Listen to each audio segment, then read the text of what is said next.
Without any warning. You'll know when it comes. Come.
And welcome back to game 3, coming up between Gold by Library and 12 plus. We've seen yesterday 12 plus doesn't want to give up on this series. They want to get that slot into the next phase, and we did have them managing to almost take down 2 players of their opponents from Gold by Library. They did manage to take down one at the end of the game, but the other one was just dead out of their reach with a few cities. And we did also have Elephant Guy yesterday try to do that culture victory. He was defending left, right and center, trying to fend off all of his opponents, but couldn't withstand the damage at the end with nukes flying all over the place. We did see them entering with the tanks into the territory of Japan, into Elephant Guy's territory, and managing to do those damage points to take away his chances of getting to the culture victory. We do see them now getting ready for this third and final game of the series. This is the decider between the 2 teams over here, who's gonna go into the next phase. On one side we do have Nearbird with NilocC, Opera 357 and Outside showing up for 12 plus. On the other side we do have Hannibal with Sabuga, Legenden and SND showing up for the Gold by Library boys. Hello there, Cisco. Good evening, sir, and welcome. Guten Abend, Cleosin. Willkommen. I did see also Eddie Coffin. Hello there, sir, and welcome. Bon appetit, monsieur. Helicopter kicker. It seems like it's gonna be quite a round over here. Also, Feed Me Slowly. Thank you so much for picking up that first promotion. Big shout out to the man. We do have the biggest fish over here, and we do need to see what's gonna happen. It looks like SND does have a few problems, and he's just joining, and we do need to see if he's gonna be fine. I hope he's gonna be fine, you know. I hope he's gonna be fine. And let's see how this goes between the 2 teams, and we definitely need to see how this series will finish. Nemesis, hello there, sir. Buonasera, senor. Bienvenue. I do have to say, amazing game yesterday between the 2 teams over here, between Gold by Library and their opponents 12 plus. In the first game, yes, Gold by Library did get the win. In the second game, 12 plus said no, we had enough. This is it. This is where we draw the line, and they did manage to get the win on that Pangea Standard Ridges map. Now we're gonna need to see how they're gonna play without the first 2 maps they have played. Actually, that's a pretty good question. What was the first map? Give me a second over here so I take a quick peek at that report channel to actually see the information over here. Of course, Pangea Standard Ridges was played yesterday, and the first game was on Highlands. They did go for Highlands, so they are not allowed to pick from both of these maps. We're gonna have Continents and Islands, Primordial, 7 Seas, and Pangea Standard Ridge, no, Classic Ridges, sorry, available for them. And it looks like they're starting to take them down. We did have also, give me a second over here, a few bans: Gorgo, Sweden, Kupe and Mali in the pre-game ban phase, and slowly the players are starting to actually get where they want to play. We've seen Sweden do a decent job when it comes to that culture victory. The early tourism acquirement is amazing on it, and we do have also Gorgo with that amazing power at the end of the game with its fascism, and of course the ability to get there fast. Then we do have Mali with an insane amount of gold. This is Mali, the Mansa Musa that got taken down. We've seen it in the training games this week, how powerful it can be. And then of course we do have Kupe, which is an insane chaos maker on the map. You never know when he pops out of the forest, or I should say the seas, the water. We do have the 7 Seas actually being picked up over here as the map for tonight. Let's actually put up on the screen over here the map choice. Let me see, 7 Seas. Hello there, Macallian. Good evening, sir, and welcome. Yeah, it is the 7 Seas. We do have the 7 Seas. Chandra Gupta was the first ban being taken away from their options, and we're gonna need to see what they're gonna go for here. I do have to say, on the 7 Seas, it's quite a chance for them to actually fight navally, so we do need to take a look how they're gonna spawn and who are their neighbors, especially what kind of trade routes they can actually get on the water, and how do they need to fight against their opponents. Musgrat, hello there, sir. Good evening. Good evening. How's the show, sir? How is the show? Wait, what did you? What LCS? Wait, LSC, right? You're going at LSC or something. Just checked in at the hotel, now moving in the Prudential. Oh, I see, LCS. So I said it first correctly. Okay. Got it. Amazing. Well, I mean, it's an honor to have you here, man. I hope you're gonna enjoy your time either here or there. Of course, have a good time during this day. We do have, looks like Cleopatra. Okay, looks like Cleopatra Ptolemy is gonna be taken down. We do have from one side Nearbird picking up for 12 plus. On the other side, we do have a Legenden picking up the civilizations bands for 12 for the gold by library. Civ over League of Legends. Yes. Well, I gotta say, you know, we gotta admit League of Legends and Dota 2, Counter-Strike Go, that are quite popular when it comes to the esports scene. They have been charging ahead, doing as much work as possible. But I did remember something. I'm not sure about what, but didn't I read something? They were not continuing League of Legends were not wanting to continue their series. I'm not sure, but anyway, maybe that's just information that I read at some point and it wasn't an actual official statement or something. Roka K, hello there, sir. Both are best, Civ and League. Yeah, they're good. I gotta say, they're good. We do have Norway coming up over here as the next band. It looks like also Basil the second got taken away. I gotta say, I gotta admit, I'm expecting a few coastal civilizations to show up next to Norway. It looks like the players at the moment are avoiding to take them down with Chandragupta, Cleopatra, and Basil II. Only Norway was the one that has amazing boats when it comes to the coast. Woohoo! Cisco is always the biggest. Project Cisco, thank you so much for the one pound. Oh my god, it's actually in pounds. Wait, you can actually do it in pounds? Amazing. Okay, got it. Oh my god. Okay, thank you so much, man. Sunyata Keita is underrated. You can get enough faith without holy sites with desert tiles and the faith by Suguba buildings. Yeah, and Cisco looks like he's the bigger fish over here. Woohoo! The shark. Oh, doo-doo. We do have Khmer coming up here in the 5th choice, and it looks like they're taking away that option of wait, there's no elephant guy in the game. Where's the big elephant for Khmer? And why is not the elephant guy playing? Oh my god, we don't have the big brain over here. Now, of course, Legenden, I'm pretty sure he's gonna want to play aggressive again. We've seen him yesterday try to do it. Unfortunately, his opponents were behind one tile chokes for him to get through, and it was quite hard to get there. He did admit that at the end over there. So yeah, I feel him, man. I feel him. I understand. He got Catherine de Medici, the Black Queen, couldn't apply his God Imperials against his opponent properly. It did have the good continent, I would have to say. About like half of the cities of Poland were on his continent, but the mountain ranges, man, stopped his attack over there. He came prepared with military engineers, with a lot of units. He did everything he could to actually take down Polish cities. Wasn't meant to be. I do have to say also, actually it's Abe Lincoln being banned over here. So we do have Cleopatra, Chandragupta, Norway, Basil II with Khmer, and Abe Lincoln that will be taken out over here in the active ban phase.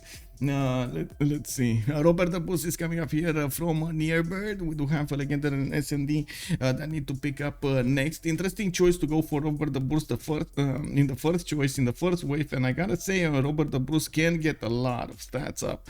We haven't seen him win games in the last, I don't know, 2 weeks or something when we streamed him. But definitely he has a lot of potential, which I think they're gonna try to max out.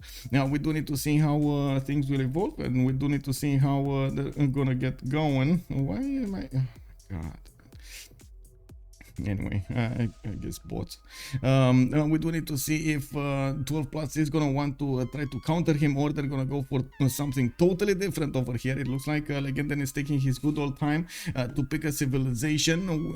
I gotta say, yesterday they did try that capture victory with Japan a little bit late in the game to get all of the setup going, but he did manage to get very close. Now Legenden is gonna go this time for Victoria Age of Steam. We can actually see Victoria Age of Empire also being picked up or died Dido. Spain is also an option for them. It hasn't been banned, and we don't see him. We don't see it in the pre-game ban phase either. Also, Cleopatra Ptolemy or Egyptian Ptolemy got banned. Portugal is available today for the seeds. Yes, indeed, but Portugal did get nerfed. Its ability to acquire that gold with the traders from the beginning actually got moved to cartography, which is a bit late in the game for what the players are expecting from Portugal. You still can get a lot of gold, but the nerf, it seems like it didn't actually well end up well with the players. They just didn't favor it that much anymore. It's not appealing in the ban phase. We have seen it once in the plays, but that's about it.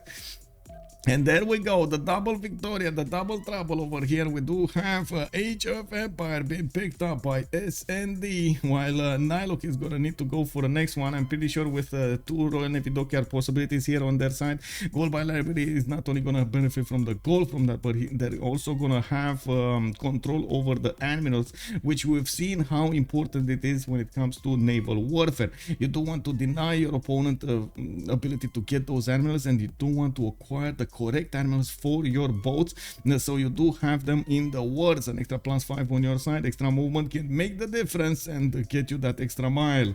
Now it's actually a whale shark, but that's not too flattering. Oh wait, what? Calling him a whale shark? What? Oh my god, man. Now Marco Diabolo, bonsoir monsieur, bienvenue. Now, comment ça va? Gober Dragon also, good evening sir. Go GBL, we hear over here from the stream chat, and we do need to see in the active pin phase here with Japan being picked up. This time it is gonna be on 12+, not on Gold by Library. We do have it going against the 2 Englands. I do have to say both Englands have a very good late game. If they're not gonna appear next to, if they're not gonna land next to very strong opponents, and with the timings when it comes to the early or the mid game, in the late game they are extremely strong, and we will need to see 12+ figure it out how they will manage to do this against them. How will they manage to get this game won versus Gold by Library, which I'm pretty sure Gold by Library will try to do the same. Ça va, bien. I gotta say, it was extremely hot today. During the day, oh my god, man, you can't really go outside, you know, like you have to stay indoors. It is what it is, you know, like I was and because it was that hot outside, and I need to work a little bit outside and so on and so forth. I gotta say, man, I need to get into my usual self with the high energy and stuff like that, and I'm trying to drink more coffee to get me there, you know, put me there where I need to be. When is the final? Will there be 3 matches? There will be 5 possible matches in the finals, actually 4 possible matches in the finals, with the winner picking up a win over there. The team from the upper bracket will pick up an extra win. Leech, bonsoir monsieur, bienvenue. Looks like he's calling out Gold by Library over here. Hello there, MM Lee. Bonsoir monsieur Andy Reo, and also MM Lee, ma'am, how are you doing tonight? I hope you're well. Good evening. Bonsoir madame Polush, welcome. How have you been? Did you hear Hidden Cup is gonna start up again, but in a little bit of a different format, which I'm not so sure it's gonna be amazing, but I guess we're gonna need to see. There will be some more news when we're coming close to that. I did see the announcement on CWC, and I did get to read through it a little bit. We're going to need to see how the format will evolve, and of course what kind of feedback we will have from Barsake. I hope to see you soon over there. Also, a big shout out over here to the man of the hour, Leech. Thank you so much, by the way, for your help, and I hope you're gonna get going over there in the upper bracket, powering forward toward that win next week. Good luck, man. Good luck. We do have another few bands over here with Indonesia in the 7th choice. It looks like Hungary is going to be the next one. Dido on the 9th choice, and in the 10th one. We do have the time ticking down, 21 seconds, 20 seconds, and they're gonna need to figure out what they want to take away from their opponent's options, so they can actually get an advantage from that. Now, you are very unlucky last game, lost on spawn. I mean, he did win, Ben. He did win. Ulysses won. Filsos over there, big brain. He did manage to win over there. And I gotta say, still Leech still did quite good to actually stay alive. And so he gave his allies an opportunity to actually come save him from the grasp of his opponent. We do have Sejong actually being banned over here in the 10th wave and in the 10th band, and Sabuga is going to need to pick up the 3rd civilization for gold by library. We do have Opera 357 and outside with Hannibal coming up in the last choice. It'll be so good if Leech co-casts with you. Yeah, it will be. I don't know if he has time. I have no idea what he's doing. Goober Dragon Portugal is still up. Yes, indeed. Looks like Sabuga is going to go for Simon Bolivar, benefiting from that Grand Commandant General. He's also going to have his Llaneros in the mid timing instead of the Cavs, and he does have the extra movement from the beginning. A lot of the players are actually feeding the power of the Simon Bolivar over here because of that extra movement. I wouldn't be surprised, I gotta say, I wouldn't be surprised if we're gonna see Cree or something around that over here. It didn't get banned and it's still available for them to be picked. Opera 357 with outside do need to pick another coastal civilization here to try to counter Victoria, or I should say Victorias, because we do have the both Victorias over here. Elizabeth I, another English leader, is coming up next, being picked up by Opera 357. It still benefits from the Royal Navy dockyards, and of course, it does have those extra trade-out capacities with the shipbuilding technology. Very, very good, very good. Spain is still up, and by the looks of it, outside is going to have the last pick from 12 plus, finishing up that roster of civilizations for them, while Hannibal is going to need to take us to the full 4 civilizations, leaders of gold by library. A second over here, let me switch stuff over here. Let me switch stuff. Okay, there we go, there we go. Woo woo! And Sasubo, somos you, bienvenue, bienvenue. Japan, whoa, Kublai Khan, Mongolia. Okay, I mean, I didn't see this coming. It still benefits from the Keshex. It does have that extra economic policy. And Hannibal is saying, you know what? You banned one Mali. There are 2 Malis. We can pick the other Mali. So we want the gold, you know.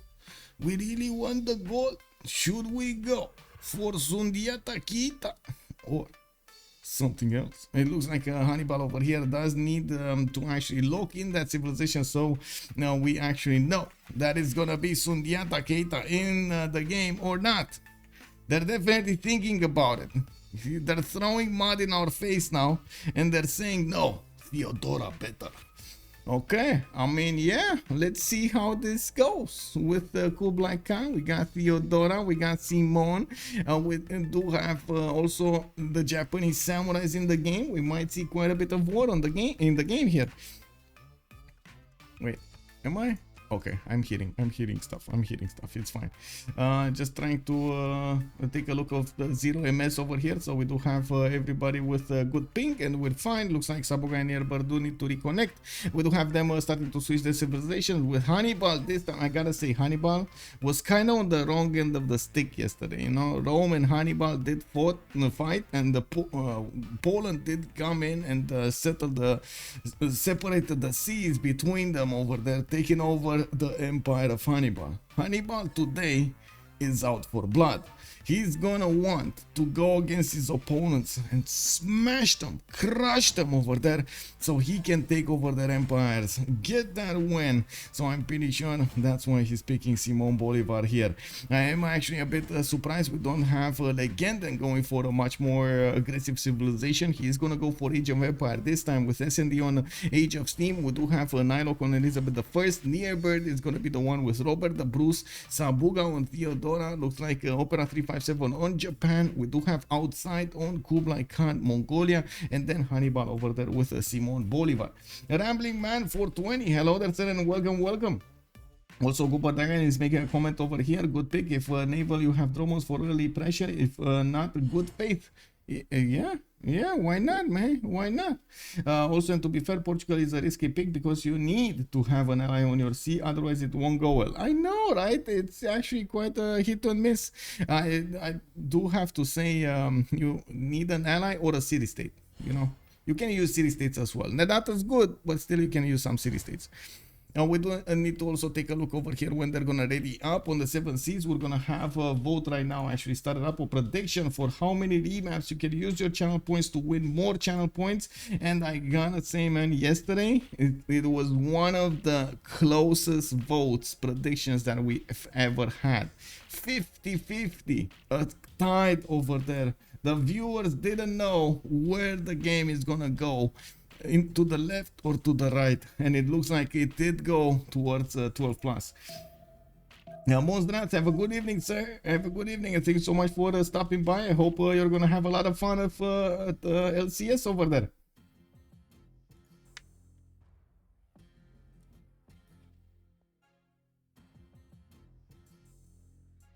Okay, we're loading into the first map here, and of course, for some reason, we're watching the Premier League screen. KW, it is what it is.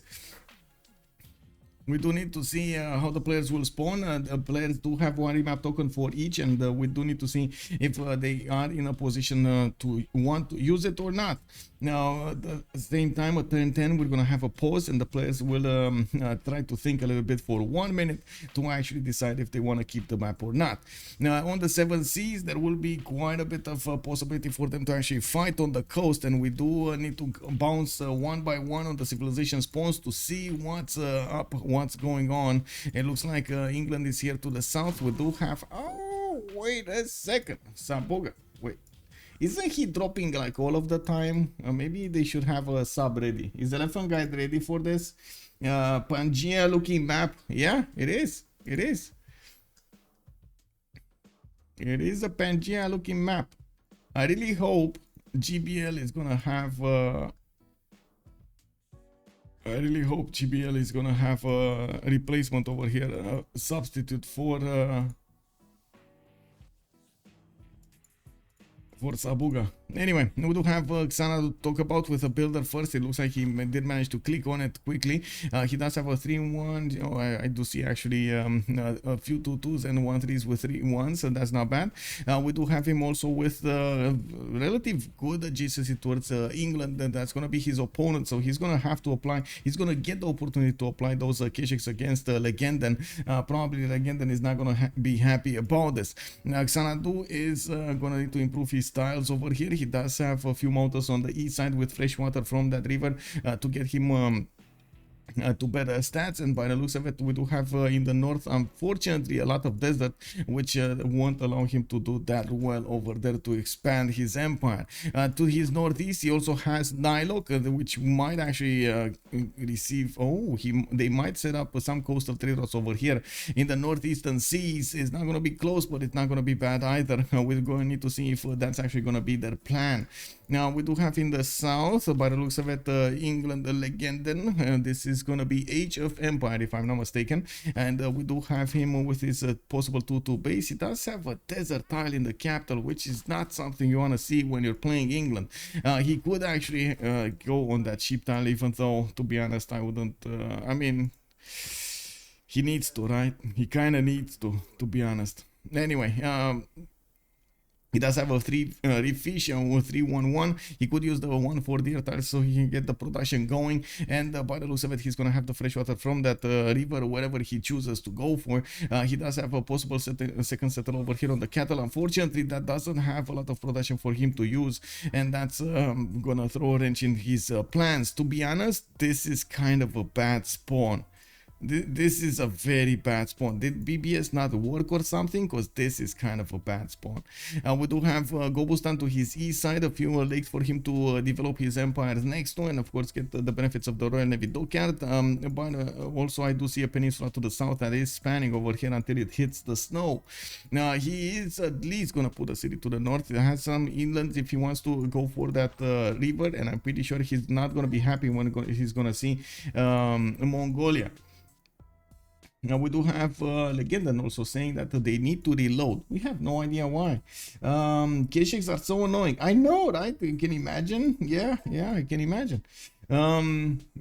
It looks like the settler moved for me, and in the end for Hannibal it's settled. Wait, what?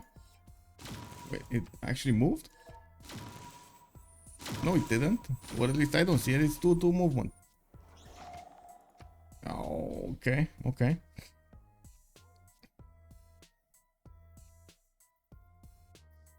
Kick. It is what it is, boys. We gotta relobby. And we're just waiting over here for to put up the new lobby. We're gonna see how this fixes stuff. Hope it does.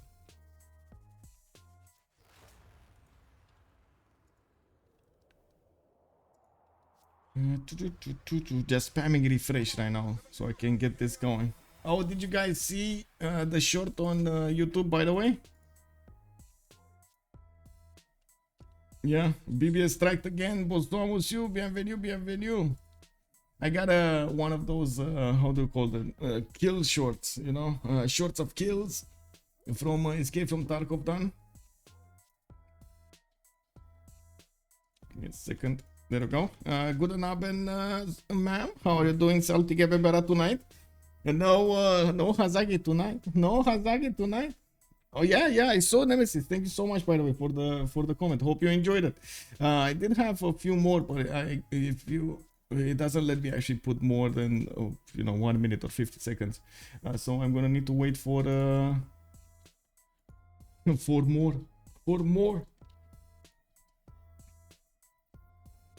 Okay, there we go. Whoa, that was fast. I barely got to refresh and look at that. We do have everybody in the lobby. Woo. Okay.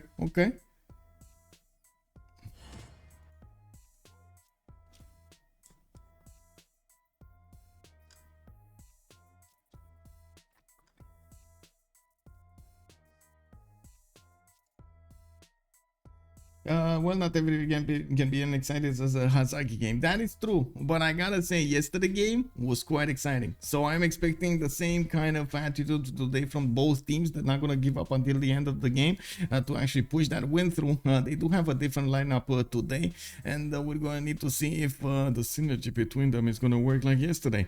We do need to see also how what kind of map they're gonna actually land on. With the 7 Seas, the first option, I did see over there a bit of a problem for the English Age of Empire. It didn't seem like that. I don't feel it. I don't feel it over there as it of them remaining on that map. I don't know how you feel, but that's my impression of it.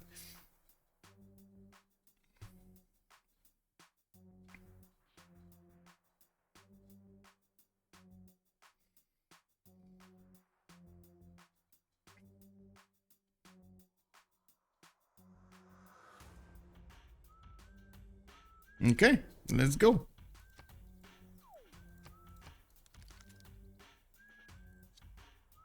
What is this? I'm getting assaulted. Woohoo! Really?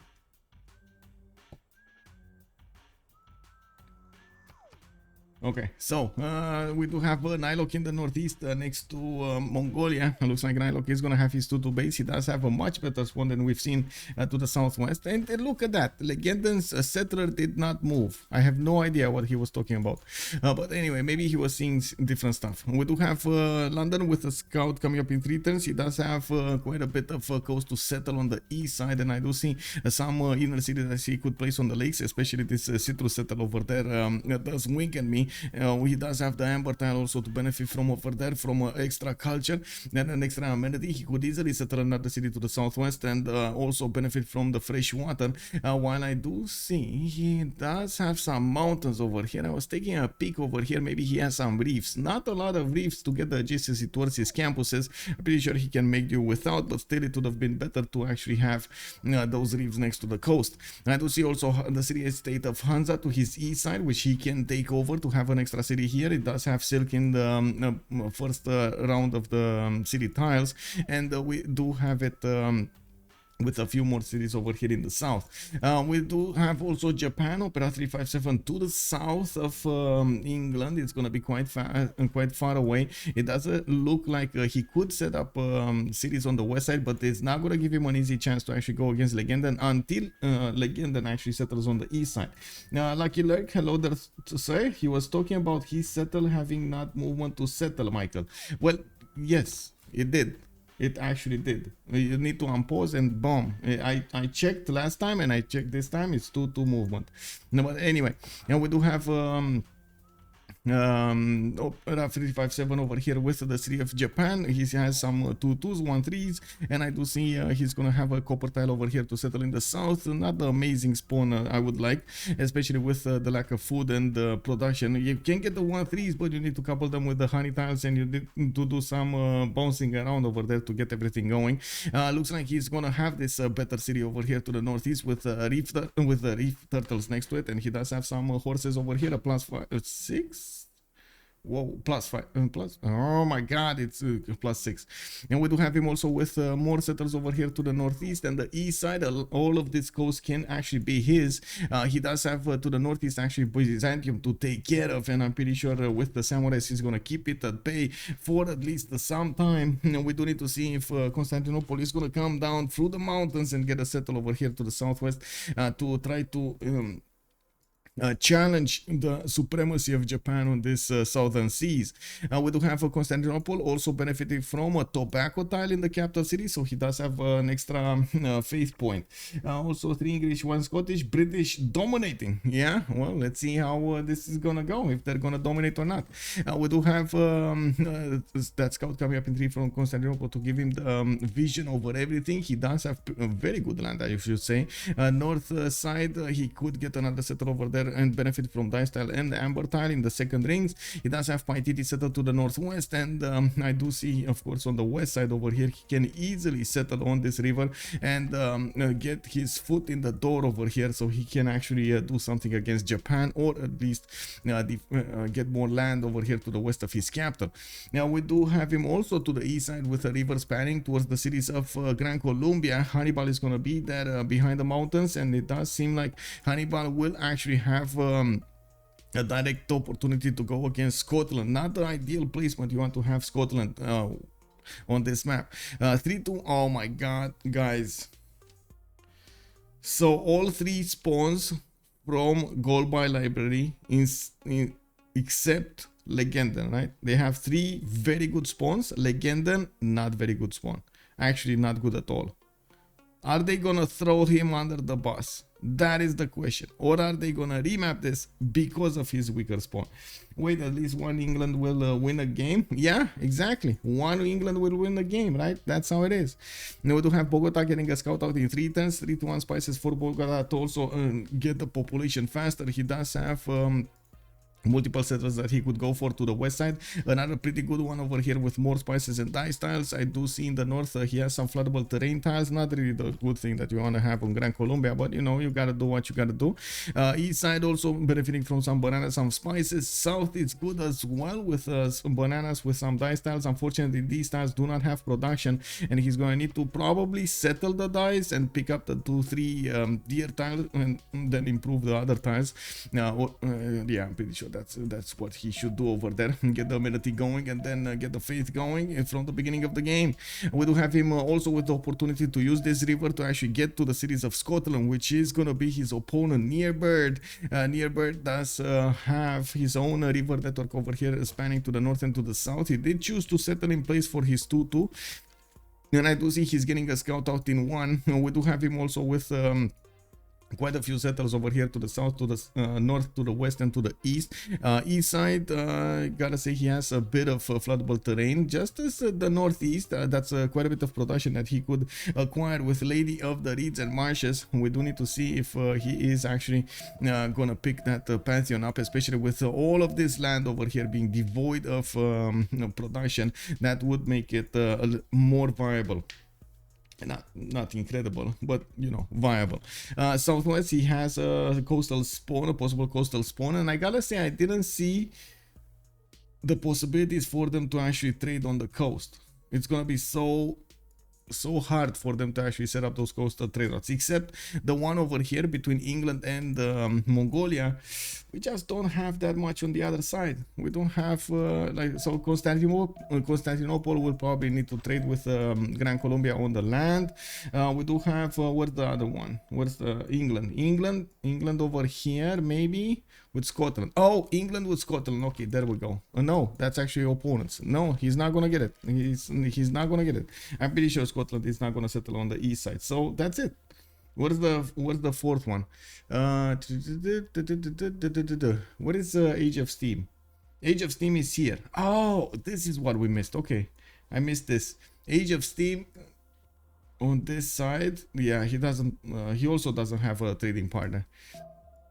Maybe Gran Colombia. Maybe Gran Colombia can actually come to the south and give coastal traders to SND, but then SND will need to figure out exactly how he's gonna spam his empire cities so he can actually get bigger at the end of the game. We do have him with 3 of these refish tiles in the capital with 1, 2, 3. I do see a builder coming up in 110, and it looks like we do have some scouts being pumped out from his city center so he can actually get his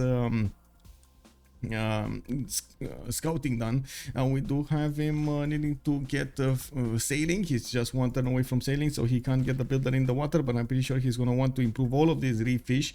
We do also need to see what he's going to do against Scotland. I'm pretty sure there will be some form of a skirmish at some point in the game, but I think Gran Colombia is going to be the major one that it's going to go against Scotland over here, while Age of Empire is going to try to do anything else other than war, especially the simming. He needs to do the simming.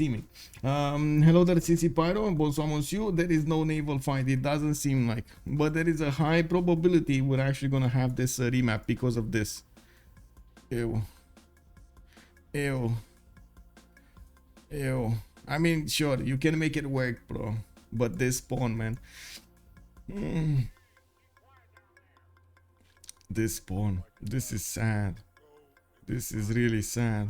Anyway, yes, he does have the 311 fish. He can couple it with the deer tile, get some more production, get a little bit of food over there. He does have some fish. He has some horses that he could improve, but he needs a builder to actually get all of that. I do see he didn't actually choose to move, so he gets his hill, and it does seem like his settler is going to start moving somewhere. He wanted his tutu underneath his city, and as you can see over here, his population is already stagnating. We do have him getting a second settler soon, and we do need to see if he's going to want to actually settle Gobustan from an early stage to acquire those culture points and the production points. Unfortunately, that doesn't actually give you food, so your population will probably be suffering.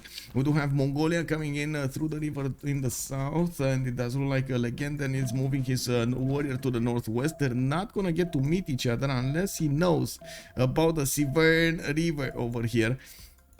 The city of Xanadu did already get to improve 2 of his pastures, and I do see a settler coming up in 2 turns. He does have available citrus tiles over here to the southeast if he wants to work that extra food, and he did pop a scout from a hut, which is amazing because of course he's gonna get to escort his settler to his next location. He's also gonna have the information, or not have the information, let's see, not have the information about England. I don't think he's gonna have enough vision next turn from that warrior to actually see the tiles of Plymouth. At least the border he won't have. So if he moves here, his vision is gonna stop over here. Now we do have first holy site being placed down from Byzantium. We do have a settler coming up in 2 turns, and it looks like he is, well, his volcano is going to start exploding. Continent split wise, he's on a 3-continent split over here with Paititi to the northwest. Quite a few of these plantations and mines to improve on the different resources, luxury resources. He's gonna have a very happy people. Now we do have him starting to explore to the east, and I gotta say I'm very curious if they actually met anybody. Did anybody meet anybody? It doesn't look like. It really doesn't look like. Gran Colombia is not meeting everybody. Byzantium did meet his Paiptitia as well. On the other side, we didn't have, so nobody met anybody here. So let's actually see what they're gonna vote without having the information about their opponent's position. If they will need to vote only according to their available, of course, vision on the game, on the map. And we do need to see if they're actually gonna remap this or not. We do have 40 more seconds until they're actually gonna get that choice. We're gonna find out about their choice. Actually, they already have the choice. Woohoo.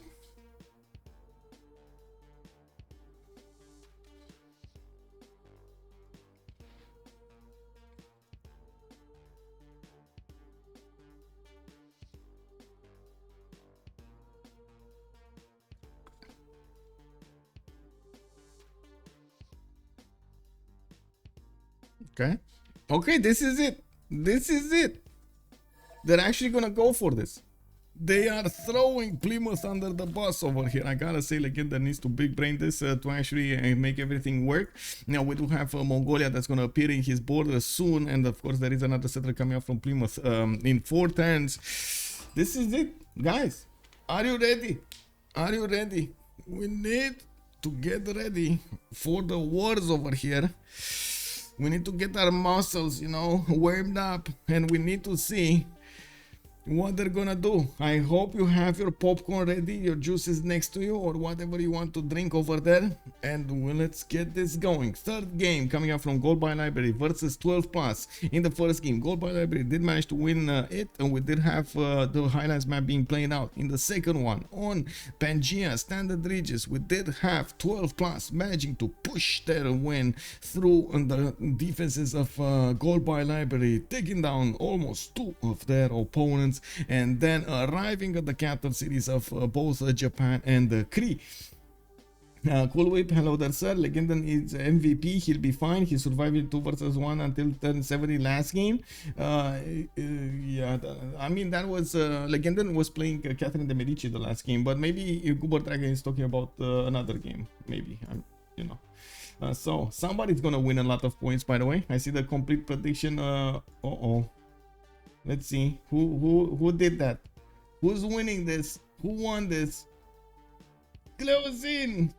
Congratulations. I don't see the 3 other names, but congratulations.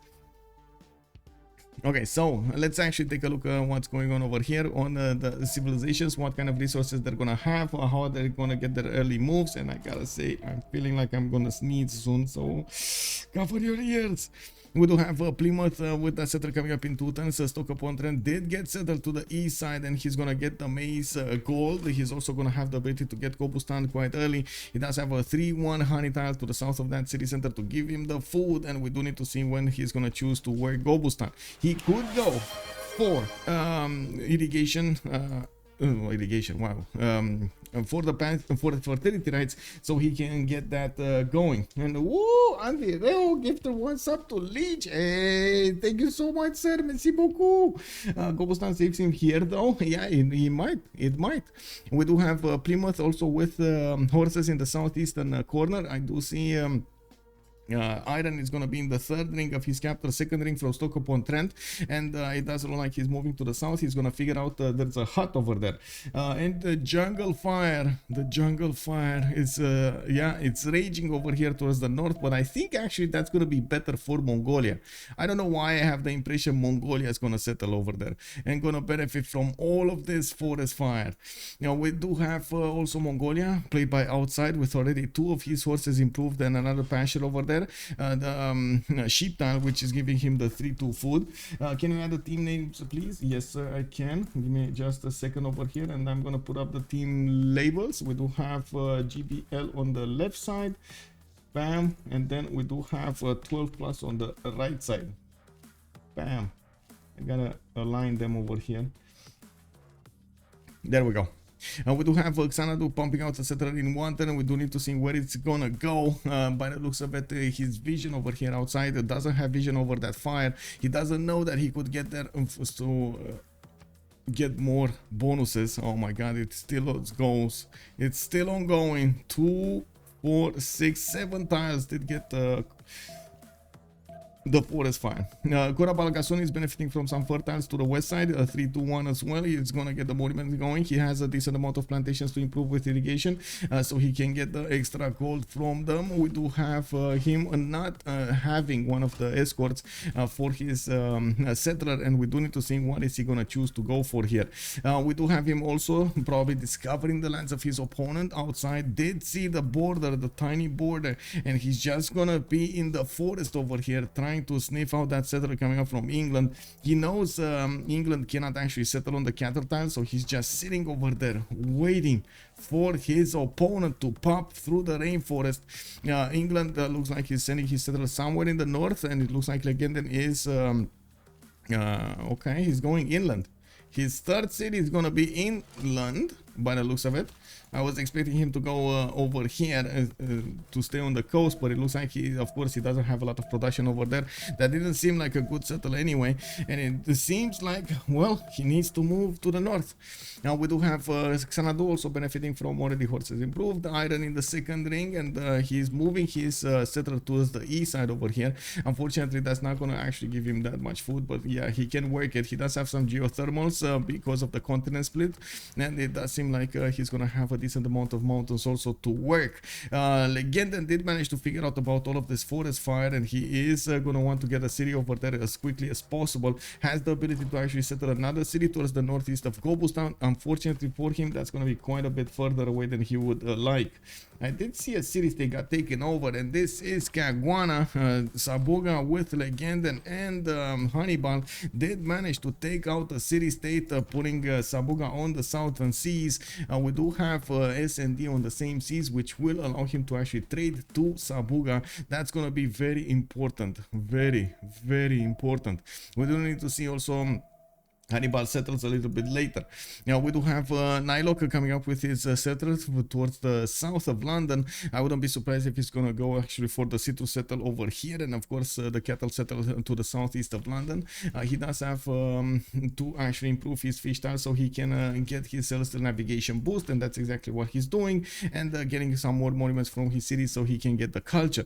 We do have him also with iron in the capital city of London. His horses are going to be 3 tiles out, quite expensive to acquire if he doesn't settle a city to the northeast.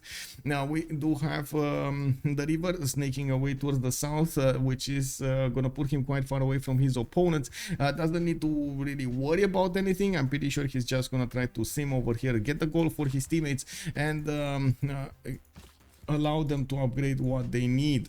Has the opportunity to take Mogadishu or Hansa. I would say Hansa is a little bit better city for him, just because it does have the opportunity to actually get Royal Navy Dockyard, while Mogadishu would need a 3 tile out tile to actually get that going. Now we do have actually outside going for the hill settle, I believe. Yeah, he's going for the hill settle, so he's gonna get the tiles around his city, so he doesn't actually need to spend any gold. That did take him quite a bit of time, 1, 2, 3, and 4, and a 5 turn to actually settle this city, while he still did not actually see what's going on in the southeast. He only has 1 single scout. Didn't he pop a scout from a hut? Yeah, he does. Okay, he does have a scout over here, so two scouts, not 3. And we do have Kyoto coming up with his holy site opening. Looks like Opera 357 is gonna send that city to the northeast of Kyoto, while he did settle his second city, Tokyo, on the copper mine. He does have holy site coming up in 1 turn there, and Kyoto is gonna build one in 1 turn. Not very good adjacency holy sites, but it's still gonna be a +2 and a +2 from the forest adjacency. Now we do have him with a +4 harbor in the capital city, a +3 over here in Tokyo, and I'm pretty sure he's gonna get that going over here, or at least I'm thinking it's gonna be over here. We'll see how he chooses to spend his settlers. We do have him also with the ability to get horses in the 3rd ring, and it does seem like Opera 357 might actually want the citrus. Is he gonna go for the citrus? Is he gonna go for the citrus to get 2 amenities over there in that city center? That might be, of course, with available turtles over here to improve, and settling on the citrus tile is still gonna be giving him bonuses. Has inland cities to benefit from amber tile, from that extra culture. More inland cities to the west side to get the citrus, and he does have one big continent. Can easily go on the western seas as well, doesn't need to fear anything, so he does have a lot of cities to settle in this position. Going for faith is going to allow him to use his monumentality golden age to go against his opponent, to actually get his faith to buy out builders and settlers, and then go against his opponents with a much bigger empire. Well, Mongolia was there since the beginning. Severn is an English river. Okay, so there is no value out of this name. And now England has found the city of Korabalgasun. We do have outside coming up with a trader, and I do see he's starting to connect his trader towards Ulaanbaatar. And there is an English scout that is starting to move through the north over there. He can harbor the lake, which are you talking? Wait, are you talking about Mogadishu? Well, he cannot harbor the lake anymore. That's not gonna work. That's not gonna work. Mogadishu is left all alone. No harbors for him. Yeah, we do have to also take a look over here in Byzantium's territory. River Goddess has been chosen by him as a pantheon, and he does have a +3 holy site with a +1 culture. Adrianople is going to get another one of these +4s and +1 culture, getting his shrines up and trying to get moksha into the city for Constantinople established. And yes, like in Satsu is saying, nuke the lake. Yes, indeed. We do have settler coming up in 2 turns here. That's going to be his third one. Looks like Japan is going to try to block his ability to get the cities on the west side, while he's going to try to let Byzantium settle over here. Well, he can't really do anything about the northeast. Now, Paitidi at the moment did not get settled, but I'm pretty sure he can easily get a city to the west of Adrianople and benefit from all of that extra culture and gold from those tiles.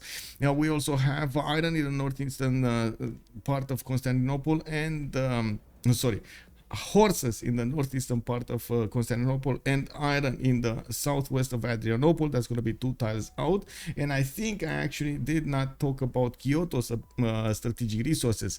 Horses next to Fukuoka. He did not actually go for the citrus tile. He did actually go for that tile I was speaking about earlier. He's getting a holy site over here next to that city center, and he's gonna have a pretty good campus on the hill. I do have to mention that it's quite expensive to actually grow into all of the others, especially if he started up on holy sites and he doesn't get his monuments up, so he can acquire the tiles a little bit faster. Now we do have iron in the southwest of Kyoto. That's going to be 3rd ring out, and it doesn't look like he's trying to get these shrines up as soon as possible. The fact that Caguana has been taken over quite quickly by Byzantium, it does allow England over here to get the connections towards his teammates through the city of Caguana. Also, Byzantium will have the gold if he does plug in Reina in that city from all of the trade routes passing through. It's very important to have. It can actually add up to a lot of gold per turn. And we do have also Scotland starting to figure out exactly what's going on over here in the lands of England. We do have England sending his internal trade routes. I do see Magnus establishing the city of Sheffield, his capital city. Already got that city to a 5 pop. He's working 3 of these fish tiles, and I do see a builder coming up in 1. We do have also Portsmouth without that many 2-2s to benefit from, and I'm gonna say the same thing in Birmingham. We do need to see how he's gonna try to improve all of these to benefit from higher population levels. Now we do need to see also his horses. 2nd ring out from Sheffield, 2nd ring his iron as well on the east side. He's getting the builders out to start to improve his territory, and he does have salt mines to improve, for example, for some 2-1s. Before apprenticeship, these mines are not amazing, but it's better than actually working 2-1-1s. You still get some return on your investment on those charges, and not to mention the amenity, the extra amenity that you get in to use in your to make your people happy. You gotta put salt, man. You gotta get that salt. Birmingham, is that Birmingham? Oh my god. Okay, I mean that's a hard name to pronounce, man. Birmingham. And also, thank you so much, Mary Coffin. Don't you find it a weird name to actually pronounce this, Birmingham? I mean, I find it like easier Birmingham to say, but it's Birmingham. Oh, I don't know, man. It's tongue twister over there. Yes, of course. So it's the same. So I mean, that's why I was pronouncing it the other way. I'm sorry. I'm trying to make excuses for myself. I know. I am so sorry about this, but you know, maybe name cities better. You know, Bill do. Hello there, sir. Birmingham. Yeah, exactly. Birmingham. Doesn't it make more sense of saying naming a city Birmingham than Birmingham? You know, like it's Birmingham. Actually, it makes sense. Big hello there, sir. Good evening, sir. Kub G Big, actually, welcome, sir. We do have Scotland coming up with Edinburgh, Stirling, and Roxburgh. Looks like Near Bird is coming up with his traders to get that production going. Actually, is he gonna go for production? Because I do see Moksha is establishing in the city of Stirling for that extra culture. He's opening up with campuses, so he gets the extra science, and I do see him at the moment with 11 science and 4 culture. Basically standard opening here for Scotland. He can get the amenities improved. He does need irrigation, and I'm very curious if these builders actually have the ability to build plantations for these bananas, for the spices, for the dyes, for the tobacco that he does. Yes, he does have that ability. He actually has already some spices improved, some tobaccos improved, and the banana just got improved over there for a little bit of extra golden production. We do have him also plug in the chokes. Very important, plug in the chokes. Also, always love your streams. I was rewatching some of your co-casts with Potato. You two are a good duo. Thank you so much, sir. And yes, indeed. Oh my god, I would really love actually to stream some more with Potato. He's a very busy guy, you know. I'm trying. Now, don't say the G at the end of Edinburgh. Wait, it's just Edinburgh. Oh, but again, it sounds just much better. It's saying Edinburgh. I don't know. It's maybe again, it's just me. It makes me want to makes me want some burning ham. Exactly, right? You know. Yeah, man. Yeah, it is what it is. We do have Cedric coming up from Berksburg in 7 turns. We do have the monument in Stirling. It looks like Edinburgh is actually gonna have an iron tile in the second ring. I do see he has in the first ring. I mean, I do see he has horses in the second ring of Stirling, and by looks of it, he's also gonna have a decent amount of land to the east side to develop his cities. He does need to figure out exactly how to defend against Gran Colombia to the west. There are a few chokes that he could use, and I gotta say it's gonna be a challenge for also Gran Colombia to come against them. We do need to see how things will evolve, and we do need to see how Near Bird is gonna get this advantage, I should say, in the science screen over Gran Colombia. Gran Colombia did put 3 cities already. He's getting his Quito city with commercials, and I do see he pre-placed them in Bogota and Caracas. Now it does seem like he's also getting a 4th settler out, and it's very curious where is he gonna go. It looks like there is a city over there possible on the main style. He could try to go for the east, but not very good settles unless he actually goes for the die style, which is gonna take way too long. 1, 2, 3, 4, 5, 6, 7 turns to get there. Not the ideal wish you want to have, not the ideal pathway. Now, of course, he could just settle on the coast to the north and be done with it. Getting his commercials up so he can get his traders up. I do see Magnus is establishing. I do see him moving to the north, and it's very curious where is he going to settle. There was some form of added production here. Was that Habub? Was that Habub? Attacking from Delicate Arch, the Great Menace. Oh my god. Anyway, he could get a city to the west as well, but I gotta say this territory over here, not the best one. It would be amazing if we see Petra being built at some point on the Delicate Arch. Just throwing it out there, man. I know everybody is a tile lover, you know, those yields over there just, oh man, no, it's just insane, you know. But yeah, that's just out of the way, unfortunately. I wouldn't hold my breath for Petra to ever finish in that city, you know? That's what I'm saying. That's what I'm saying. Also, Yorkshire Brit, hello there, sir. If you're from Birmingham, you can call it the Birmingham. Birmingham. Okay. Birmingham. Was that how did that city actually get named? How did that city? Who named that city? Let me actually see. Birmingham naming history or something. Oh, wait. It's actually worse, guys. The name actually it's a real tongue twister over here. Let me actually read it out loud. The original name. Wait, what I'm saying was don't feel offended. I don't mean it as an offensive way. The original name. Wait a second. Where was it? Wow. Hey. Okay, from the Old English name Beormingham. Beormingham. Actually, this is much easier to. Meaning the home of settlement of the Beormingas, a tribe or clan whose name means Beorma's people, and which may have been formed on an early unit of Anglo-Saxon administration. Yeah. Chiri, hello there, sir. Hamlet in it. Yeah. Hello there, sir. Hello and welcome. Sorry for sending you down the rabbit hole. No problem, man. No problem. It's all good, man. It's all good. I like. You never know what you find, man. You never know what you find. Watch Peaky Blinders. Okay. We do have Mongolia with city patron goddess coming up over here, and it does look like he's starting to improve more of his resources. He did get to defend his trader from England, and it does look like Japan is over there with a scout of his own. We do have England getting Bradford in the northeast of Plymouth, and I do see Stoke-upon-Trent is going to get another city over here on the east. He did get the Royal Navy dockyards built, and I do see boats popping off over there in the lake. Well, it is one of them. Look, nuke the lake. He does have extra food on these tiles from the forest fire, and it looks like he is going to be the first one to benefit from those extra tiles because Mongolia still did not see the tiles. Oh my god, this is incredible. This is incredible.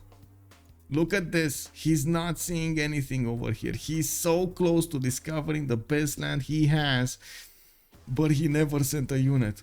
Oh, not even Japan got to see that. That is so unfortunate for him. It is what it is, boys. It is what it is. And let's quickly bounce around the map to see the pantheons, and then we're going to put up the prediction for who's going to win today. God of the Sea coming up on NilocC. I do see he's getting his Royal Navy dockyards, and I do see Mogadishu stole his builder. Wait, did he buy the horse tile or Mogadishu actually stole his builder? Did that actually happen? What is this? Mogadishu? No, I don't think. Oh yeah, he. Oh my god.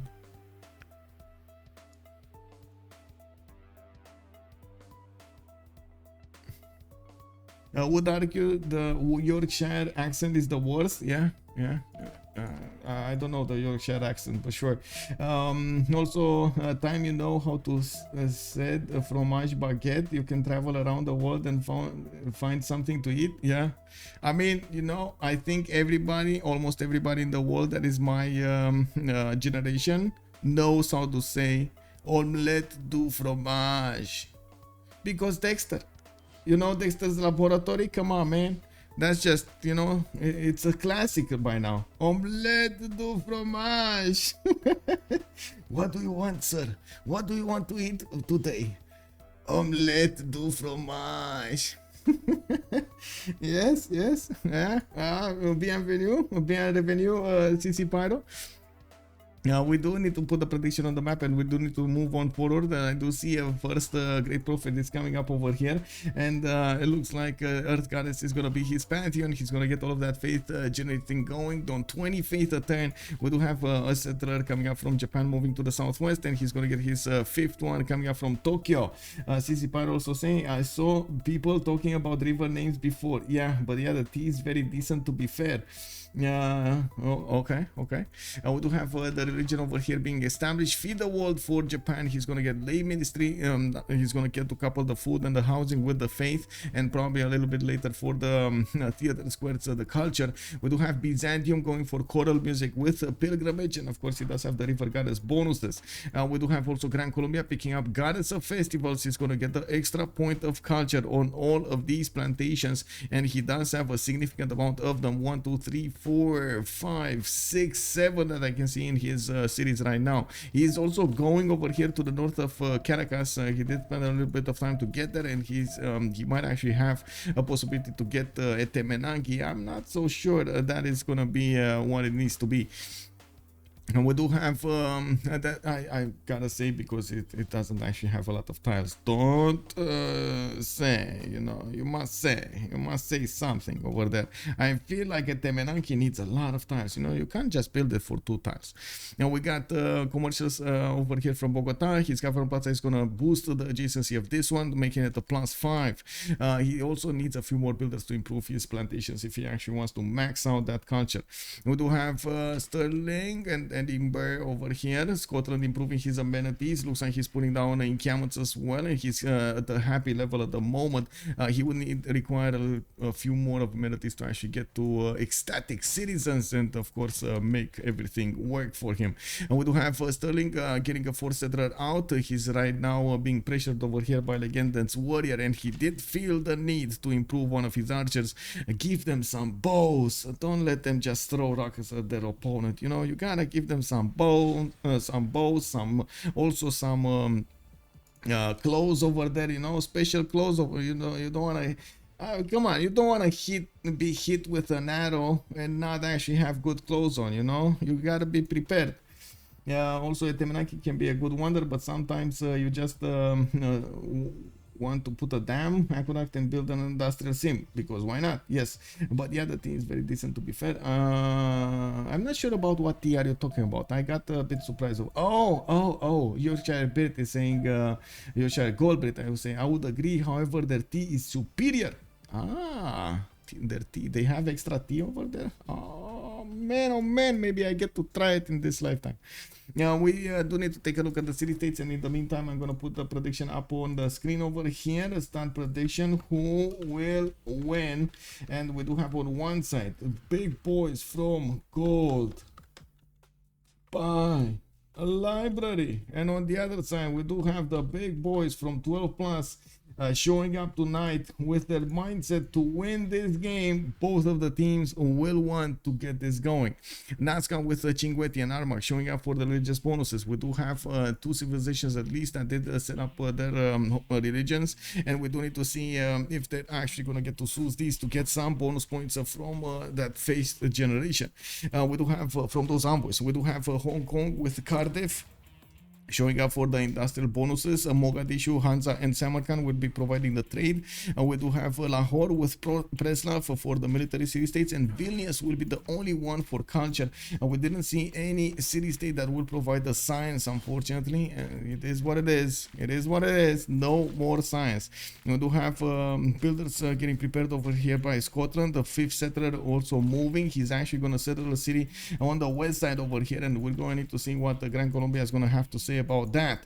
We do have still SND with the big city of Birmingham over here, trying to figure out what CC gonna do with that warrior. He put him up on the cliffs over here. The warrior has nowhere to go. He's clicking the buttons and attacking it, leaving the slinger to finish the game over here, finish the battle. I'm from E1 London. I don't know what E1 London is, but I used to live in Yorkshire with this beautiful girl. I live it there. Oh, okay.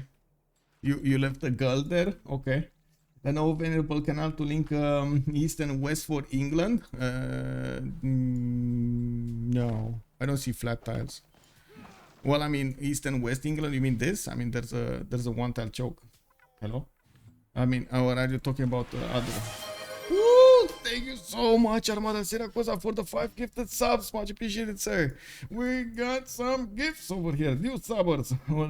Big Rusty B. We got Trooper KM. We do have a real cheap shot fail. Roop __, and the Manjack did get the sub. Thank you so much. Thank you so much for the gifts. Much appreciated. We do have over here is Government Plaza coming out from Sterling. Looks like Scotland is gonna get to improve his strategic resources. Encampment being placed encampment to the north over here of Edinburgh, and we do have those campus is starting to let him acquire the scientists. I did see one did get picked up, and I did also notice we did go into a golden age. Across the board, we do have the golden age options available for them. When the priester also, how did Byzantium get the city in the east? Was it a city-state? Yes, it was a city-state. It was Caguana over here getting the support of both Gran Colombia and the unit from England that did manage to punch through the defenses of that city center. Now we do have 2 turns for a settler in Adrianople. Looks like Byzantium did improve his plantations also to get those amenities going. England is trying to walk in with a scout to try to figure out if there is a trade route to pillage. There is one. It's in Constantinople right now. Google Dragon, subscribe. Oh, anonymous gifter strikes. Oh, thank you so much for the tier 1 sub. Much appreciated. We do have Pingala getting established over there in the city of Adrianople, and it does seem like we're going to need to wait to see all of their bonuses. Give me a second over here. There we go. We do need to wait for the talks. Simon Bolivar, Penbash and Voice Golden Age. We do have him with horses coming up next turn. 9 science and 21 culture, 44 production, 28 gold a turn. He did finish 4 cities, and he's gonna get his audience chamber in 4. We do have campus being placed over here to the north. Looks like markets coming up over here from Quito, and we do have Santiago Marino coming up as a commandant general. Looks like also Sabuga with monumentality golden age, 17 science and 30 culture. Quite strong right now. He does have his 36 faith a turn, and I do see he has at the moment 4 cities. He's gonna get his 5th one soon, and we do need to see where is he gonna want to settle that. I wouldn't be surprised if he's actually gonna go for the big Paititi. We do have SND also with 16 science and 27 culture, 29 gold a turn with a pen brush and voice golden age on England over here, still on 3 cities, and it does seem like he's building more from Birmingham. 1 city over there. Sheffield is getting his audience chamber. He doesn't have a lot of space, but he's gonna try to make do with all of it. He did choose Goddess of Tides as a pantheon. You can see the extra culture showing up on his tiles over here. Has the choice of settling some cities in the islands over here, but it's not gonna be the best choice that he can make. Not a lot of tiles to work. We do have Legenden with 8 science and 23 culture with 4 cities. He does have the culture and production coming from Newcastle upon Tyne. Now that city center does benefit from a 3-3 over there in the city center, and we can see he's getting some more trade routes going. He did start to build up his lighthouses so he can actually get everything done. And, oh my god, we got another one. We got an anonymous gifter dropped another one. Marco Diabolo just got subbed. Thank you so much, sir. We do have lighthouses, a lot of lighthouses actually coming up from Legenden. He's going to need to prepare to defend himself from Mongolia, and by the looks of it, we do have Temple of Artemis being placed over here in the city of Plymouth. He's going to need to improve some more of these tiles if his city is going to keep on growing. He does have 5 population right now with 1, 2, 3 tiles viable to work. He definitely needs a lot more. Temple of Artemis is going to give him the amenities around 1, 2, 3, 4, 5 amenities in the city of Plymouth, while he's gonna get 1 amenity in the city of Stoke-upon-Trent. Not bad. Still, you know, food, extra housing, it's all good. That forest fire did some real work. Yeah, it did. It did amazing work over there. We do have also outside coming up with 12 science and 30 culture. Pen brush and voice golden age 4 Kublai Khan Mongolia. We do have him on still on 3 cities. Looks like he's gonna get his 4th and the 5th one soon. He does have horses coming up from Ulaanbaatar. Didn't put a lot of gold into these tiles so he can improve them, and I do see Pingala is establishing in Korabalgasun, finishing his audience chamber in 2 turns from Xanadu, where he also has Moksha. Wait, I think we talked about this before. It's Xanadu is not Xanadu, right? BBG needs to buff a free inquiry. No, I hope not. I really hope not. I'm pretty sure it's good where it is right now. It's good where it is. And we do have Opera 357 with 13 science and 21 culture. Monumentality Golden Age coming up on Japan. Where is Japan? Japan. This is Japan. He's also trying to get Temple of Artemis, and it looks like Opera 357 will not get it. We do have Temple of Artemis here in Plymouth. That is going to finish while Kyoto is trying to chop it down. It's not enough for him to actually get it. 2 turns away from finishing. He's going to lose it to England. We do have audience chamber coming up in the city of Tokyo. I do see he is not going to use his government plaza to increase the adjacency of other districts over here, unfortunately. He's getting his 5th city out to the south of Kyoto. Fukuoka is starting to improve his resources. I do notice he does have the turtles. He's gonna have his citrus improved, and he has the honey, so 3 resources for his city centers, plus 3 happiness level. That the Temple of Artemis might actually push him over ecstatic here. He needs to improve the cattle and the deer tile, but still that might give him the ecstatic one. Free inquiry is always taken when there is a naval fighting, and for that it is very strong. Yes, exactly. Getting to caravels over there is extremely important for them.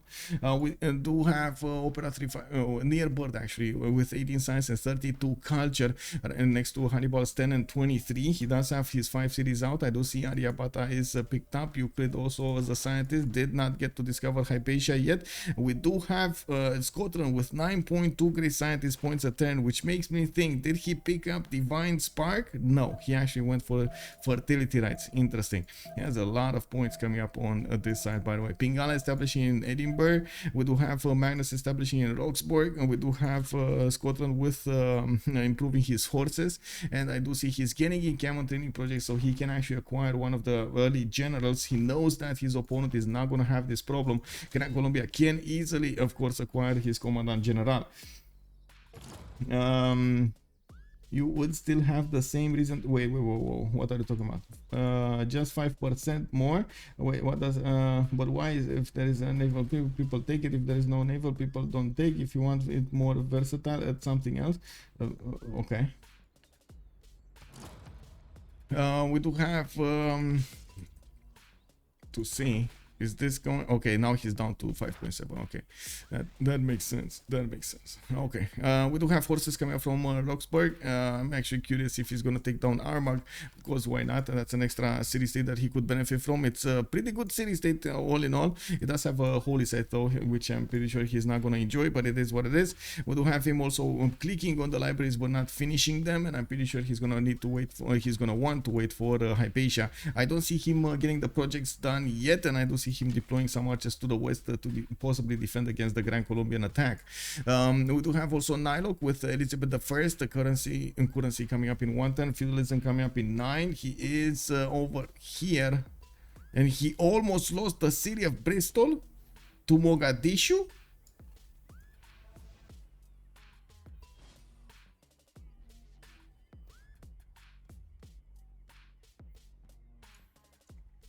I think Mogadishu too big, bro.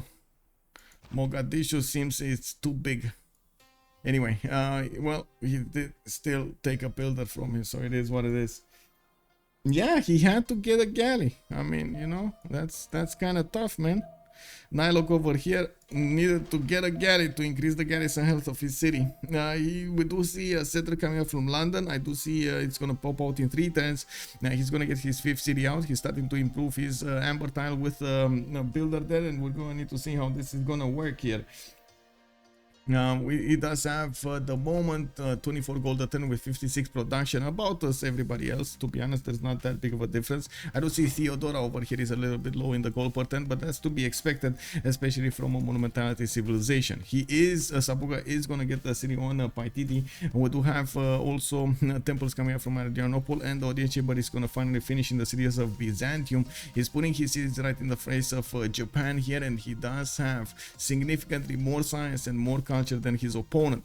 Opera 357 is getting his harbors out. I do see he's finishing up to place Pingala in Tokyo in 2 turns and audience chamber in 1. And he does have a few builders coming out from his cities, which of course, well, I gotta say, are making at the moment 56 faith a turn. Not bad, not bad. That's okay. Bristol isn't special, trust me. Whoa. Never angry as CS. I mean, where is Zanzibar when you need him? Or where's the other one? Nazca, right? It wasn't Nazca the powerful one from the other games we've seen? Anyway, let's actually take a look over here if anything's going on. SSD, not much. Do we have any war here? Looks like Mongolia is... Oh my god, this Foro settle. This Foro settle into England, England's face. England is still not putting... Wait, Legenden is not putting an encampment down? Uh-oh. Mongolia is making at the moment 0 great general points, but he did finish an encampment. He's getting his encampment training project going. He probably worked the card. In the meantime, he did get his commercials with his government plaza. I do see a campus is being placed over there between them for the +3, and I do see Al Malik is getting another encampment to the southeast. Ulaanbaatar is starting to make horses. I do see the horses are being deployed over there to the east towards Mogadishu, and we do need to see how things will evolve over here. Oh my god, Arma. Oh, anonymous gifter, thank you so much for the 5 gifted subs. He strikes again. 7 gifts today. Thank you so much, anonymous. Much appreciated, sir. We do have NilocC needing to actually push through the defenses of Mogadishu. At the moment, it looks like he only benefits from a warrior and an archer, while outside is going to try to walk into that city center with his horses and smash it down. We do have campuses, more campuses coming up from both England and I do see Mongolia. At the moment, we do have Mongolia on 21 science and 35 culture, next to Legenden 11 and 36. In the tech side, we do have Legenden getting his horseback riding finished, and I do see first sources are appearing in Bradford. Again, I do have to point out, England is not making general points at all. We do have Scotland about to pick up a general. We do have Mongolia needing 1 project at least. We do have the other England, that's going to be SND, that's going to want a general as well. It looks like he is getting the projects going, so yeah. Unfortunately, there's no race over there in the projects. We did have Plymouth actually finishing up Temple of Artemis, and we're going to need to see if that's actually going to give him the return on investment that he's looking for, so he can replace that production into possible production into an encampment and the projects. It is what it is. We do need to take a look at Japan here with the harbor shipping project finishing up next turn. Looks like he's looking to actually get some of these animals down. Doesn't seem like he's gonna have an easy opportunity to go against an opponent. There is a possibility for him to send a settler very far away to the south of Plymouth, so he can get the connections going to the west side. It's just gonna take a long time, and he's gonna have other birds over here to think about, especially Byzantium to his northeast.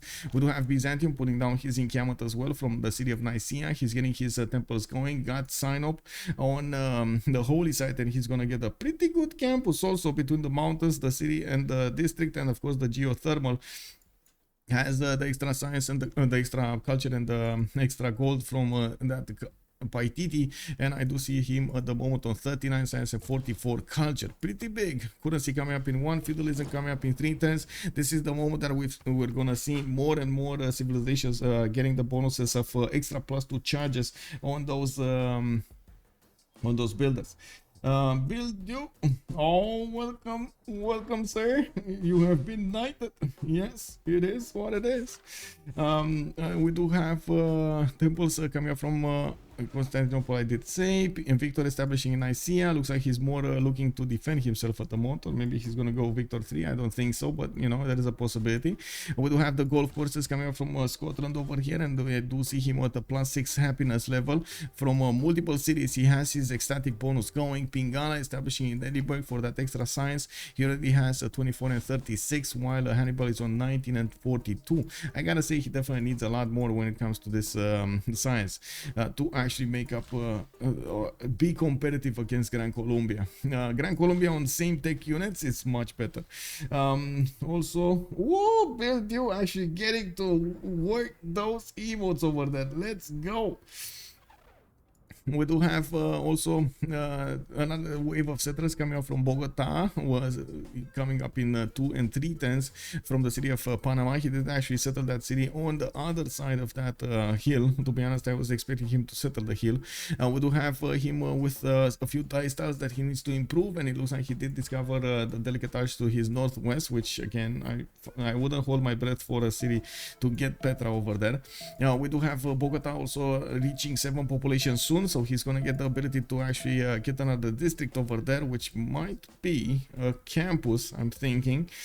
We do have also in the south, it looks like SND getting his encampment training project. He is gonna get very close to actually acquiring a general. It wouldn't be a problem. Scotland is also gonna get a general by the looks of it, and we do have Mongolia getting one. Definitely, there we go. Hannibal Barca is gonna be here. Zangian did get acquired by Gran Colombia, and we do see Scotland did manage to get Hypatia. Very important. What? What?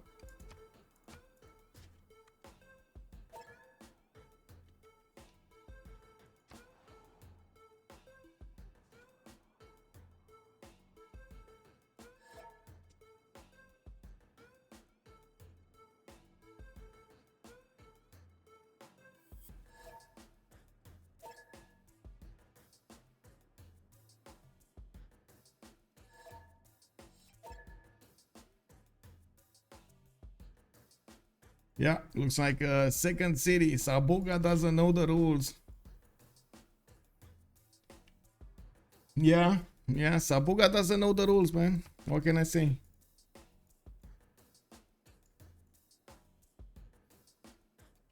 Yeah.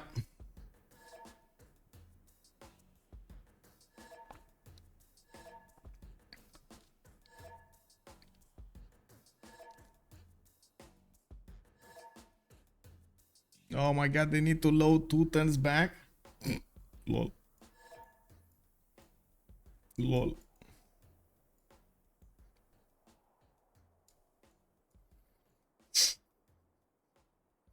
Reading is hard. Yes, reading is hard.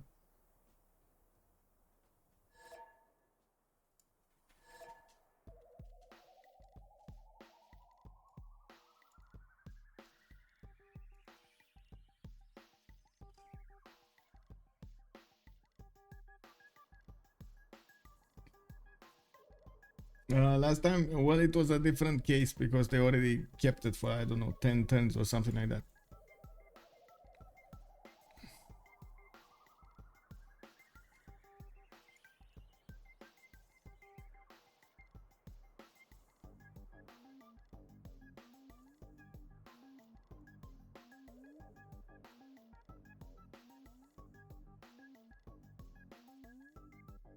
I have no idea how long ago that was, to be honest. And I need to actually, maybe I can actually see. Give me a second. I need to open up the stream, open up my channel and go through the previous load over here. Give me a second. I think I know what to do.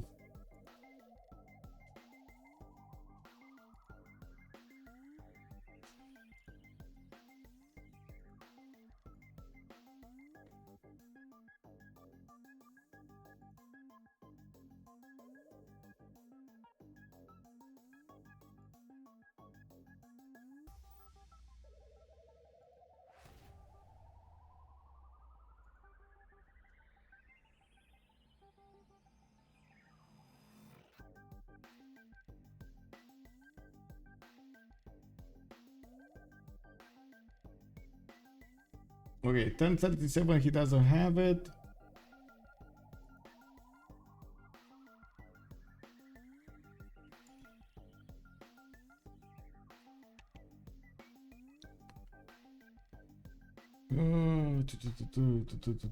CC Pyro, are you over here somewhere?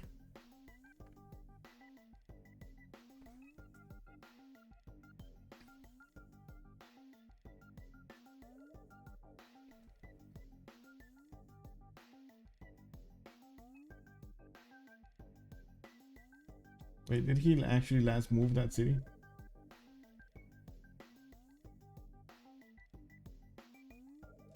It's 1038. It's 1038.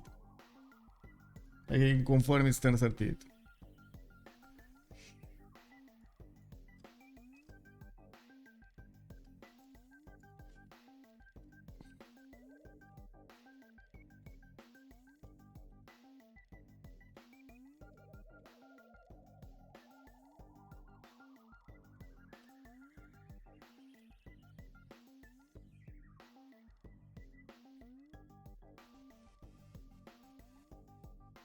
Uh,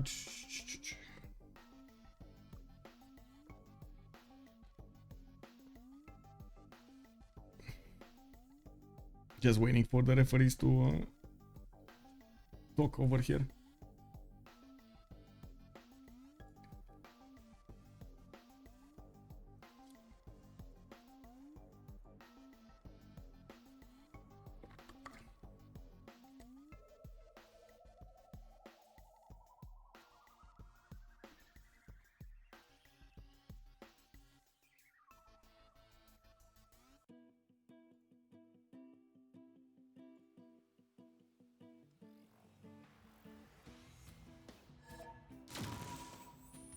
Yeah, definitely offside. Yeah, yeah, offside.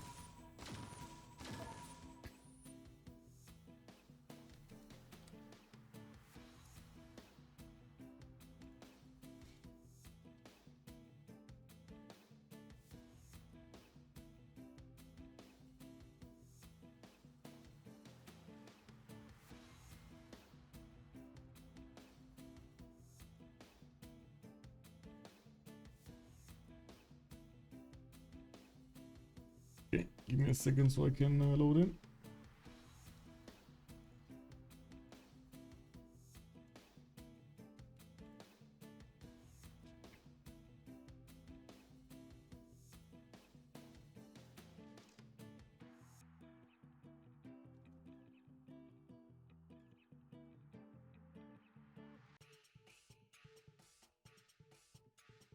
Red card to Sabuga. Yeah. Sabuga, I mean. Sabuga, yeah.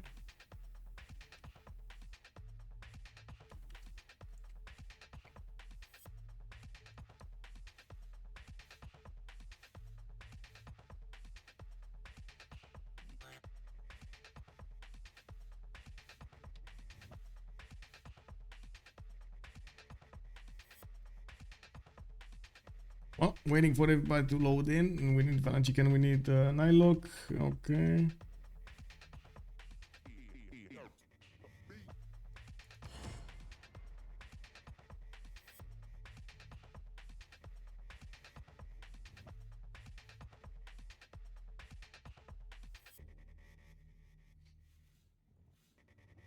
I know exactly. One more coffee, not enough English. They need more. We need more.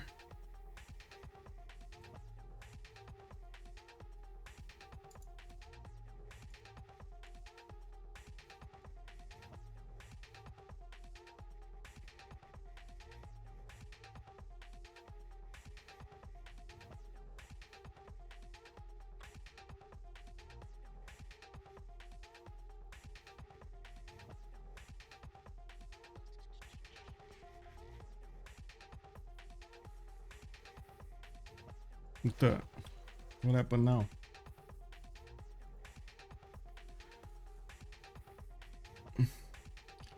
If game is one, Sabuga has to copy the tournament rules by hand 10 times and show the referees.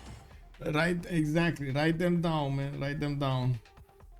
On a blackboard with chalk.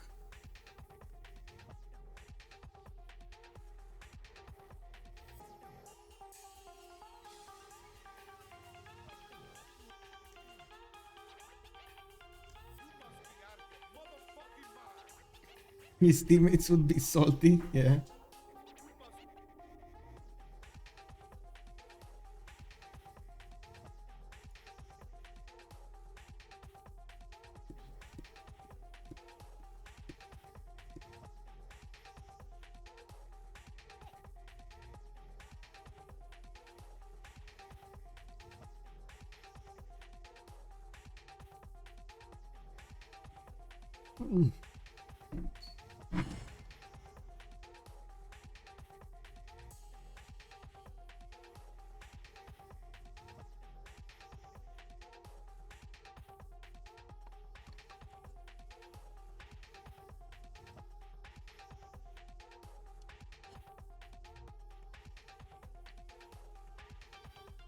Okay, just waiting them to fix their 0ms and we're gonna see what's going on.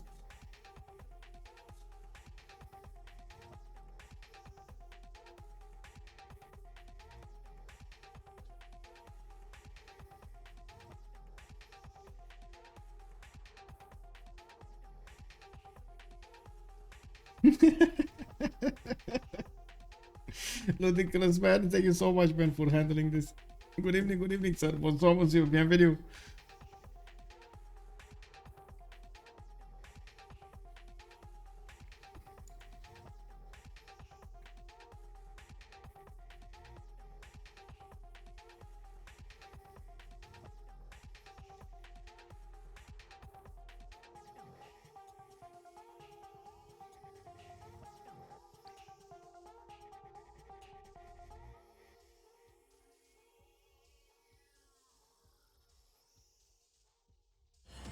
Handwriting only accepted. Yes, no copy pastas. No copy pastas. He needs to actually write them down. Yes, but with chalk on a blackboard. You know, so get your hands all muddied up over there with chalk. It's more effective. And you can't wash the blackboard. Not once. It needs to be big blackboard. And you write over and over and over and over again.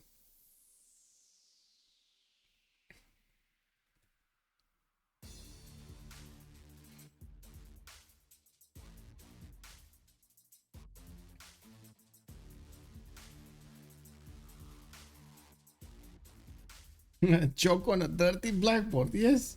He can't walk into a semi-final claiming he didn't know the rules. I know, right? This is weird. Kobaka has joined the round table. Gokpodin Kobaka, thank you so much for the follow, sir, and welcome.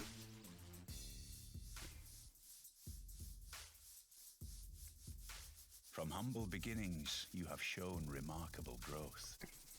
Leave your bronze for iron, and rule with horse and sword.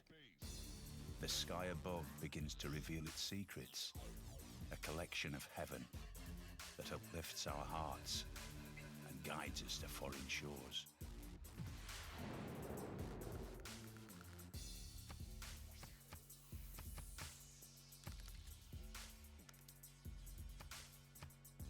Okay, let's actually see what's gonna happen here. Okay, Cardiff is still alive. Byzantium actually needs to raise that city center if he wants to still do the damage over there with his sources. By the looks of it, we're gonna actually have a bit more time to talk about what they're doing. More markets coming around from Gran Colombia. He's getting his bros working going. Feudalism coming up in 4. Still needs to pre-build a few of these builders, so he can actually get to use his 30% off card from the builders, and at the same time get the feudalism bonus of +2 charges. He does have his Santiago Marinho Commandant General deployed to the east side with 1 horse over here, and I do see Scotland is at the moment sending his horses somewhere else. Maybe he does actually want to take the city of Armagh. Oh, the anonymous gifter strikes again. Thank you so much, sir. Oh my god, look at the ludicrous man. Welcome, sir. You have just been knighted by anonymous gifter. Thank you. Thank you. We do have Pingala coming up here in Edinburgh. Looks like we still want them to finish. And there we go. We do have Hypatia being picked up again. He's going to get to activate it soon. He does get a free library from it and extra science when it comes to the libraries. 1 extra point.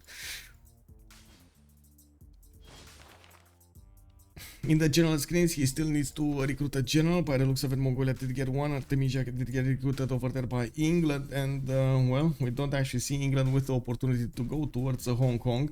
He doesn't also have the opportunity to do anything over here on the east side. He will need to just fight Scotland on the land and try to pick a fight over here while Gran Colombia is going to help him out. We do have Japan also with a need to get a general, especially against Byzantium that is making a general right in front of his face. I don't think we do have actually, we don't have any points generated over here by Opera 357. Now we do have him still working on his faith per turn. He's on 20 science and 20 culture with 54 faith per turn and 57 production. Not amazing, I gotta say. This is not really amazing. He definitely needs more high pop cities to make everything work over here, and his choice of going for a legend might come back to haunt him. He did manage to build Hanging Gardens in the city of Kyoto, and he's getting his traders going. To the west side over here, we do have more horses coming out from the English cities. Still no encampment being placed down. Still working on his audience chamber. I do see Mongolia did deploy to the south Hannibal Barca, and I do see more encampment training projects coming out from Kublai soon. He does have the need to recruit another general. What does he want to actually wait? He wants to deny England the general. Well, that would be big, but I don't think he has the opportunity. Does he have a chop over here? He might actually get to chop. Yeah, he's going for the chop over here. We do have a horse coming from Sanadu, another encampment coming from Al Malik. I think England is still going to get it. Next time he's going to finish at an encampment. It's very close. It's very close. I still think England... Well, what is it? 13 points for a general at the moment? Oh my god, man! Anonymous gifter, bro! Sir, thank you so much. 10 more gifted subs. This is payday, bro. Oh my god, man. Thank you so much. We got so many new people. Look at this. Dibakar, we got El Sogs, we got Mekonzina, the worker, we got Grogor, Casey Knife, we got Kid, we got Roby, we got Vojak, Smalkachov, we got what are the worker, Maktator Mundi subbed over here. Oh my god, yes, my heart is pumping right now. I don't know, man. Oh, thank you so much, anonymous gifter, man. So much, man. Thank you.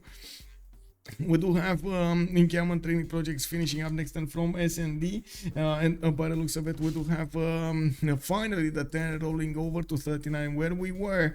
So we're going to need to see if SND is actually going to get the points. I think he will be very close, like what, 27 or 28 he's going to get, and he's going to need another turn. Wait, he didn't finish the project. Oh my god, he finished. He finished the Civic. He finished the Civic. Uh-oh, that's not gonna be good, man. Oh, he didn't get the production, man. That's nasty. That is nasty. Outside over here is gonna get his encampment training project, but still, it's gonna be very close. I think he should get it actually. 17. He should get it next time. Now Scotland is gonna recruit one. I don't think Mongolia has the time to chop, so it's fine. He's gonna get it. It's fine. Zankian still got recruited over here. Well, somebody's gonna remain without a general, because there's only one recruited, right? It's only Mongolia that recruited one. Nobody else did. So Scotland is gonna get one. That's the second, and then we do have England getting one, and then we do have Mongolia getting another one, which will deny England Legenden the opportunity to get one. Stock-upon-Trent is just building up an encampment over here, so well, he's gonna deny his opponent the ability to get a general. That's still good. And Sansu with the biggest emotes over here. Man, I gotta say, man, where are my emotes? Why are you not using my emotes? That's a Michelle Dance over there. Who's that? Michele Dance. Who's that? It's pretty good emote though, I gotta say. Pretty good emote. I still like the Janaba 4 dance more, but still pretty good emote over there as well. And we do have to see how Legenden is going to get out of this, especially with Mongolia benefiting from those strong Kesheks. He is going to get to attack his opponent soon. We do have outside, without that many units at the moment, he did manage to take the city of Mogadishu that was poking at England earlier. Now these forces are going to get to reposition towards his other cities, towards the borders in the south of Al Malik and Kokekota, to try to go against the English forces. They will have generals for both sides, on the south of Korabalgasun and on the east. Looks like yes, Strong Track did get recruited over here by England. Now while we do have Mongolia and Scotland needing to pick the next two ones, there we go, another one got picked up, and orders are coming up in the Bilgius of Korabalgasun. We do have a market coming up from Xanadu for extra traders. We are turned 40, and we do see that Byzantium did manage to get Nicomedia to the northeast. He's on 6 cities at the moment, getting a 7th one soon. I gotta say, he's also putting a swordsman right in the face of Japan over here, and I don't think he got his third belief over there. We do have Japan with a very weak warrior that can be attacked over here in the southwest, and I do see at the moment Opera 357 still needs quite a bit of time to get his units. units out. Defensive tactics coming up in 110. We do have him on 26 culture with 24 science, not even close to Sabuga's 43 and 57. Now we do have a bit more gold generation when it comes to 12 plus versus the gold generation of GBL. And we're going to need to see how this will stabilize. There will be a bit of a problem over here for Scotland. I do have to say he's going to need a lot more science to be competitive against Gran Colombia. I do see Nearbird is on 42 and 39. And yes, he's starting to acquire those science points, 363 versus Hannibal's 281. While I do notice Hannibal is starting to get a few more cities out, he's also going to start putting down a few more in of these campuses, and he doesn't actually have the libraries in them yet. I think I know who is anonymous gifter, because each time he's on stream it's raining sub gifts, so it's thanks to him.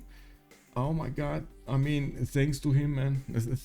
Yes, we are thanking anonymous gifter. Bro, he's putting bread on my table, man. Thank you so much, man. Wherever you are, thank you so much.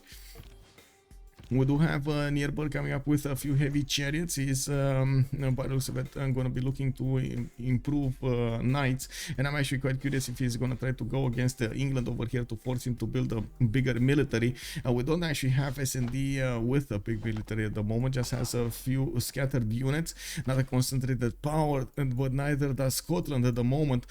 We do also need to see what's going on here in NilocC's territory. His NilocC at the moment is trying to figure out how he's going to get the economy for his teammates with 80 production, 35 gold. We do have him on 18 science and 30 culture. Looks like he's also managing to get 5 cities, and still did not actually want to attack the city of Hansa yet. We don't have him with a classical unit out, and it looks like he's going for a little bit more science, building up the libraries in Manchester.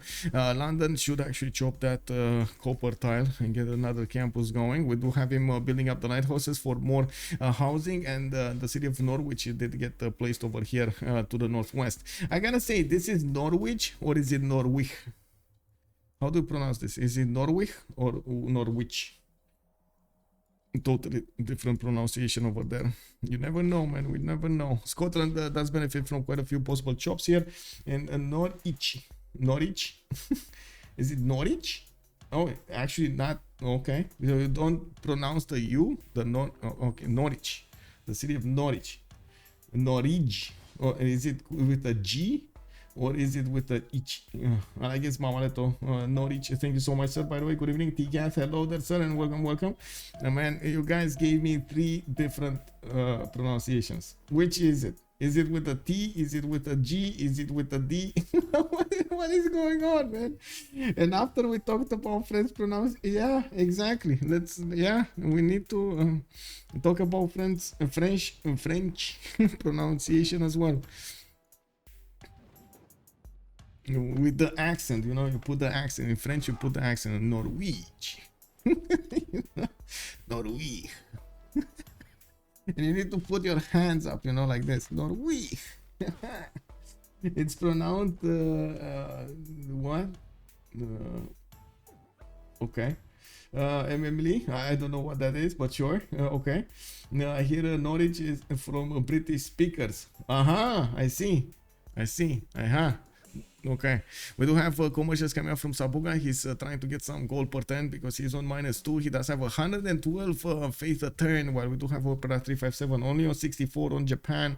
Looks like Byzantium over here is going to manage to sim a little bit better than Japan at the moment. Finally, an encounter coming up from Opera 357. He's getting his temples going, and I do see he did put down one of these +3 theater squares. Might be for the era score, to be honest. It does seem like he's getting some granaries in his southeastern cities, where he did not get the opportunity to actually get these harbors in, so he gets the lighthouses for the housing. We do have a few more units from Mongolia appearing in the south of his borders to start preparing for the attack on England. We do see he's getting his markets out, and more traders coming from Xanadu. Actually, Victor is establishing in the city of Xanadu, not in the forward cities. Is this gonna be Victor's Victor third strategies? Not this. Where is Victor? Not this. Victor. Oh my god, is this gonna be Victor Impression over here? Is this it? Is this it? I don't know, man, but it seems like he's trying to do something. Man, K6 with a +1 promotion. I don't know, bro. That sounds dangerous. Danger. And the city of Paris is Paris, if it's not a Hilton one. Yeah. Bienvenue sur la Paris. Yeah, Victor, 3 option for sure. Well, we're gonna need to see. Now we do have Stonehenge coming up over here in 3 turns from Manchester. It does seem like we do have lighthouses coming up from London. Royal Navy Docker coming up from Leeds. It does seem like we do have settlers from Bristol, and yes, he's gonna try to get the points for the Golden Age here. We do have 10 more turns until the next one, and we do have outside with the biggest production in the game, 101, 38 science and 40 culture, while again the next to him is 23, 47 and only 77 production. I do see Camel Training Project coming up from England now, and it does seem like he's gonna try to get Ethelfled. That's gonna be a great general over here for the medieval Renaissance era. He's gonna need to get coursers, he's gonna need to get men-at-arms or pikemen to actually make that work, and we do need to see Legenden get there. That's the issue, right? He needs to get there. We do have another city moving to the east side over here somewhere, and I do see a wave of builders coming up from his cities. He's getting the science to be improved with the help of that guy from Plaza. And well, to be honest, I'm actually a bit curious why is he not deleting the galleys, but sure, okay, keep them, bro, keep them. I mean, you have so much gold, why do you need 2 more gold per turn, you know? We do have a few builders coming up from Kokekota and Al Malik. There's an amazing amount of tiles that he could chop. Not very good tiles. We still have rainforest, which does do give you like half and half food and half production, instead of giving you the full production that you get from the forest. We also need to see if there's going to be an attack from Byzantium into Japan's land. Looks like he's just poking around a little bit, playing with his food over here, and we do need to see if Byzantium is going to get to build a few more units. Just the same, we need to see Japan getting some samurais in the front line. Victor also establishing in Fukuoka. We do have only 2 horses coming around here. Those were the 2 horses that did take out that city in the north. We do have also commercials coming up from Constantinople, a settler coming up from Adrianople. He's getting bigger by the minute over here, and he does have possibility to actually wrap around the north with no problems. He's gonna get a little bit closer to England, but I wouldn't actually see NilocC getting units against him. Looking at the tech side over here, we do have outside going for masonry, going for theology, and I do see his well, we're still waiting. We still are waiting to see what Victor is gonna do. Also, what promotion 3 do K6 have? Range promotions. It keeps his melee strength looking high, so he's slower on his attack since outside doesn't know what is boats and what is lands. I assume. Please, one day I want to see a team pick all England in a real game. Yes, I actually want to see that too, you know. England versus China, you know, full England versus full China. Now we do have also SND coming up with another settler. Looks like he can settle that north of Portsmouth, and yes, he did poke a little bit Scottish scout from the one tile choke, but it looks of it he doesn't have units to follow this up. We do have Scotland with some knights that could actually start to attack into the English units. Gran Colombia is over there to stop any kind of Scottish aggression, and by the looks of it, immediately SND is retreating his units, so he doesn't actually give the knights some free kills. We do have near bird on 59 science and 54 culture. He is keeping up his advantage against Hannibal over there from the beginning of the game. He does only have 77 production, needs a lot more. Is also on a 9 gold a turn. You can actually see the first industrial zone being placed over here from the city of Stirling. He's going to get a +2 there. Could actually, should I be able to aqueduct it though to the northeast. There we go. He also has the ability to aqueduct in the south if he actually wants this. I'm a bit surprised where he placed the first industrial zone, but oh well, we're gonna need to see. Campus and commercial, or oh, Diplom quarter coming up from air. He's sending his Burica general to actually deal with the units of Armagh here. That city state is only 21 garrison defense. That's going to be his 6th city state, 6th city, not bad. It's just a matter of time until he actually walks in and takes that down. Let's see what's going on over here. Another settler. Finally, the Kesheks are coming out to play, and we do have Victor established in the city of Xanadu. I do see the builders able to chop over here. He did get masonry. These builders do benefit from the feudalism bonuses, and they will allow him to chop these very, very quickly. We do see him moving them in positions so he can get the chops into the Kesheks. Now, this is going to be quite quick. Legenden is on masonry coming up in 1 turn. Divine Right coming up in 2 turns. He still needs to build in camel training projects so he can actually recruit Ethelflaed and have the benefits for upcoming units, for the medieval ones, not for the classical ones. Of course, horses are classical. We do have swordsmen classical. Archers are actually ancient. We do have another campus coming up from Newcastle upon Tyne, and no preserve yet on Gobustan, which usually the players do want to get preserve on that wonder to get a little bit of food and faith. Now we do have 8 more turns until the classical era. The players are starting to acquire, the classical era ends, and we're gonna enter the medieval one. The players are starting to acquire the era score points for that era, and we do have Hannibal, for example, 10 points out, getting his commercial hub investments. Looks like Marco Polo is the next merchant up, and he's gonna try to get that going for an extra trade route capacity. Sabuga does have 6 more points to go for, and it does seem like at the moment he's still poking around over here in the business of Japan. We do have warriors coming from Fukuoka. Japan is building up a defense. He's getting Leif Erikson also as an admiral. I think Legenden might die. Yeah, we'll see. Yeah, we'll see. Danathos also, good evening, sir. Also doesn't have great land to settle, and so it's all up to Sabuga, I think. We'll see. We shall notice over here. I think Sabuga still needs to wait a little bit. I find it unlikely that he's going to get to push through samurais on the coast. But I do have to point out Japan doesn't benefit from a general. So, yeah, he's going to need some projects over here to get the general. And as you can see, he doesn't actually benefit from a lot of production. Only has 1 single encampment that he can get that going. And that's exactly the city on the front line. We do have near bird.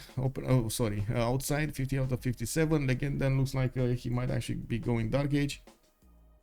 We do have outside 50 out of 57 is 7 points. It's fine. With the arrival of the first Keshek, he's gonna get 4 points, so he's gonna be only 3 points out. Getting a campus over here from Korapal Gasun. Looks like he's gonna get a decent amount of science in 46 and 48. We do have Legenden going for mathematics and divine right, and he did manage to get Ethelflaed. Finally he got a general. We're going to need to see him start to pump out a pikeman if he actually wants to withstand the damage of his opponents, or I should say he needs to build spearmen so he can upgrade them into pikemen. We do have also Opera 357 6 points out on Japan. He's building up a few more campuses. This is going to be a +3 over here. We do have harbor shipping projects for more of these great admirals and gold, more lighthouses for his trade routes, and I do see he's finally putting his 6th city. Yeah, that's his 6th city, right? Yeah, no city in the south though for him. And we do have near bird, also 44 out of 50. Looks like he's putting a bit more pressure on England, forcing him to make a defense. Gran Colombia did come in with only 2 horses, scout and an archer, and I do see the aqueducts are being placed over here from the city of Stirling, so he gets his production going.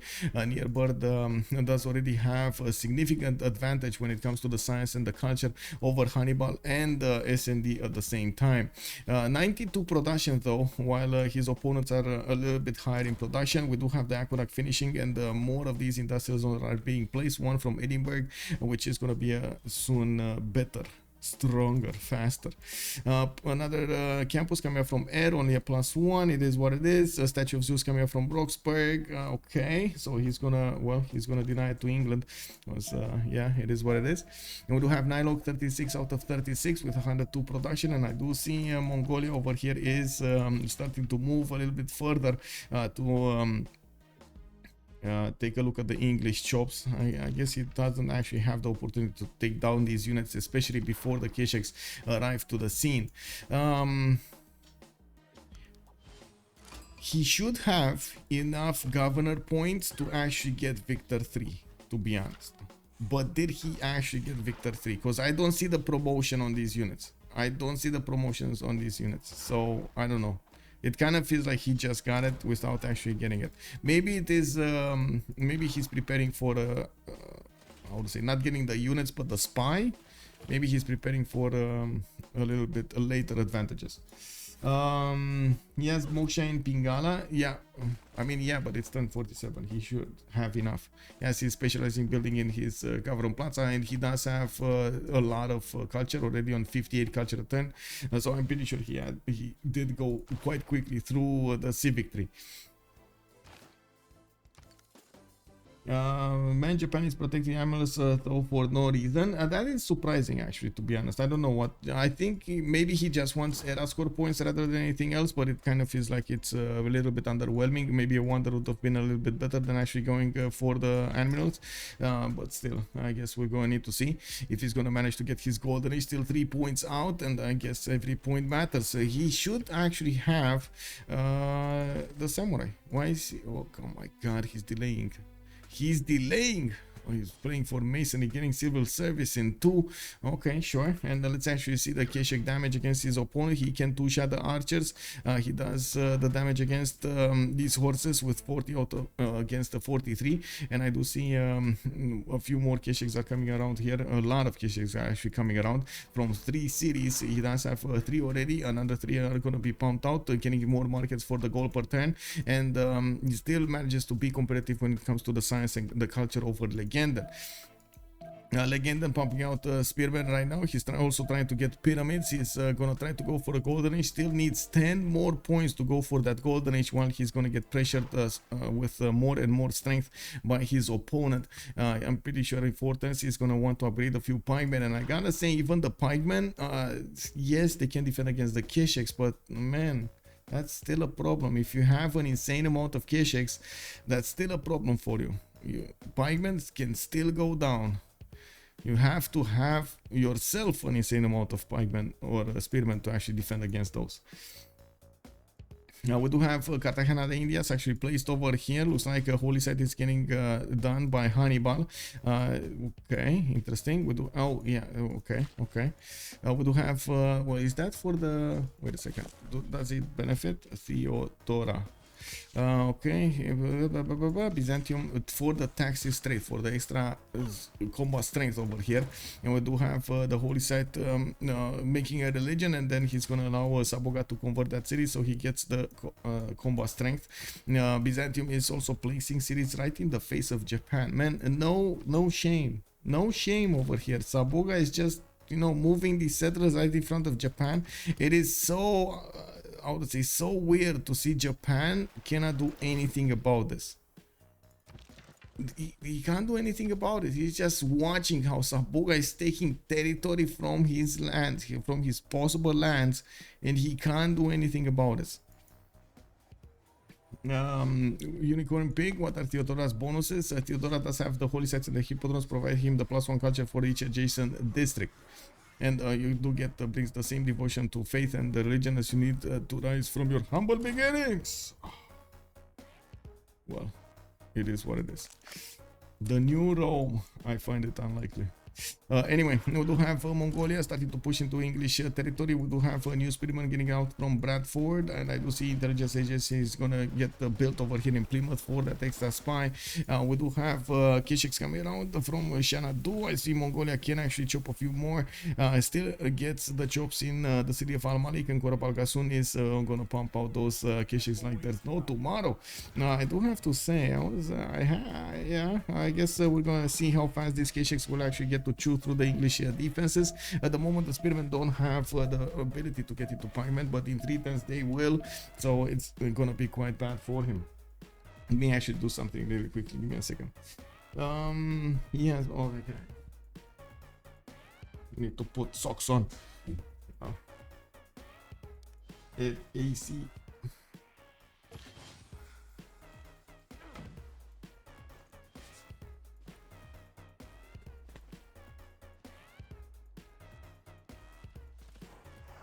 I must say, I'm getting to tone down my belly. I can actually put socks on with no problems. I wish I was, you know, fluffy. I was actually at some point I had problems actually putting socks on. I couldn't believe my belly.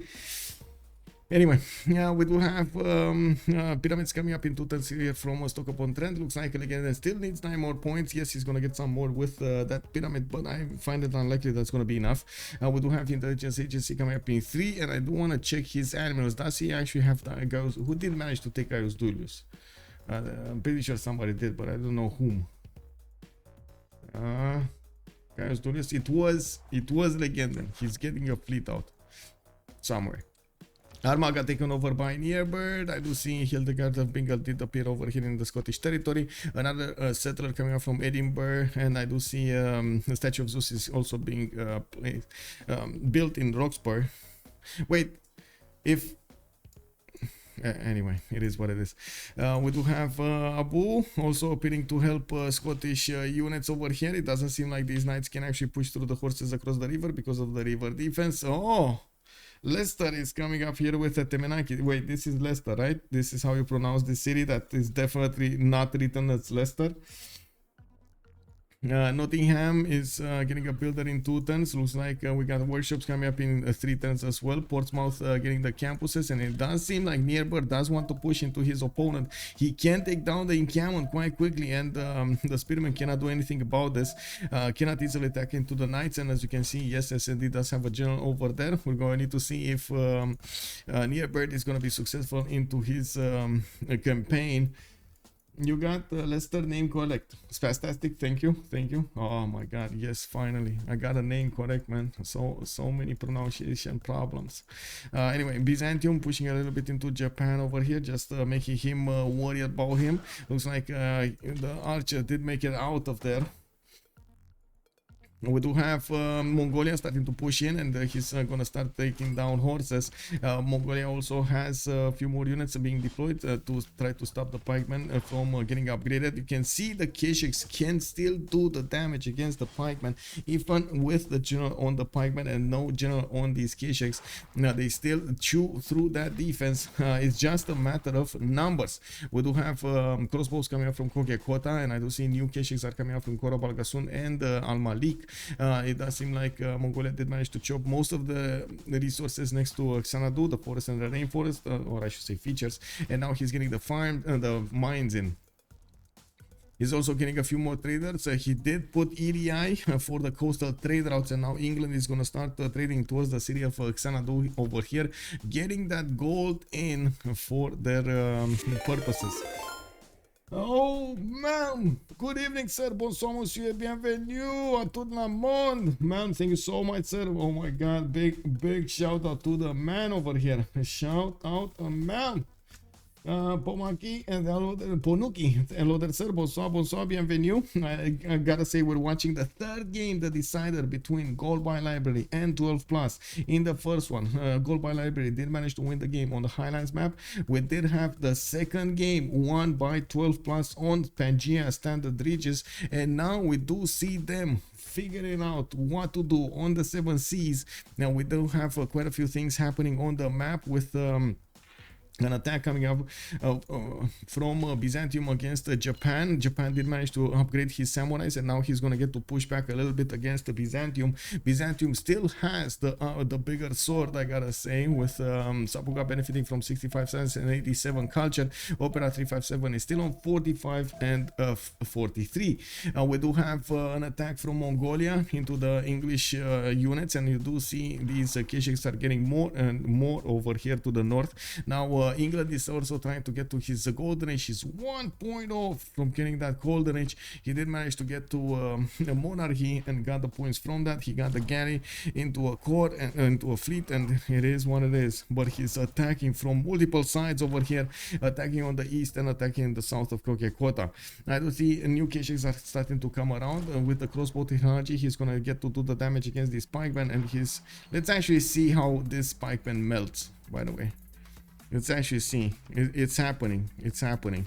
Let's see if Legenden is gonna be on point with this upgrade. He really needs to upgrade this pikeman before the fourth shot of a Keshik. You see the 4 Keshiks over here? All 4 can actually attack into the pikeman. Let's see. Is this the fighting squad? Oh my god, look at the pikemen. Man, those are some long sticks.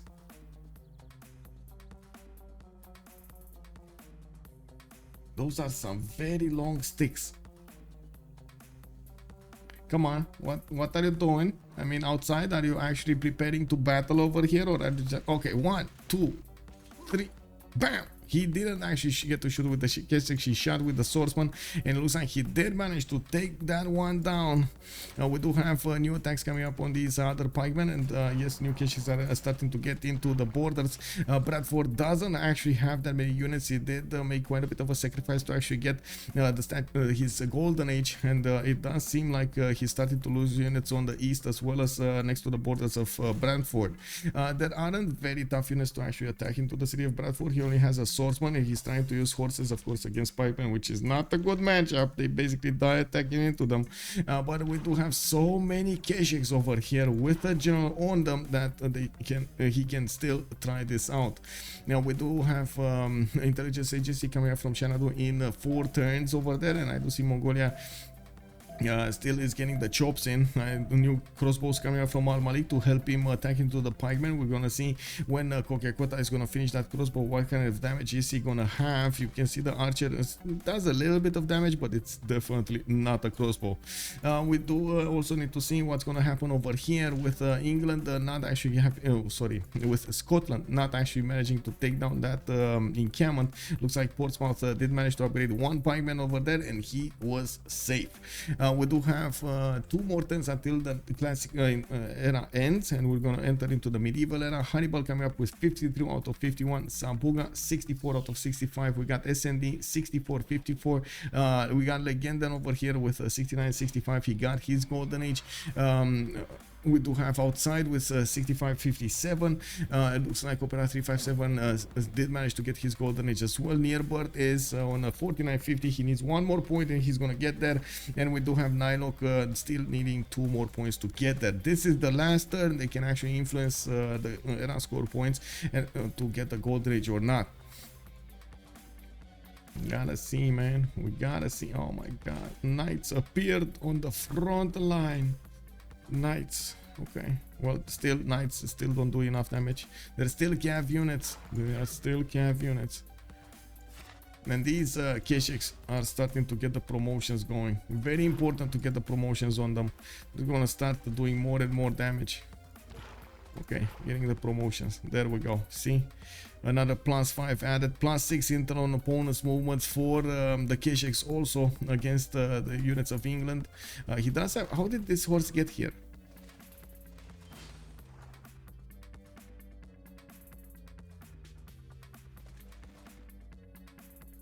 I'm very confused right now. You can see my face, right?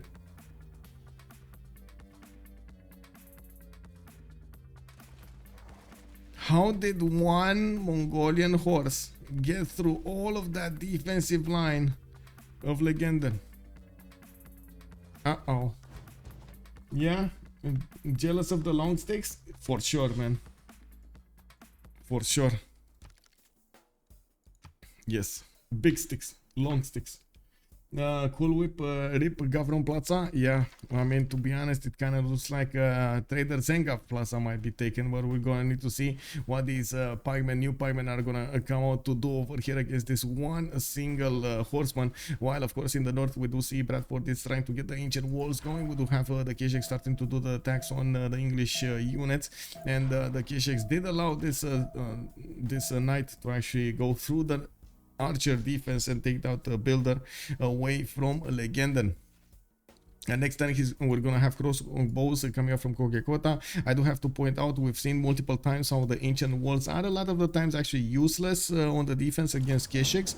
Yes, they do some damage. Yes, they do withstand some damage, but unfortunately they can't really stop an attack.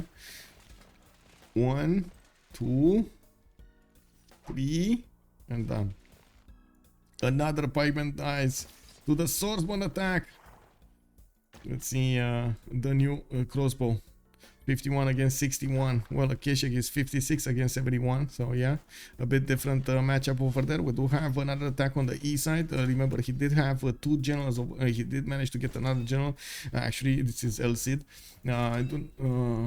Okay. We do have intelligence issue coming up from Xanadu, and looks like we are gonna go for a pause over here in a few seconds, 1 minute and 20 seconds or something. We will have the World Congress starting up in one turn. Hannibal, Pen Russian Voice, Golden Age. We do have him getting that second wave of bonuses when it comes to his culture and his points of gold. 45 science and 74 culture versus Neobirds, 81 and 47. Sabuga, 72 science and 144 culture. We do have him 150 production and 174 faith a turn. He does have the Pen Russian Voice this time. He can go for Grandmaster Chapel. That's exactly what he's doing. He's going to get his hippodromes also, and it looks like he's going to pressure Japan a little bit more. SND doesn't actually get to pick anything right now. Victoria doesn't get to pick anything, but he's on 48 science with 60 culture, and it looks like he's in big trouble.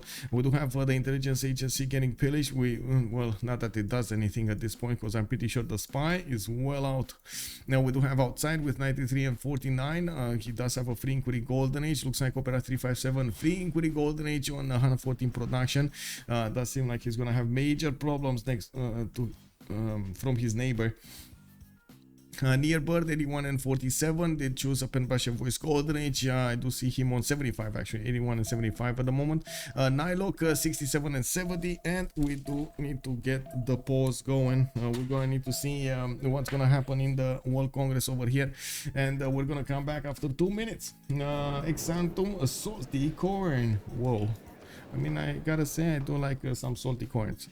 Okay, so I'm gonna go for the minus over here on the recon. I'm gonna go for the minus on profits. I'm gonna go for Vanach.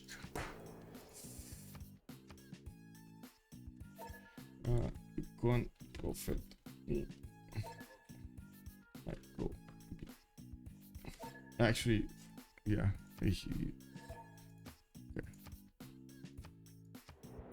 Okay, be right back.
Oh man. Let's actually see. What's the point of FIFA patrons then? Give heavy cav unit? Yes, they do give him units. We do have Mongolia actually getting in to polish the main tiles of his opponent over here of England. Looks like at the moment in the World Congress we did have ranged losing 5 combat strength. That's a bit unfortunate. We do have double points for the great people of scientists, and it looks like Hojo is getting his 2 victory points. The knight has been taken down, and we do have Legenden deploying those pikemen to the south to handle this. Unfortunately, well, he doesn't have any more points for these ones. We do have a few units being deployed to the east side here. Mongolia looks very scary. Yes, that's Mongolia, man. Mario Shiba. Hello there, sir. How are you doing? Bună seara, domnule. Bine ai venit. We do have also outside moving in with his crossbows on the east of England and starting to smash through those defenses. Oh, this is bait. This scout is bait over here. This is major bait. We do have the crossbow that we can get to attack the pikemen, but now with the -5 military advisory resolution, these K6 will do less damage. And wait, they should do less damage. Yeah, they do less damage, and of course the crossbows do the same. We might actually need to see some how do you call them? Oh my god, some men at arms. Let's actually see what's going on here. Looks like Byzantium might actually go against Vilnius. In the city-state screen we do have Hannibal getting Hansa. Looks like Cinguetti is gonna get seized over here by Sabuga. We do have NilocC on Hong Kong and Opera 357 on Vilnius, while Lahore is on outside. Opera 357 can't really move efficiently out of his borders, especially against knights over here. They don't do that much damage against him.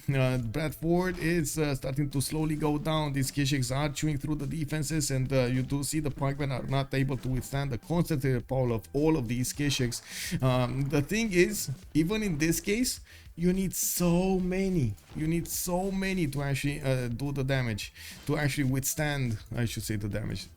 We do have a spy coming up from Xanadu that's gonna get into the borders. That's a level 1 spy. That is a level 1 spy. Okay, let's see it get over there in his opponent's borders. SND did jump up to 108 science. He did choose free inquiry this time. Burson is coming up in 2, printing coming up in 3, and it looks like Legenden is actually trying to push Japan over here. He did manage to get Blackburn and forcing Japan to actually get a navy on this side. I was talking about the possibility of Japan to actually get into the seas of England to try to put the pressure on Plymouth. It looks like Legenden did not want to wait for that to happen, and he's putting the pressure back on Japan here. Japan is getting attacked by a Sea Dog fleet, and we do have Opera 357 still miles away from actually getting his full units up to, well, I say miles away, but his cartography in 2 turns. Kek W, he's not miles, he's very close. He's inching closer. Okay, I'm sorry. 5 turns for Mahabodhi Temple to finish in Kyoto. The moment Byzantium still needs a little bit more time to actually go against his opponent over here. Byzantium doesn't get Tagmas, if I remember. Theodora doesn't get Tagmas. The Tagmas are only on Basil II. The Dromon is the unique unit that is common between them. We do have Byzantium actually sending a few units towards NilocC, and by Lucevet we do have him actually getting his horses on the east here, trying to defend against Sabuga's attack. Another wave of settlers is coming from London. I do see a wave of heavy chariots to turn into knights. Also, Sabuga cosplaying Germany, taking all the CSs. Legenden has fleet the Sido, quite scary. Was Crusade denied from Sabuga? I don't think he just didn't take it. Let's see. Crusade was denied by England. Yes, God of the Sea over here, he got denied. Sabuga, also Gran Colombia got Defender of the Faith over here. It is what it is. Okay, well, Sabuga got greedy. He didn't get it. Okay, this is the legend that Byzantium actually needs to take out to get his +2 from the Taxi Strait. He's not sending a single missionary. That's a bit unfortunate. Why it is what it is. We do have Vilnius taken down. I guess Byzantium does have other priorities at the moment. It does look like Legenden is pushing out a little bit with his pikemen, trying to take out some of these units that are pushing into him. We do have right now Legenden scrambling to get as many units out as possible from his cities, while he's putting the pressure on Japan's boats. 2 turns for cartography to finish. We do have 2, 4, still 5 more galleys to actually upgrade over here in caravels, and we do not see this Sea Dog fleet managing to do enough damage against his opponents. He's doing the damage, but it's taking one of these galleys a turn, not taking everyone. And of course, these galleys are getting some promotions if they shoot back. Now on this side, I do have to point out Legenden is on engineering in 1 turn, exploration coming up in 5. He is in quite a bit of trouble over here, fighting off both Mongolia on the north and his ally, his opponent in the southeastern seas. We do have another city being placed over here, the city of NilocC on the coast of Hull, to the south of Mogadishu. I'm quite curious what is he gonna do other than actually getting traders. I'm pretty sure he knows about Blackburn because, you know, English aggression. He is sending the trader. He's sending the trader, man. Wow.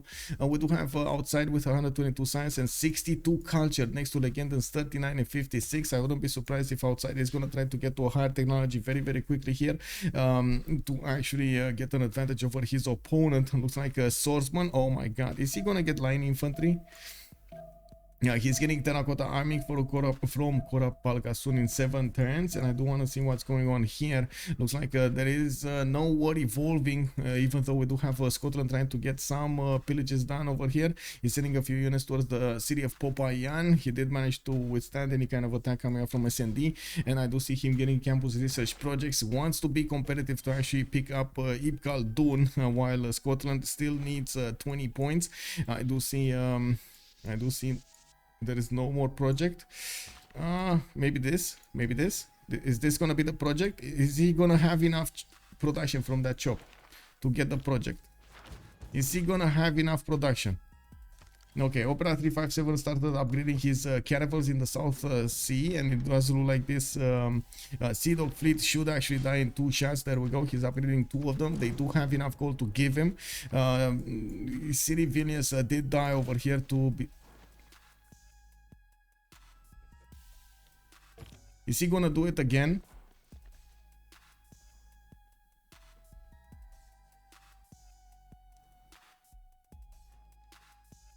No, really. Is he gonna do it again?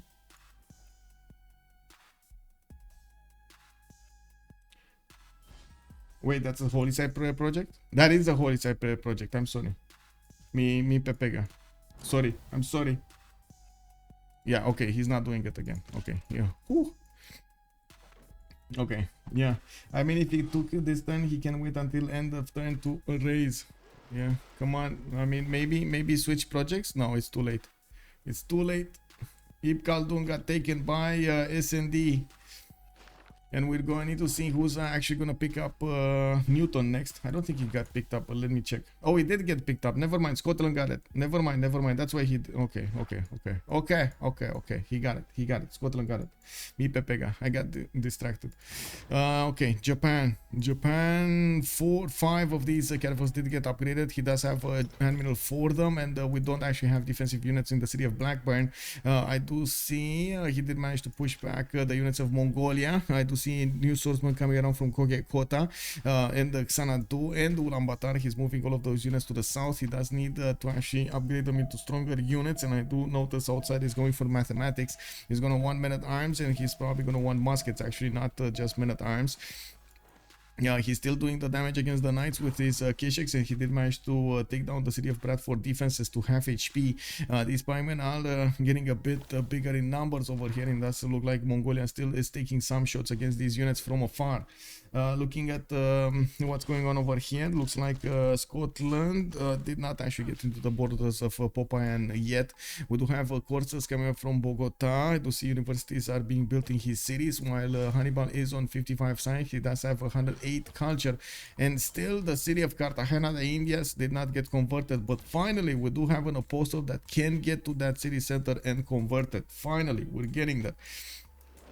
We do have the Japanese units managing to take down the Sea Dog fleet, and now he's moving towards the city of Blackburn, where we do have ancient walls being built up. We do need to see if we're gonna actually have frigates also coming to help them.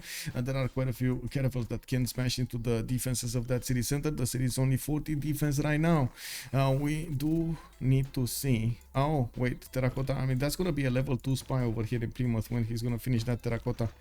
Very nice from him. Now we do need to see the economy booming over here on both sides. NilocC does have the biggest stake when it comes to economy, 169 gold per turn, also 92 science and 92 culture. Pembash and voice golden age with 163 production.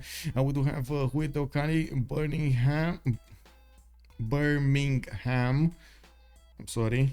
I'm sorry. We do have Byzantium starting to get in here, and it looks like SND is doing his best to actually get the goal for his teammates. 84 gold a turn, Sabuga is 62, and then Hannibal on 77. Actually, it's spelled Birmingham. Wait, really? Oh my god, man. I'm getting so confused about these names. No, it's not. Birmingham. I'm getting so confused, man. There was a big discussion, Mario, earlier about how to pronounce this city. I don't know, man. And this city, why is it pronounced Leicester? How is this Leicester when it has an I over there? I don't know, man. It's just weird. Anyway, we do have a knight coming up from Constantinople. I do see he's getting a few more arenas over here, and he's sending his units towards England, where he is gonna meet the Knights of England on the battlefield. They did manage to get a horse inside of the borders because the English are kick W, man. Well, I don't know if they're silly, but I guess I think it is, you know, they're free enough to say whatever they want to say. It doesn't matter though. The letters don't matter for them, you know. It is what they know that actually matters. Yeah, they can spot you from afar. If you don't actually pronounce the name, you're an outsider. Anyway, now I gotta say, a lot of that thing you can actually see in the French series as well. In the French names, or the French language, not series, in the French language. If you don't know it and you're pronouncing it, look at Paris. Is it Paris or is it Paris? You know? Oh, you're pronouncing it Paris? Boom, outsider, man. He's not from around here. He doesn't know how we actually talk between ourselves over here, you know? Yeah, spotted. Flashlight. Yeah, see? Yeah, that's big brain, man. You get to know who you're talking to immediately. Where are you from, my friend? I'm from Paris. From Paris. Oh no, I don't think you're from Paris, man. No. You would have known how to pronounce the city name. The real question in France, exactly, right? Le pain au chocolat or chocolatine? Yeah, man. Yeah. Oh my god, that actually makes my belly rumble over here. Oh, pain au chocolat. Yes. Say it slow. Oh my god. Anyway, we do have Japan ending up next to the borders of Blackburn here soon. He does need one more turn to get here. It looks like Legenden is gonna get to the west side of Blackburn with one of these builders. He can chop the walls if he's in trouble, and I'm pretty sure he's gonna chop them. He gonna chop them silly. There we go. He's not gonna allow these caravels to have an easy meal over here in the city of Blackburn. We do have England sending his traders through the north, and of course he's starting to acquire a bit more gold from that. It looks like in the production screen we don't have that big of a difference between them, but I do have to point out Sabuga did manage to get to 215 production plus 253 faith a turn. Amazing at the moment what he's doing with his lands. Encampment, more encampments coming from here from Japan. We do have him getting some more knights out and quarters from Nicomedia. It looks like temples coming up in 2 turns from Antioch, and more encampment training projects. I do see Armag over here is getting that holy site built. Okay, I don't know what I wanted to say, to be honest, about this, but anyway, Armagh is over here. You see it? It's very nice. It's very nice. I have Mont Saint Michel on Sterling, and looks like he's gonna finish in 6 turns, or actually faster with Imhotep. He's gonna get extra culture from all of these floodable terrain tiles. Not bad, but to be honest, these are very bad tiles to work anyway. I don't think extra culture would make them better. He has a lot of tiles here to actually benefit from, but still not good at all. We do have Mongolia's attack faltering over here, stalling. It doesn't look like he can push through the next defenses of Bradford, while yes, he did manage to get some crossbows. He's 2 turns away from getting Terracotta Army, and he's specializing his armies into men-at-arms. Not to mention, I think he's going gunpowder. There we go, and mercenaries coming up in 1 turn. Somebody's gonna need to give him the niter. We do have nearby making niter. We do have outside making niter, and we're going to need to see when NilocC is gonna get it. Let's see, machinery coming up in 1, humanism in 2. Okay, getting his intelligence agency in 1 turn, and I do see he's getting pressured over here by the units of Byzantium. They can't really push against the Knights of England, but they will get some pillages over here. And there are some Byzantium courses snaking around the water over here to the north of Leeds, and we don't have that many units defending the city of London or Liverpool to actually push them back. Temenaki did get finished in Brighton. He's getting another campus over there, plus 2 with the rainforest. And I do see Japan did finish his religion. Let's actually see what Japan did. He's getting watts for the extra science and the extra faith, and I don't see him actually locking the final belief in.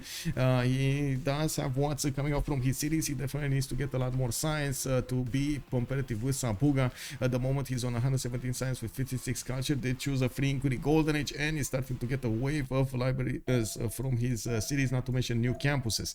These Japanese boats are not giving up. They will attack into Blackbourne, even against the walls, just smashing the walls in. Let's see, Mongolia, are you okay, bro? Oh my god, these crossbows delete the pikemen, man. Just crossbow armies.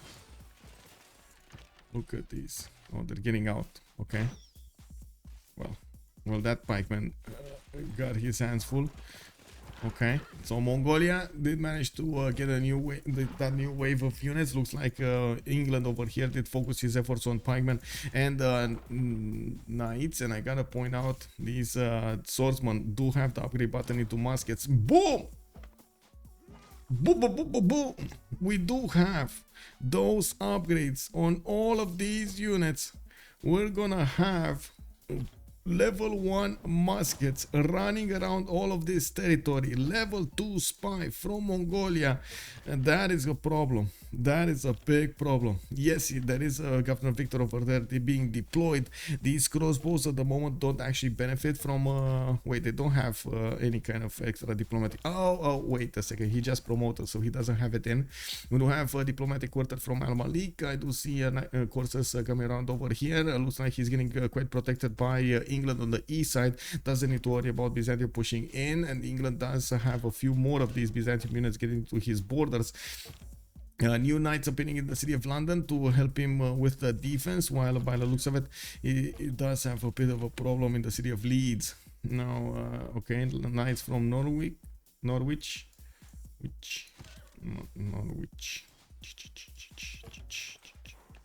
No. Anyway, I guess he wanted that tile.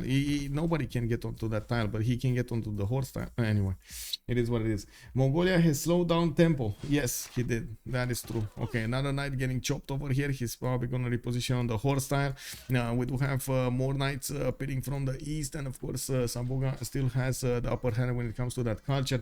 We're going to see courts not far away from this campuses. And that's something that Japan needs to finish. We do see campuses coming out from Japan to get competitive when it comes to the science. The culture, though, is just in shambles. Only 58 culture a turn.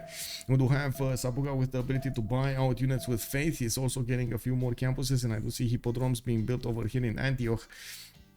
Gran Colombia. Oh, wait, Byzantium still didn't get to convert this city.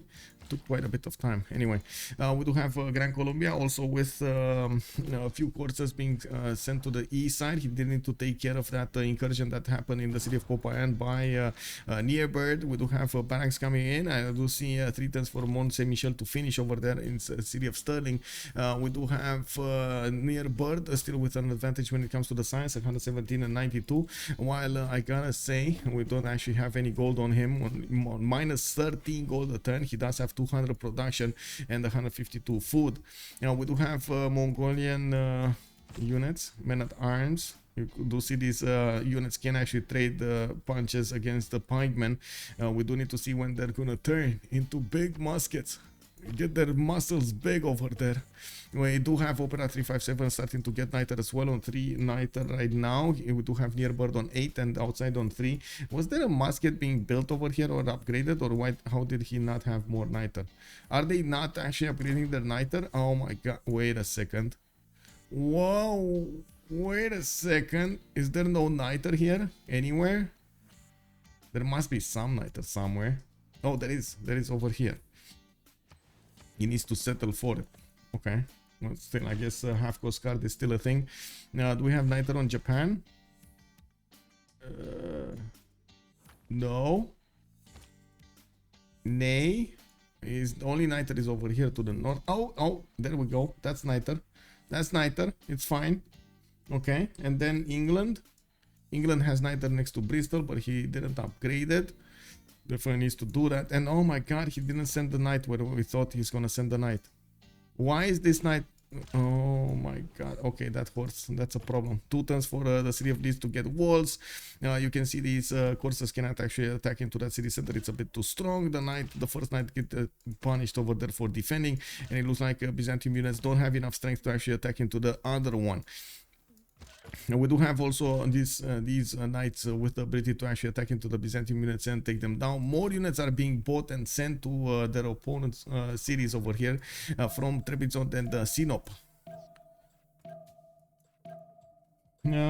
Thank you, Andy Reo. Okay, wait, and this is the 7 Seas map script. Yes, it is. Yes, yes.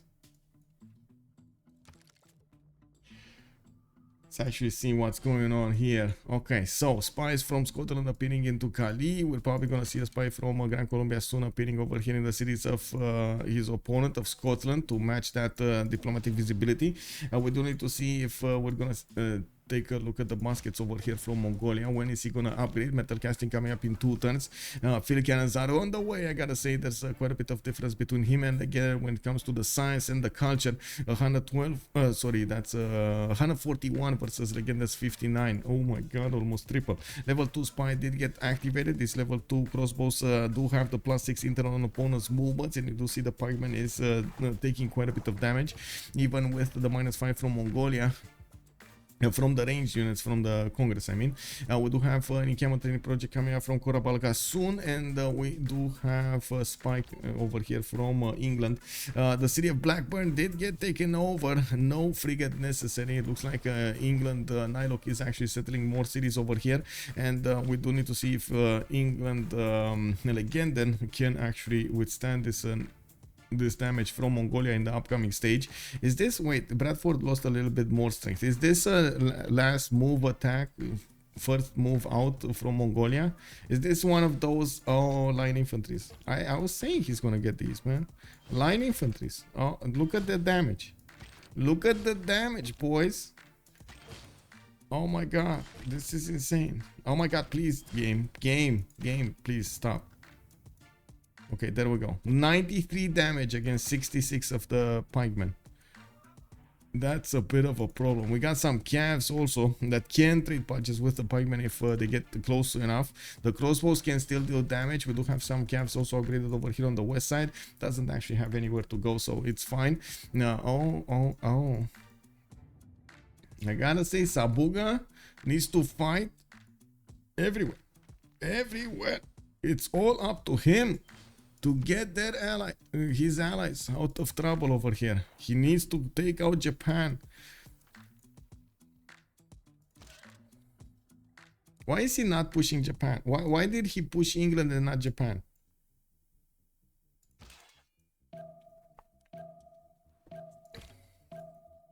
Does Legenden have escape? I did notice something moving over here. Yes, Legenden actually going through the south of Scotland. Looks like Scotland has a unit over there. Preslav is outside, so this is an opponent. Where is he gonna go though? Okay, the boats are getting attacked here of Legenden by Preslav's archers.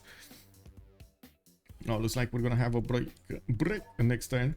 Caguana is getting Statue of Liberty from Byzantium. He's gonna try to get to the Diplo points. Okay, his Opera 3-5 or deny actually the Diplo points. Opera is on 6 out of 20. And if they do manage to take out an opponent over here in England, that's gonna be a problem.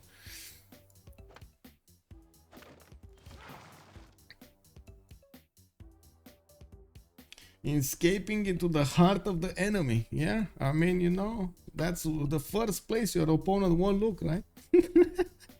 You're getting into his cities, just getting cuddly over there. Nobody's gonna recognize, you know, another city of another nation that is talking another language and it's having a different lighting. Right? You know, it is what it is.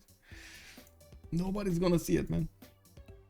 Legenden 2 bad spawn. I mean, to be guys. We talked about this. We said from the beginning. I mean, that was the question. Are they gonna throw him under the bus with this spawn, or are they gonna remap? Because we saw everybody from Gold by Library except him had good spawns, and actually some impressive spawns. But it's, you know, they need to fight 3 versus 1, and they need to find a way of actually getting the win. Oh, we gotta pause here? Okay, we gotta pause here. Okay, so we gotta pause until 55. I'm gonna put it for 10 minutes. And we're gonna come back to see what is the outcome between these two teams. 12 plus fighting against Gold by Library. Be right back.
I have a wonderful electronic invention I want you to see. Show you.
For man is not content unless he's pressing himself to the limits of his knowledge or beyond.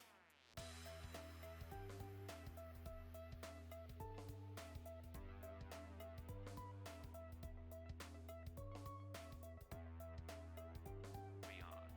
Limit.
Hello there.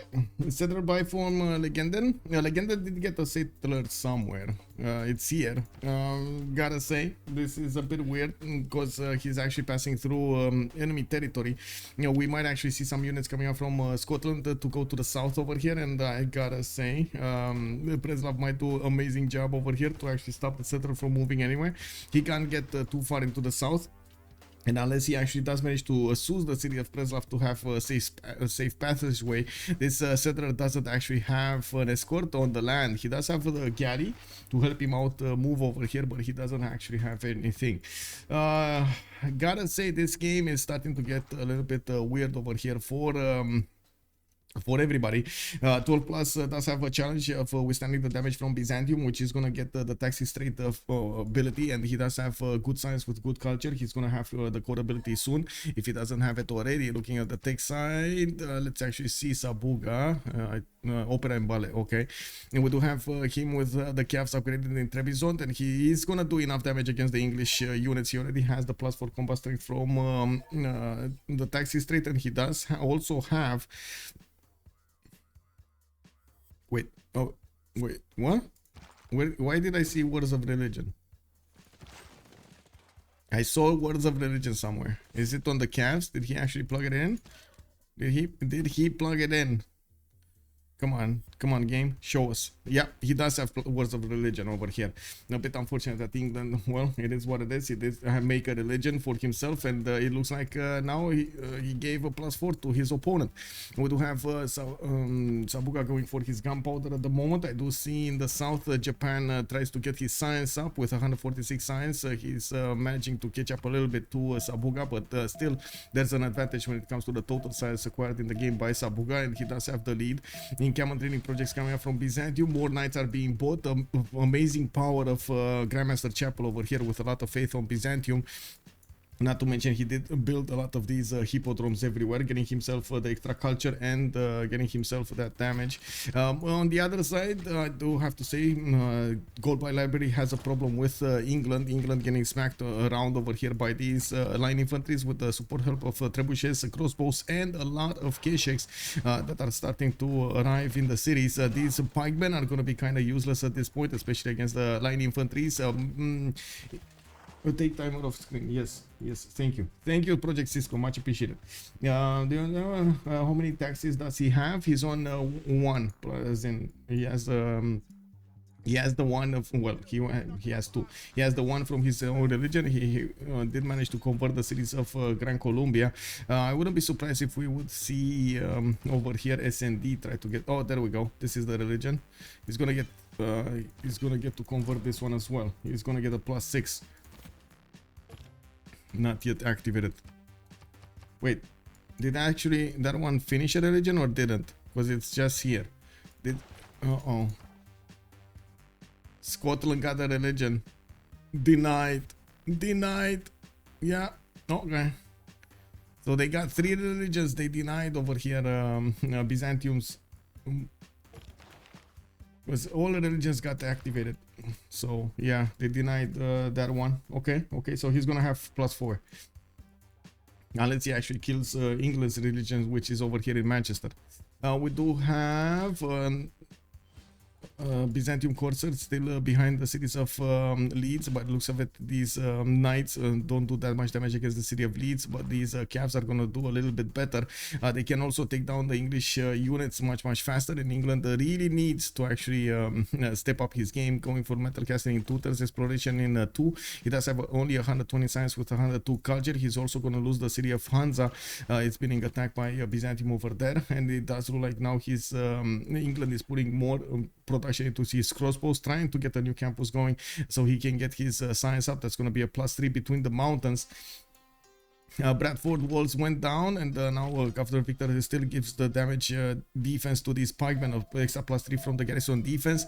We do have a major line of units moving forward towards the defenses of England, and you can see these line infantries can actually take down Bradford relatively quickly, especially after the trebuchet has shut it down. We do need to see how fast this war is gonna go. He does need to be careful not to take Plymouth before he's actually gonna take all of the other cities. We do have another settler coming up in 2 turns, and it looks like Legenden is probably gonna get a city in the seas over here. There is a possibility for Japan to get into the seas and try to help him take that down. Chinguetti is also getting attacked here by Japan. It is a city seized by the Byzantine Empire.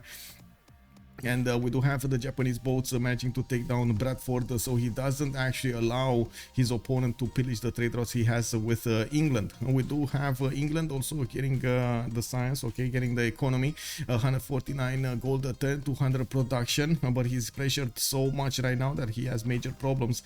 We do have pikemen coming out from Brighton, very slow into the build queue, 6 turns to finish. New builders are getting in, while I do notice the Byzantine units are starting to get into the borders of that city center. There is a builder here in Brighton also that will allow him to chop these pikemen down, and we do see that Byzantium still keeps converting these cities when he's killing a unit. That's a problem. That is a problem actually.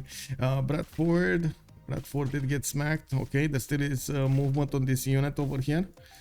That's a level 2 light infantry. Okay. Did he shoot with the K6? Not all of them. Okay, he didn't shoot with all of them. There's a Sea Dog also defending the stock upon Trent City, which can do quite a bit of damage from that coast, from that lake. GG from who? Cisco. This is knockout game, so it's gonna be for a while. Yeah, I think so. I think so, man. I think he was giving me the GG. Okay. Because I took the timer off or something. Ordu coming up from Mongolia. Outside is still building up his army count over here. Outside did manage to get to 149 science and 69 culture with his free inquiry golden age. Has 200 production, getting industrial zones in EDI. And I do see he's getting more production with his workshops, industrial zones, or in the libraries for the extra science. He does need to build up his counter. We do need to see also how Scotland is going to get to handle Hannibal's attack. We do have more and more of these courses arriving in the city of Cali. A Colosseum being built in Bogota in 2 turns for that extra bonus of amenities, and of course the culture that Hannibal is going to benefit from. He's going to have Llaneros cores relatively quickly here in 2 turns. Military science is going to get discovered, and he does have a few more courses in production from the top left cities. Now we do have also more production coming up from near Bird. He did manage to get Timur to acquire a new encampment training projects coming up for him, and he's getting some skirmishes. Okay, we do have Arma getting that religion east side. Also has how to say has the extra culture coming up from Mont Saint Michel, which is going to give him a few more culture points on all of these floodable terrain tiles.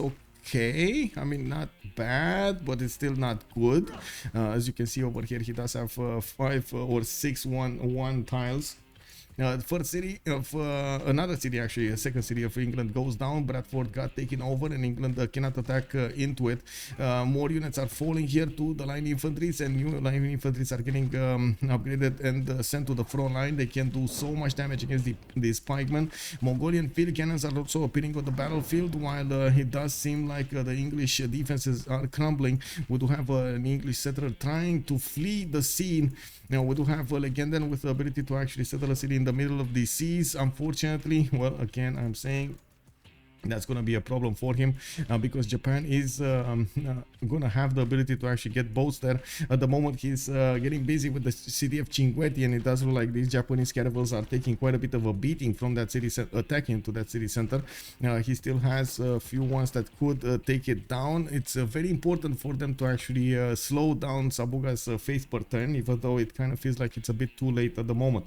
We do have Misha still with more of these encampment training projects. He did recruit Gustavus Adolphus, pushing with the Cavs against England. It does seem like he might actually take away a few cities. We do have the first pike shots appearing on the scene in 4 turns. That seems like it's a very long time. The coursers can die from 2 shots of these Cavs, and the Cavs, of course, are quite quick. Pike shots also getting out from the city of London, and they will get to defend a little bit better over here, but unfortunately the science of NilocC is not as competitive as you might think. We do have Mongolia with the orders in Mogadishu. He does have a 5 charge builder over there in that city center that he could use to chop out a few units, and it does seem like, there we go, Brighton is going down. The builder really needs to get into a position to actually chop that wall and try to slow it down, the attack, until these package shots get into a defensive position. The orange horde, yes, Legenda does need to escape for this to work. Also with Sabuga, first per turn culture victory is possible if Scotland gets griefed, since no one is defending culture victory on 12+. Then again, might end up like Japan's situation of last game, if it will be a 3 versus 4.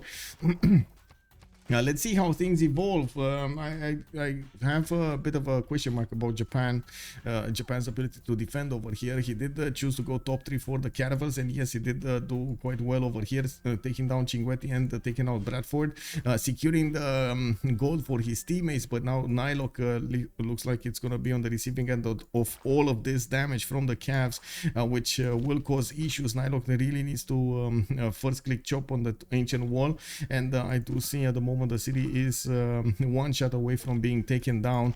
There isn't enough movement yet on these Cavs to actually do the final damage. and we do have pike shots appearing over here on the scene. Didn't quite increase the damage. How much gold do they have? They have enough gold to upgrade. They have enough gold to actually, I think, even buy out a unit here. Okay, should they buy a pike and shot in Brighton? What is it, 360 gold, or is it more, 480? But still, he has enough gold in both cases, 487, and more gold on his teammates.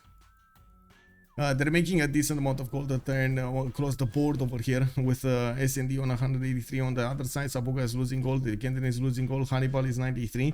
We do have Mongolia fighting off the English units, and I do see England did manage to get to Musketmen. A little bit harder to punch through, but I still think these iron infantries with the promotions should be able to handle this. We do have the level 2 field cannons that will allow him to do the initial damage, and then of course pave the way for these iron infantries to do the final damage. More industrial zones showing up here. Cavs that, to be honest, they should be deployed to the east, so they help out against the Byzantium attack. We do have a pike shot actually coming up from Bradford. Wait, did he just buy one in... Wait, did he just buy that unit here? Uh-oh. Is that what happened? So they spent all of the gold. Did they just buy a unit in Brighton? One of these coursers? No, there was 2 coursers. So they bought it in Bristol? Okay. Well, that city's down. Sabuga coming up with the first moves. It doesn't look like NilocC did manage to get that going. He's trying to get his builder out of there. It's still a 4 charge, and it will probably be taken, but the further south he goes, the more travel time these Cavs will have to take towards the main cities. These packages can withstand the damage from the Cavs, no problems for them, while we do need to see more of them show up. Now England is in quite a bit of trouble. We do have new units from Byzantium getting towards the city of Leeds with trebuchets behind them. I do see also new campuses coming from Byzantium, and he's starting to get the core ability for his units to make them stronger. These samurais won't manage to deal enough damage to withstand even against the Knight Corps. I won't even mention, oh my god, when he's gonna get ballistics and upgrade them into cuirassiers. These Japanese units will have a problem. Musketman is available as an upgrade for Opera 357. He's trying to get to line infantry as soon as possible, so he has higher strength 3 units, and of course he will probably need ballistics over here to upgrade his crossbows into field cannons. Mongolia still working on the units of England. We did have England with another settler moving somewhere. Where is he moving? Wait. Oh, he's not. He didn't finish it yet. Okay. And this one? What is this one doing? Okay. Oh no, he did finish it. Okay, it's here. Okay. Is he gonna just settle in face of Scotland? We got a lot of skirmishers over here, and we got so many of these Gran Colombian units starting to get the Llaneros upgrade. Well.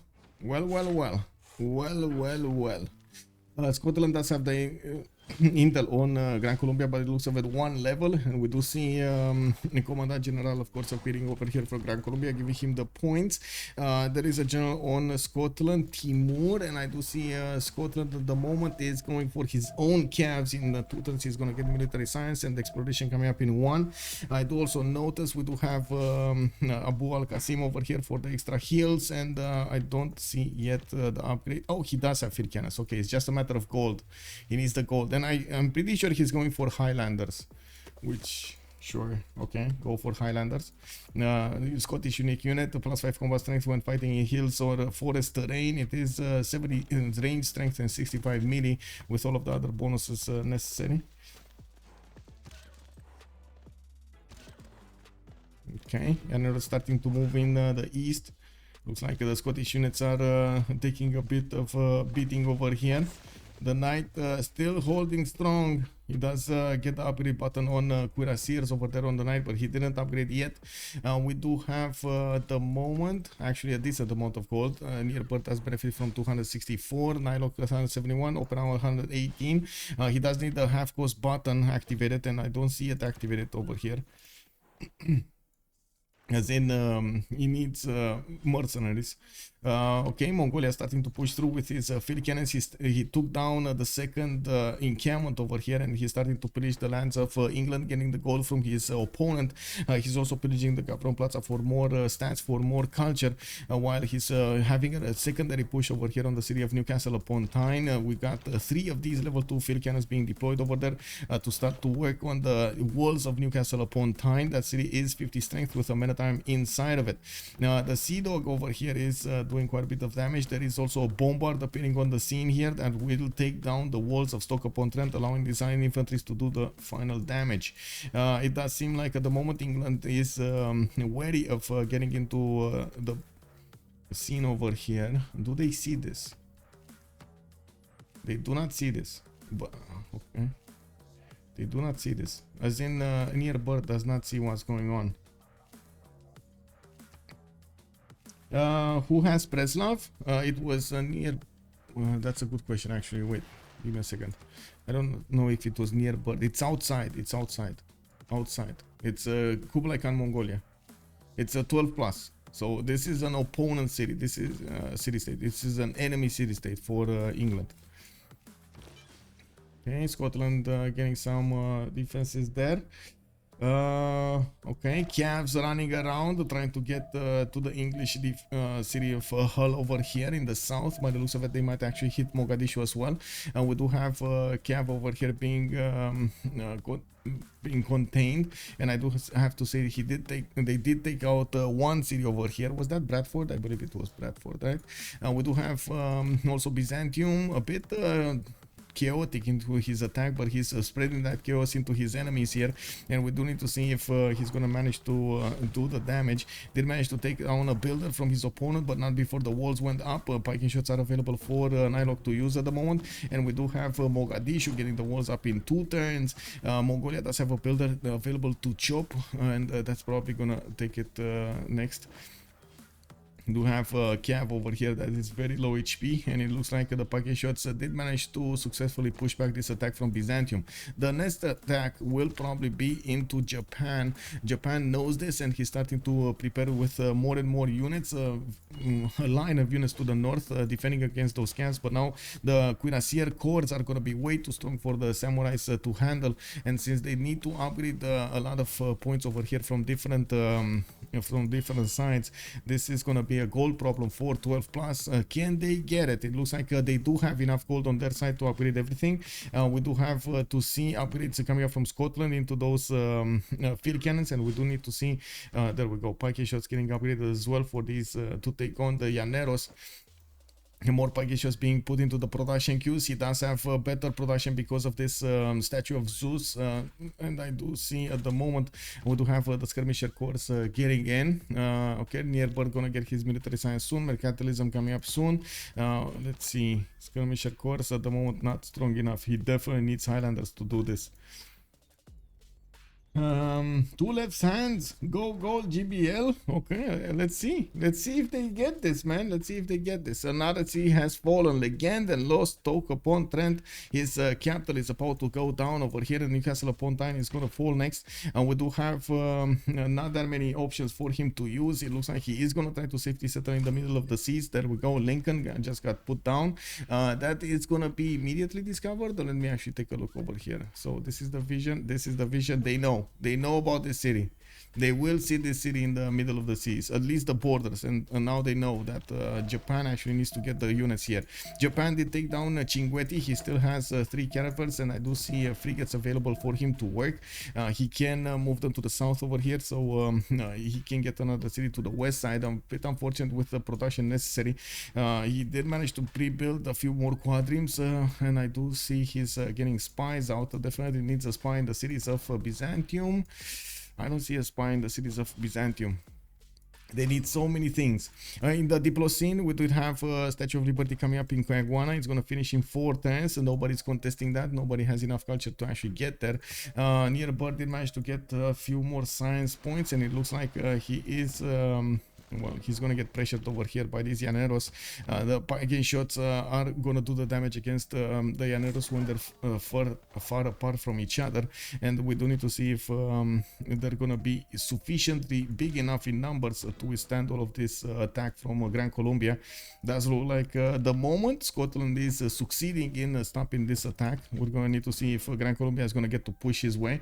There aren't, I wouldn't say there are enough units for Hannibal to actually core these up. We do have 1, 2, 3, 4, 5, 6 cores. It doesn't seem like it's gonna be enough to actually get him an advantage here. Okay.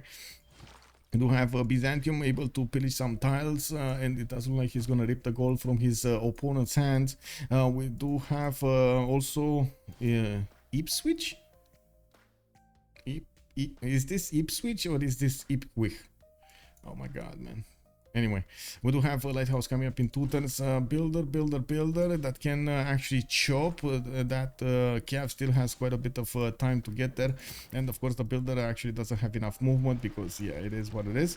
There is a frigate over here getting to shoot that Cav, trying to slow it down, while I do see at the moment Opera is repairing his boats in the borders of Cinguetti. He doesn't actually get his city here yet.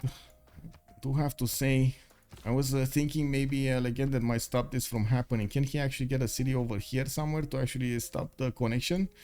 He could get the city here, and he's not gonna allow Japan to, oh wait, yeah, he's not gonna allow Japan to have an easy way. Japan can get another city here if he wants to, or here, one of the two. Plymouth went down. Newcastle upon Tyne is gonna follow soon. Field cannons next to that city center. Bombard getting into position next turn, and he's not gonna get to live that much longer with his main cities. We do have also Gran Colombia over here. Hannibal is managing to seize Preslav. They managed to seize Preslav, so Scotland actually gets a bit more of a chance over here. Does look like Hannibal did throw a wrench into their opponent's defenses and allowed over there a bit more of a chance for his ally, for the Legenden, to actually pass through that passageway. Okay, now this is a decent defense for England, 130 science, 72 culture. We do have the next era. We're gonna have probably a pause of 2 minutes to see what's going on. And by the looks of it, we do have the initial attacks of Byzantium into the units of Japan. He did manage to get line infantry just in time. Now there are a bit too many units over here for these line infantry to handle them properly. And we do have ironclads also getting upgraded. That's gonna be a very tough city to take out. With the bombards, he can definitely take out the walls, which is going to be quite good. He can also shoot at the ironclad. The ironclad will do well to actually just get into the city's borders of Fukuoka. Now we do need to see also Byzantium getting some field cannons, which will allow him to do the damage against the line infantry a little bit easier. In the era score screen, we do have Hannibal Golden, Sabuga Golden, SND is Dark Age. We do have Dark Age for Legenden, while outside is Normal Age. Dark Age on Opera 357, Normal Age for Nearbird, and NilocC is a Dark Age. In the gold per turn, looks like at the moment it's much better for Gold by Library. They are managing to secure this, even though they allowed over here Mongolia to do so much damage against Legenden, taking him down. They are gonna try as much as possible to win this game with Theodora's ability to get those units and attack into his opponents and equal the battlefield. We're going to need to see if SND is also going to jump into the game with 400 science. He can definitely do a lot of things over here. He's getting his sim going. He did manage to get his industrialization. He did manage to get his coal power plants, and now he's going to jump up in both science and culture slowly but surely, getting Oracle in 2 turns from Birmingham.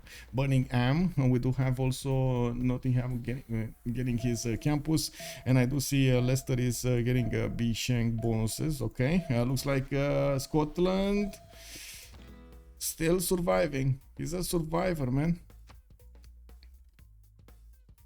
Can make few courses and pillage Scotland. That is true. Okay, so 2 minutes and we're gonna come back. We're gonna see what will happen with the Congress in just a few minutes.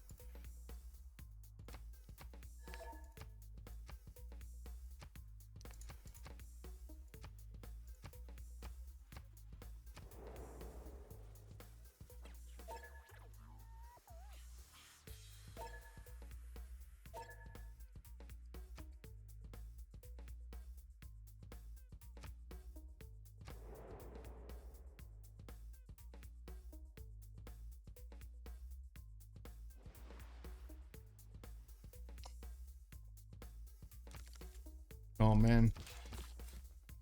Oh man, oh man. Another +5 Congress. I guess the question is, can they win this? Not really. It kind of depends on what their opponents are going to focus. Are they going to focus on the +5 or are they going to focus on something else? If they do focus heavy cavs, for example, Byzantium is going to get an advantage on Japan, a significant advantage against these line infantries. He already has a lot of bonus points on his side. With an extra +5, he should be able to easily chew through the defenses of Japan. SND still free simming while every Civ is being pressured or has been pressured by GPL. Yeah. So except Legenden actually dying over here to Mongolia, slowly dying. Well, he didn't fully die, but slowly dying. It does seem like we do have an advantage when it comes to GPL.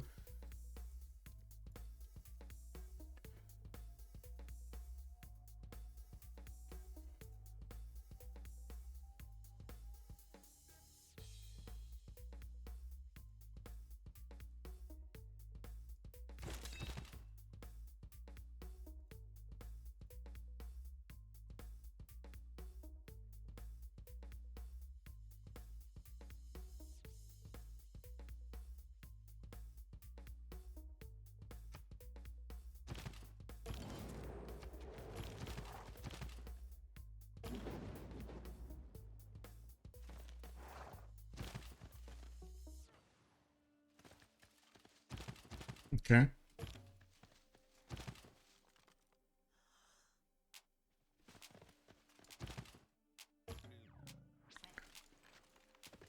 Yeah. Oh my god, it's the +5. Heavy calves.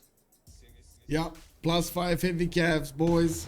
+5 heavy calves. This was where Japan lost his borders. We do have Byzantium units getting his bombards with them. We do have the Cuirassier Corps doing 96 damage against the line infantries. And it does look like slowly the defenses of Japan are crumbling. Yes, he does have 73 strength defense cities, but these bombard corps can actually chew through that defense quite quickly. Now, we don't have that much on England, and by the looks of it, Newcastle upon Tyne from the other side did die. They're also trying to get to Lincoln, while you do see there is a Sea Dog over there in the city of Lincoln. Interesting, they bought him one, so he can actually withstand the damage of the Mongolian armies going into the water. We do see some galleys that can definitely help out with the defense over here. Now we don't have the Japanese Navy with the ability to actually get onto the west side, and I'm pretty sure Legenden is trying to cut off Japan from actually getting a connection city over here. Now we do need to see also, there we go, Byzantium still pillaging the mines of his opponent, trying to reap the gold from his opponent's cities. And I do see camels coming from Lincoln. Oh my god, guys, what is happening over here? The game is running away from under them. 12 plus. How are you gonna get back into this? With an amazing performance coming from Mongolia against the Legenden, it does seem like they cannot stop Byzantium, nor they can stop England. At the end of the game, England, we do have Gran Colombia pushing in through the borders of Scotland, getting right up close and personal with the city of Dundee. We do have Hannibal managing to dwindle the numbers of near birds units. I do have to point out that the goal pattern is just not there for the team of the 12 plus. They don't have enough gold to spare, so he can upgrade his field cannons. Even if he has the technology, has the 50% off guard, he cannot upgrade these units. Highlanders did get as an option over here. We do have the first one coming out from Sterling. He's trying to hard build as many units as possible, getting these package shots onto the front line to help him defend against these Llaneros. Unfortunately, he didn't have enough of them deployed over there. Oh yeah, oh yeah. Thou shall be knighted primer. Thank you. Holtz_S. Holtz, thank you so much for the prime, sir. Much appreciated, sir. We do have A major problem here. Major problem. I see the first Highlander. It does the damage against the Llaneros. To be honest, Highlander cores, yes, seem to be the answer to these Llaneros. 95, guys. 95 damage against the Llaneros is 79. He's gonna two-shot these Llaneros, and he has so many of them. These guys, you cost a lot though, a lot. 235 gold a piece over here. That is way more gold than he can actually handle. We do have, by looks of it, Fukuoka losing his units to defend in the north, the garrison. He still has a field cannon over there to help him defend, even though, actually 2 field cannons to help him defend, even though they don't do that much against the cuirassiers with the extra +5 on the heavy calves. It does look like the cuirassiers are a bit too tough to handle. The bombard corps is getting into position to start attacking into the borders of Fukuoka, into the walls of Fukuoka, and it does seem like Opera 357, the time is ticking down. But one range, yeah, one range, you know, they need to get into the range over there. That is a problem. That is a problem. And they don't die. Look at the Llaneros attacking into Highlander. Hitbox. Look at this, man. This is incredible, right? Oh my god. Oh my god. They're just invincible units over here. To be honest, these kind of feel like a meme right now. Right? Why would you build parking shots when you can have Highlander cores just, you know, attacking everywhere? He's just building them up from every city over here. He couldn't stop actually the unit of England from moving with the center towards the southwest. Looks like the buys in the city of Lincoln of the Sea Dogs did manage to stop the Mongolian units from actually getting to that city of Lincoln. There are 2 Sea Dogs over here, and we do have a galley. It looks like Mongolia will actually need to get a few caravels of his own if he wants to do the damage against his opponent here. Yes, the caravels will probably do enough damage. The walls are getting up. That city just doesn't have a lot of production. Yeah, I know, right? What is that? 235 after. I think it was after. I'm not sure, but I think it was after discount. Let me actually double check. It's 235, and let's see. Near bird. Yes, he does have the professional army. So yes, that is so true. He doesn't have oligarchic legacy though.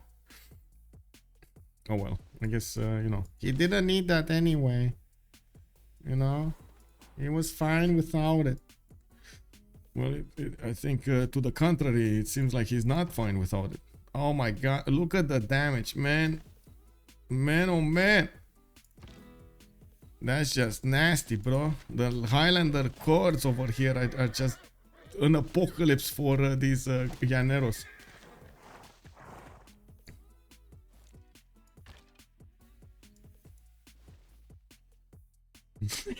Felier, bom dia, senor. I call him Bread, but for you guys know who I am talking about, I will call him Mali Unique District, okay? Because calling your favorite bread by the name is a crime. What? Wait, are you actually naming your bread? Whoa, Fukuoka walls went down. Oh, Bombard is actually quite low HP. There is another one over here. He doesn't care about the encampment. He just needs to take the city, and he's gonna take the encampment as well. We do have a few line infantries taking up a defensive position to the west of Fukuoka, while there are a few frigates, or I should say 1 frigate and 1 ironclad. Another frigate is gonna come from Kyoto and Tokyo, but that's a bit too late to actually help out with the defense, nor do they do that well against bombards. Bombards can actually smash through the frigates very quickly. They only have 2 range, so they do actually need to get close to the coast. We do need to see if that city is going to survive for long. He does have Cinguetti, which is going to be a bit too far away for Byzantium to get in there, but I'm pretty sure that Byzantium can actually build a few boats of his own if he actually wants to do that. We do need to see. We do need to see what's going on over here. Okay, Highlander course. I want to see this, man. Gran Colombia is getting out. He's getting out, boys. He cannot handle the Highlanders. Oh my god, this is not even a core. Highlanders 102 strength, guys. Oh my god, that's even 1 single unit, bro. 1 single man against horses and guitars and everything, and he's doing more damage. And he has a tiny pistol also. Look at that. Oh no, it's actually big. Sorry, it's actually big. Never mind. Never mind. Okay, another Llanero went down. City did fall. Can you show? Yes, I can show. There we go. Fukuoka got taken over. We do have the ironclads with an ability to attack into that city center. The frigates can keep on shooting against it. The Byzantium might keep it or might delete it. I'm actually curious what's going to happen there. God, I'm getting attacked again. Nemesis does SND stand for search and destroy from a COD? That's a good question. I have no idea. Also PR639, hello there, sir. So the reason I'm not always showing what's happening over here because I'm certain Byzantium is actually going to pressure through Japan's cities, while I find it more funny what's happening with the Highlander Corps. We don't get to see this, you know, we actually don't get to see this Highlander Corps destroying Llaneros. It's something that it's very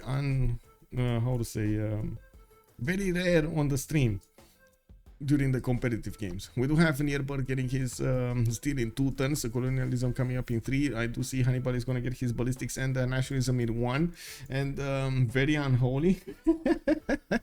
SND is going to get ballistics in 2, and it looks like, yes, he is jumping up in the science slowly but surely. He is going to get Alhambra from the city of Portsmouth, and I do have to say he's getting his coal power plant from Birmingham. I do see shipyards coming up here from Nottingham to get that extra production. 423 production points for him. Outside I have 356, and it looks like there's no more attack over here from Mongolia into his cities from the east. Doesn't need to worry about. Now he's gonna try to get his science up, and we're gonna need to see if he's gonna have enough boats over here to start to attack into the English final city over here of Lincoln. England is getting another safety center to the west side, and he is looking like he's gonna be safe for the remainder of the game, or until somebody's gonna concede, I guess.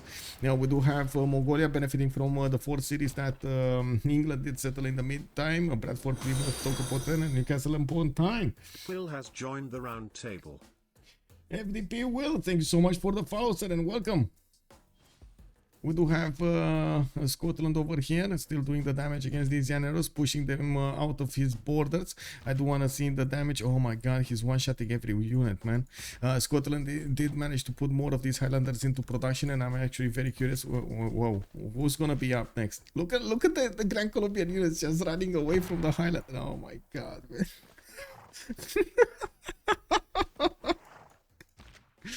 He's running away. Oh man, I want to clip this. Hannibal, man, you don't see Hannibal running away from fight. Pushing them out of his one-shotting every unit. Seeing the damage. Oh my god, he's one-shotting every unit, man. Scotland did out of his borders. I do want to see the damage. Oh my god, he's one-shotting every unit.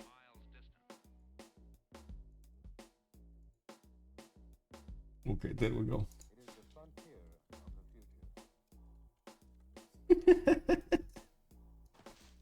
Oh man. Anyway, we do have industrial zone logistics projects coming out from England. Looks like he did manage to get Filippo Brunelleschi. I do see Dimitri Mendele for the 50% production towards labs on Gran Colombia. I do see also Dimitri Cantemir on Gran Colombia. It looks like we do have Isidore on Scotland by the looks of it. In the seas, Japan is putting a few more frigates to help him defend this. He's getting the walls in Kyoto, while the next Byzantium attack will probably be onto that city center. The units, the major units of Japan have been taken down, and it doesn't seem like that's actually gonna be much of a challenge for Byzantium over here to take down the remaining cities of Japan. There will be, of course, Cinquetti still available for Japan to stay at some point far away. We're going to need to take a look if Byzantium is going to want to follow this attack up with his own coastal units, since it looks like he's keeping the cities of his opponent of Japan. He might actually get the navy to actually follow up on the attack. He can of course, first of all, he's going to deny the economy of his opponents, with NilocC making the major gold over here on 160 gold. He was trading quite a bit with Japan. He is trading also with Mongolia, and we do see him trying to get his production numbers up. Still on 265 production. Looking at the damage over here, we will see Byzantium dealing the final nails in the coffin in Japan here. Kyoto did get the walls up. Victor is getting assigned. There is an ironclad in that city center, and as you can see, it looks like these field cannon cores are gonna start moving. There we go. Another unit got taken out, wiped off, cleaned the map. If he could read the rules, yeah, if only he could read the rules, man. It is what it is. Oh, we got armies. We got cuirassier armies.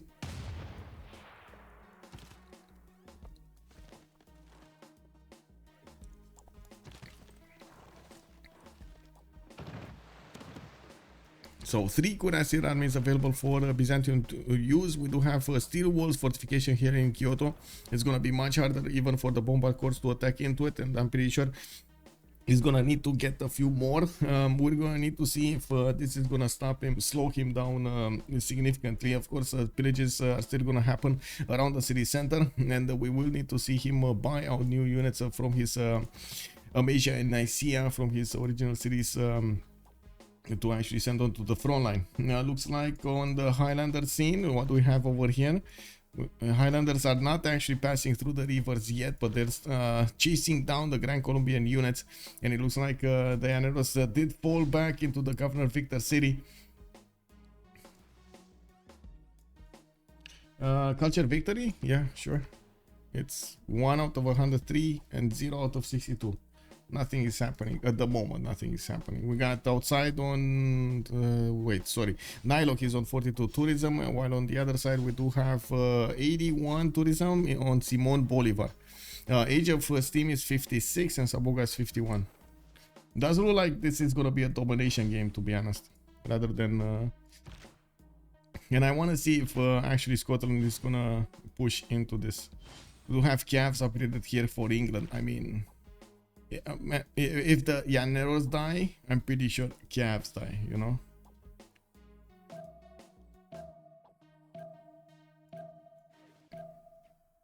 A lot more Highlanders are getting hard built over here from Scotland. He's also cutting up his spiking shots, and I do see he's moving in. It doesn't look like he has anything to fear over here from these Llaneros. They take way too much damage attacking into the Highlanders, and the Highlanders just don't take that much. Now we do see the corps are of course doing much better than the normal units. Okay, near bird. At least Hannibal does have the first moves, and it looks like he's moving new units over there to actually attack into that. Oh my god, man. Oh,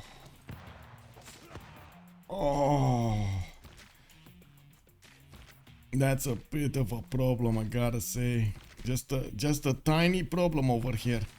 These Highlanders, oh my god, man.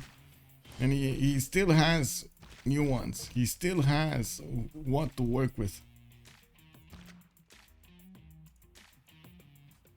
This is unbelievable what's happening over here. Hannibal is probably sweating so much right now. He needs to figure out a way how to deal with these Llaneros. I'm pretty sure also England is having quite a few thoughts of his own. 200 science and 155 culture. He does have economics in 2, nationalism in 2, and he just wants to keep on simming. He does have field cannons that can hurt a little bit the Highlanders from afar. They don't kill them though, and that's the problem, especially the Highlander corps. They're way too strong. It's 65 against 85. Now we do have a few more of these frigates showing up here to defend the borders of Japan. The Cuirassier armies are a bit too strong for them to attack into, and we do have Byzantium moving into the campuses and the theater squares of his opponent of Japan to start to pillage and reap the benefits of those tiles. We do need to see if Japan will have an answer to this, and of course he's just playing as much as possible damage control at the moment, so he can slow down his opponent. NilocC is gonna get steel walls in 2, civil engineering in 1. Looks like he did lose that city center, but nothing else. Now I do see armories coming up from his cities. He's preparing for a war here. And we do have him only on 175 science and 94 culture. On the other side, looks like only Hannibal has 175 science, because Sabuga is on 215 and SND is on 202. They do have Legenden there with only a few cities remaining, 2 of them. Coventry, oh, there we go, Coventry got settled. Yes, Mongolia is sending a few cuirassiers to the south to help out attack into that city. Oh no, he didn't settle it where it needs to be settled. He didn't settle it here. So if he would have settled it here, there wouldn't have been a possibility for Japan to send the frigates here, but now it is. So yeah, frigates, look at that, they're moving. They are moving. Coventry needed to be settled over here. Anyway, it is what it is. So you see how the tiles are. This is a hill. It will protect the shots from those frigates, and these are a bit too far away. Like if you have frigates over here, they're a bit too far away. No shots from here. So this was the most protected land. Of course, it's not going to protect you from Mongolian units, but still, it looks like that city is still going to fall. It is what it is. Okay, battleships coming up from Japan. Looks like he did manage to get those going, which will help him defend against the Byzantium units. He is going to need to operate a significant amount of them, and it looks like he's starting to fleet them up. They still don't do enough damage against the cuirassier armies, but that will help him take down the city of Coventry wherever he places it, to be honest. It's 3 tiles out, so you know, points for that. Is it the W or an L?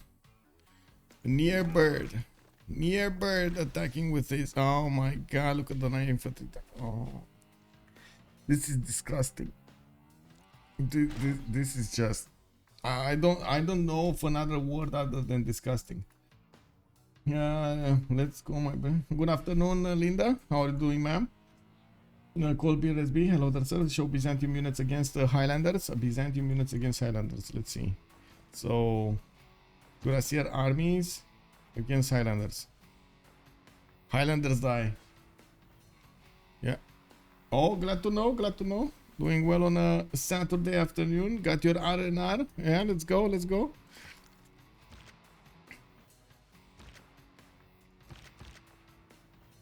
So Byzantium with the armies can actually do the damage against Scotland, but those are also benefiting from the +5 from the Congress, which is not happening over here on the English units or the, how to say, on the Gran Colombian units. Keydog 55555 has joined the round table. Keydog 55555, hello there, sir, and welcome. Thank you so much for the follow. How far to tanks for England? Let's actually see on tanks on England. Rifling in 3 turns, not close. I would say not close. 1 turn nationalism here. He does need to get steel walls. He does need refining, and he does need to get combustion. So 4 takes away. We do have Forbidden City in Nottingham, and we do have Ancient Walls coming up in Leicester. It's gonna get the steel walls though, but these units are gonna melt.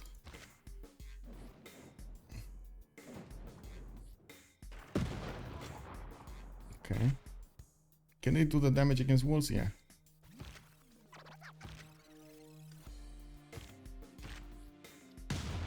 Okay. Oh my, that's 1 unit taken down. Which one is gonna fall here? Is it gonna be the line infantry, or he's gonna take out the field cannon?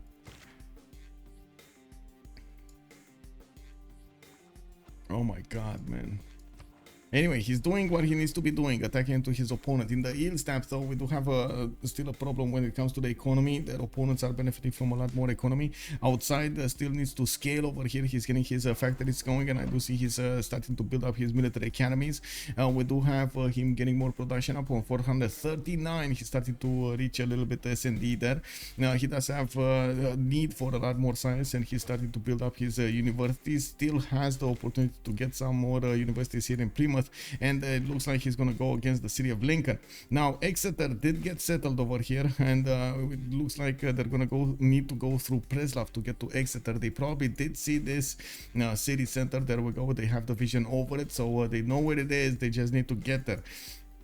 Now, this is majorly important because taking out a player from the game does deny the opportunity to have a military alliance on your opponent's team. Somebody's going to run without it. And you do take out another member that can vote in the World Congress. It's very important. You can basically guarantee the wins in the World Congress. Basically guarantee, because sometimes, you know, there's a lot of points acquired over there. Totally forgot how they're called, these ones. Diplomatic favor points. Okay. We do have cuirassier courses starting to come out of the English cities. It looks like England still has a few problems to actually get his science up on 189 and 99. He's also going to need to withstand the attacks of Byzantium, while Byzantium is starting to go for the top 3 military tactics coming up in 1. Ideology, oh my god, he's going to get fascism so quickly here. Ideology coming up in 4. He does have 234 culture with 230 science. It looks like the moment he did manage to get the tanks, and he's he's not moving yet. I'm actually quite curious. Is he gonna start moving, or what's he doing? He's still pillaging his opponent's lands here. This cuirassier army is a bit way too big to handle. We do have artilleries coming up. Okay, this is gonna finish the job. Battleships are gonna have a major problem defending against artilleries.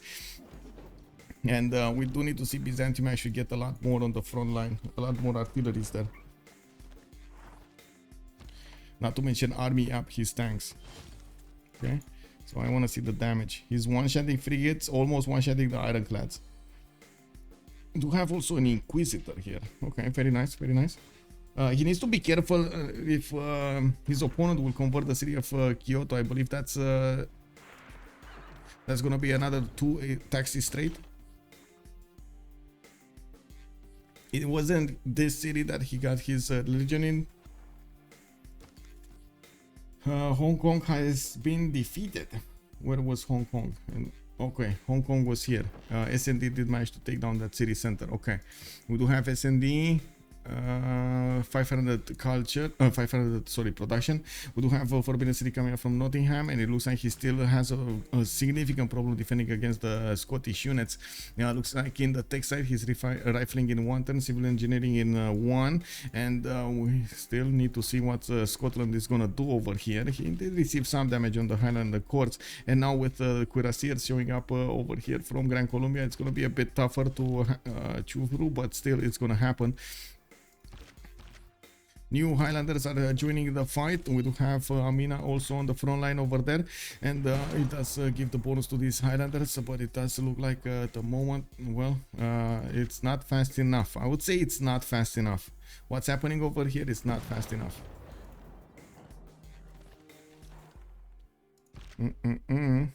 Okay, let's go Highlanders.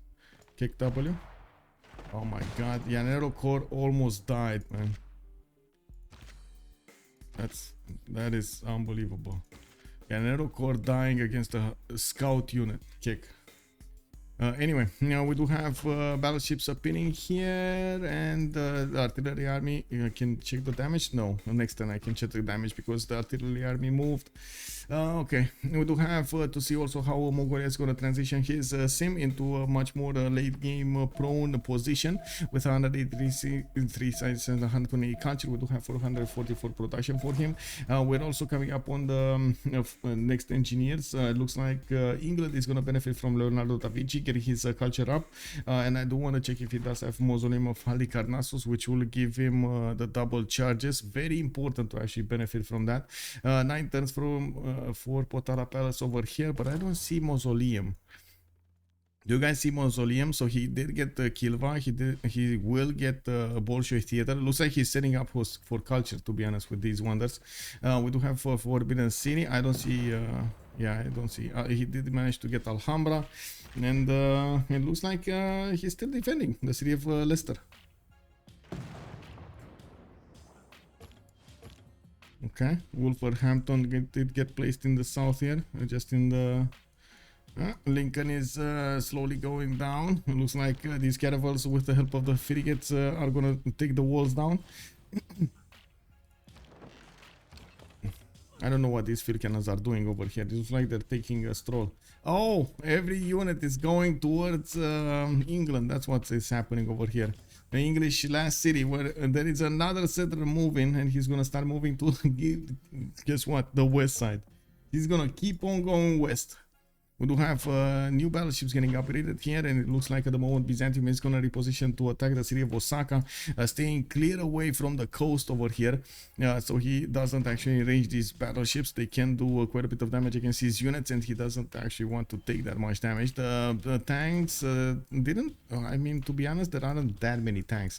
New tanks have been upgraded here in Trebizond and bought in the cities. He's getting some artillery cores, and now he's starting to hard build. He doesn't have encampments that many in the main city, so he can't actually straight up buy them from there, or I should say straight up build them from there. Now we do have England, Elizabeth I getting cuirassier corps, more cuirassier corps from his cities. He's preparing for this upcoming attack from his opponent, while his cuirassier corps will probably die to the tanks. We're going to need to see how England is going to try to fix this. He's one of the two people actually getting an economy here with outside benefiting from 109. He is coupled with the English economy through the north between Iria and London. We do have new banks coming up from Sanadu, Ulaanbaatar, Korabal Gassun, Al Malik. Looks like he's gonna want to pick up the flag to get the gold button for his teammates. It does also seem like the Scottish Highlanders actually did get to next to the city of Leicester. Gran Colombia still cannot do anything about this. And we do have, wait, was that actually a Highlander that died, or what died there? Interesting. The line infantry, I don't think that was a Highlander. Was that something else?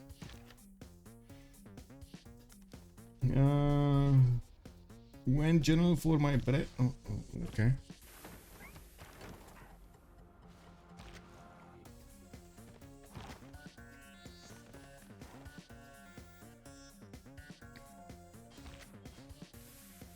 Okay, Highlander Corps will need to do the damage here. Well, let's see what are they gonna prioritize? Keep attacking units or start to attack the city center? I don't know that Hannibal is going to get steel walls next, and SND also will have steel walls next, and to be honest, that should stop the Highlanders from attacking to his city center. It's a bit too late, and that's why I was saying it's too slow at the beginning. He's still going to lose units, don't get me wrong, but you can see new ones are being built quite quickly over here from the other cities of England, and if Leicester won't fall, all of this attack of Scotland will be for nothing.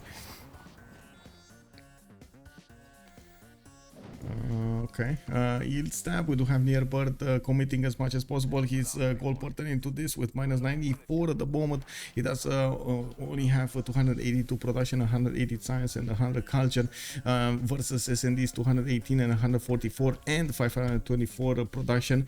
We will see an army being built over here in the English territory, Age of Steam territory. We do have also Huito Kari giving him some extra culture points and amenities in these cities. We do have an amenity actually in Birmingham. We do have Bolshoi Theater finishing up over there. It looks like SND, no, Sabuga is starting to acquire some points. SND still didn't get tourists from his opponent, but he did manage to get to 72 at the moment. Hannibal has 84 and Sabuga does have 54. On the other side, looks like the biggest tourism is actually on NilocC, so nothing really major is happening on the culture tree. We do have Byzantium's tank armies starting to reposition towards Osaka, and looks like they will have that artillery in tow to do the damage against steel walls. He does need a few more turns to actually reposition all of his units to get into the city center, and it is going to be a mud fight there. Now we do have Lincoln still staying alive. The frigates of Mongolia did get damaged significantly, and he did position a field cannon to keep on attacking against that city center.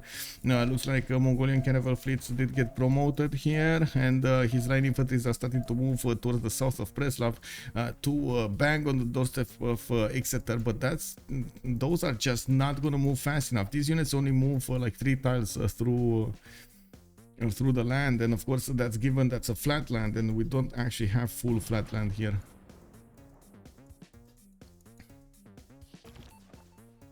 Okay, entertainment complex coming up from Korabalga soon. He did manage to get his industrialization going. He does need the coal power plants to power out the factories. He's getting the gold in the meantime, and he does have a 500 production of his own. He's the one that is starting to match S&D. I gotta say, this is taxing England so much right now. So I guess it looks like Scotland is managing to slow down England significantly. Not to mention Gran Colombia over here to the northwest. They're forced to do so many units to defend themselves over here, and it does seem like it gives enough time to Mongolia to try to catch up. We're going to need to see if Mongolia late game is going to manage to do what he needs to do against his opponent here. More Highlanders getting onto the front line. These Scottish units are very dangerous to the Grand Colombian armies. I think one died though. I think another one died. He didn't attack with these yet, so he kind of needs to couple his attacks together if he wants to be successful.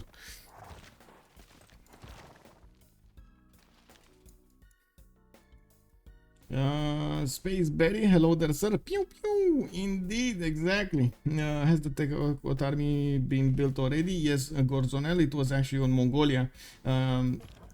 Yeah, no level 2 Highlander, man. Mongolia at the beginning of the game did want a level 2 spy, and he built it to actually send it to England. It secured his win over the territory of England because of that.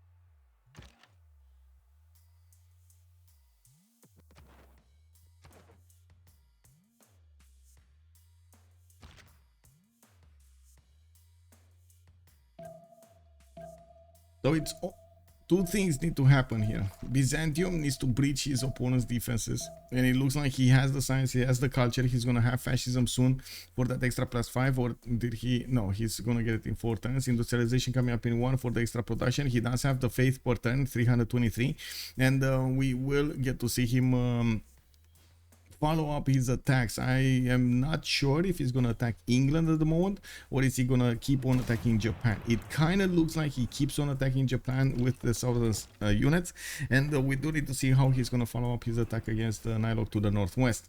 Now we do have Japan still deploying a few units to the south, building as many of these battleships as he possibly can, so he can defend his borders. Japan is shooting from afar the city of Fukuoka's defenses. With 100 garrison defense, it's going to take a long time until that city falls. Now, while the city of Osaka is going to fall quite quickly, the Japanese Cav Corps have no chance against these tank armies, especially with the +5 Congress on them. Now, on the east side, it does seem like Scotland at the moment still has a few problems taking down the unit count of England. The new units are always being trained, new units are always being sent to the front line, and the Scottish units are replaced as well. Looks like they are managing to get the promotions though. Hilly terrain promotion, not really helping him out. Would be amazing if we saw a level 4 field cannon corps, but I don't think that's actually going to happen today. Looks like, to be honest, I'm surprised that Gran Colombia didn't actually build field cannons here. I'm very surprised we didn't see field cannons from Gran Colombia. I would have expected a line of field cannons, and that's actually what's helping out England to survive with the city of Leicester. Every time a Highlander actually gets next to that city center, boom, he's being shot by like 3 units and those city walls. The same can be said about Portsmouth in the south. So I'm a bit surprised why Gran Colombia didn't go there. Oh well, he's getting combustion in 2 turns, and he does have a few cuirassiers. Now we do need to see if these are going to survive, of course, against the Highlanders, and what's going to happen with the damage when the tanks are going to be upgraded against these Highlanders. I think Highlanders will probably meet their match.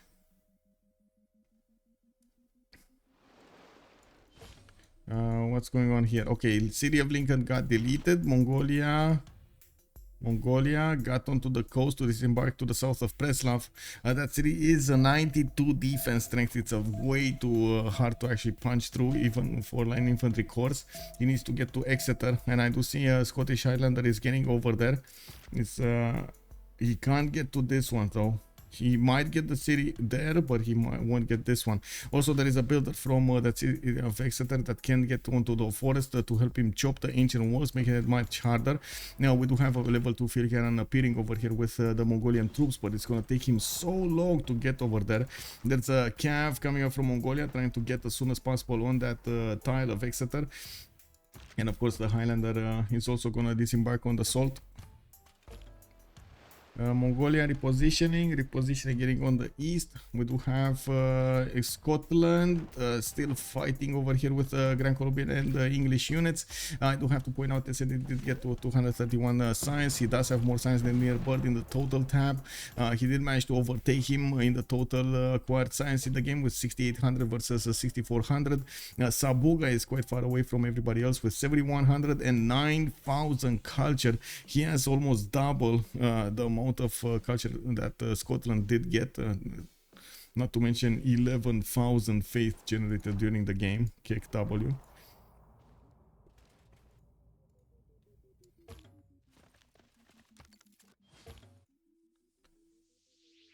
Whoa. Whoa, whoa, whoa, whoa, whoa, whoa. Okay, there we go.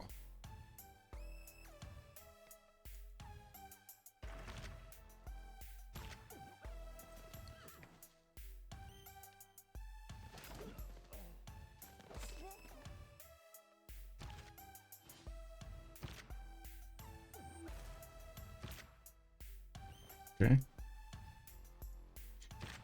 I'm watching this damage, man, and to be honest, I do have to say, even if these Highlanders are still taking out units, for every turn there are new units replacing them. It doesn't seem like Scotland can actually punch through, and I think he realizes it and he's starting to retreat here. Now we're gonna need to see different type of unit to actually hold those tanks, and it doesn't seem like we're gonna have that much of an advantage for Nearbird when it comes to the next era.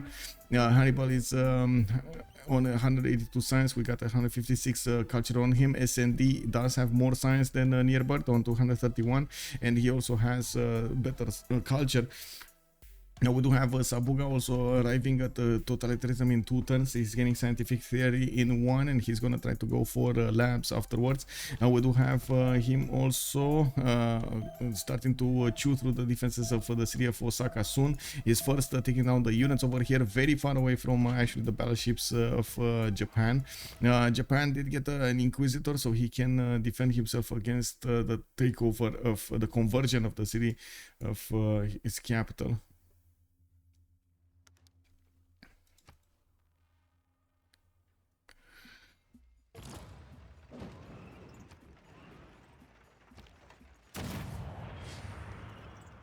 Okay, first tank did get upgraded over here, and looks like that the tank army has a problem pushing into Osaka. Not going to be the same as the artillery army. He's still going to get to chew through the defenses. Would require 1 or 2 more to have it fast enough, but then we're going to need to see if Japan is going to be successful into getting a few more of these tanks. Now we do have him starting to lose the units, and they're getting one shot by the tank armies of his opponents, and new tanks are getting to the front line through the city of Fukuoka. We do have new artilleries, and even the tanks from the north are getting repositioned. So it looks like this is going to be a full push against Japan. No more half measures over here from Sabuga. Getting flight in 1 turn, totalitarianism in 1. He's going to need to start putting down those aerodromes so he can get the planes up. And I do see he's also getting his railroads going to the west side here, so he can resupply the front line much faster with units.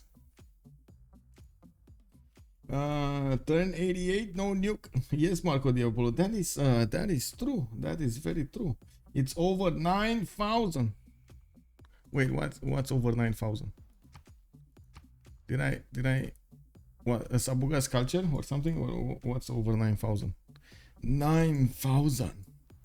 You know what that made me think of? Hal. Jesuit Fu has joined the round table. Jesuit Fu, hello there, sir. Jesuit Fu.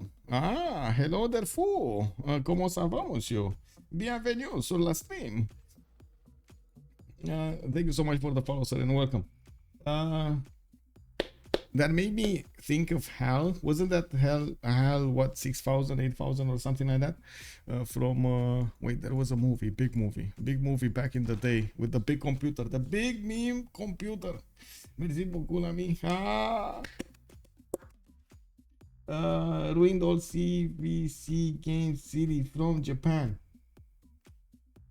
Wait, that's what it says over there.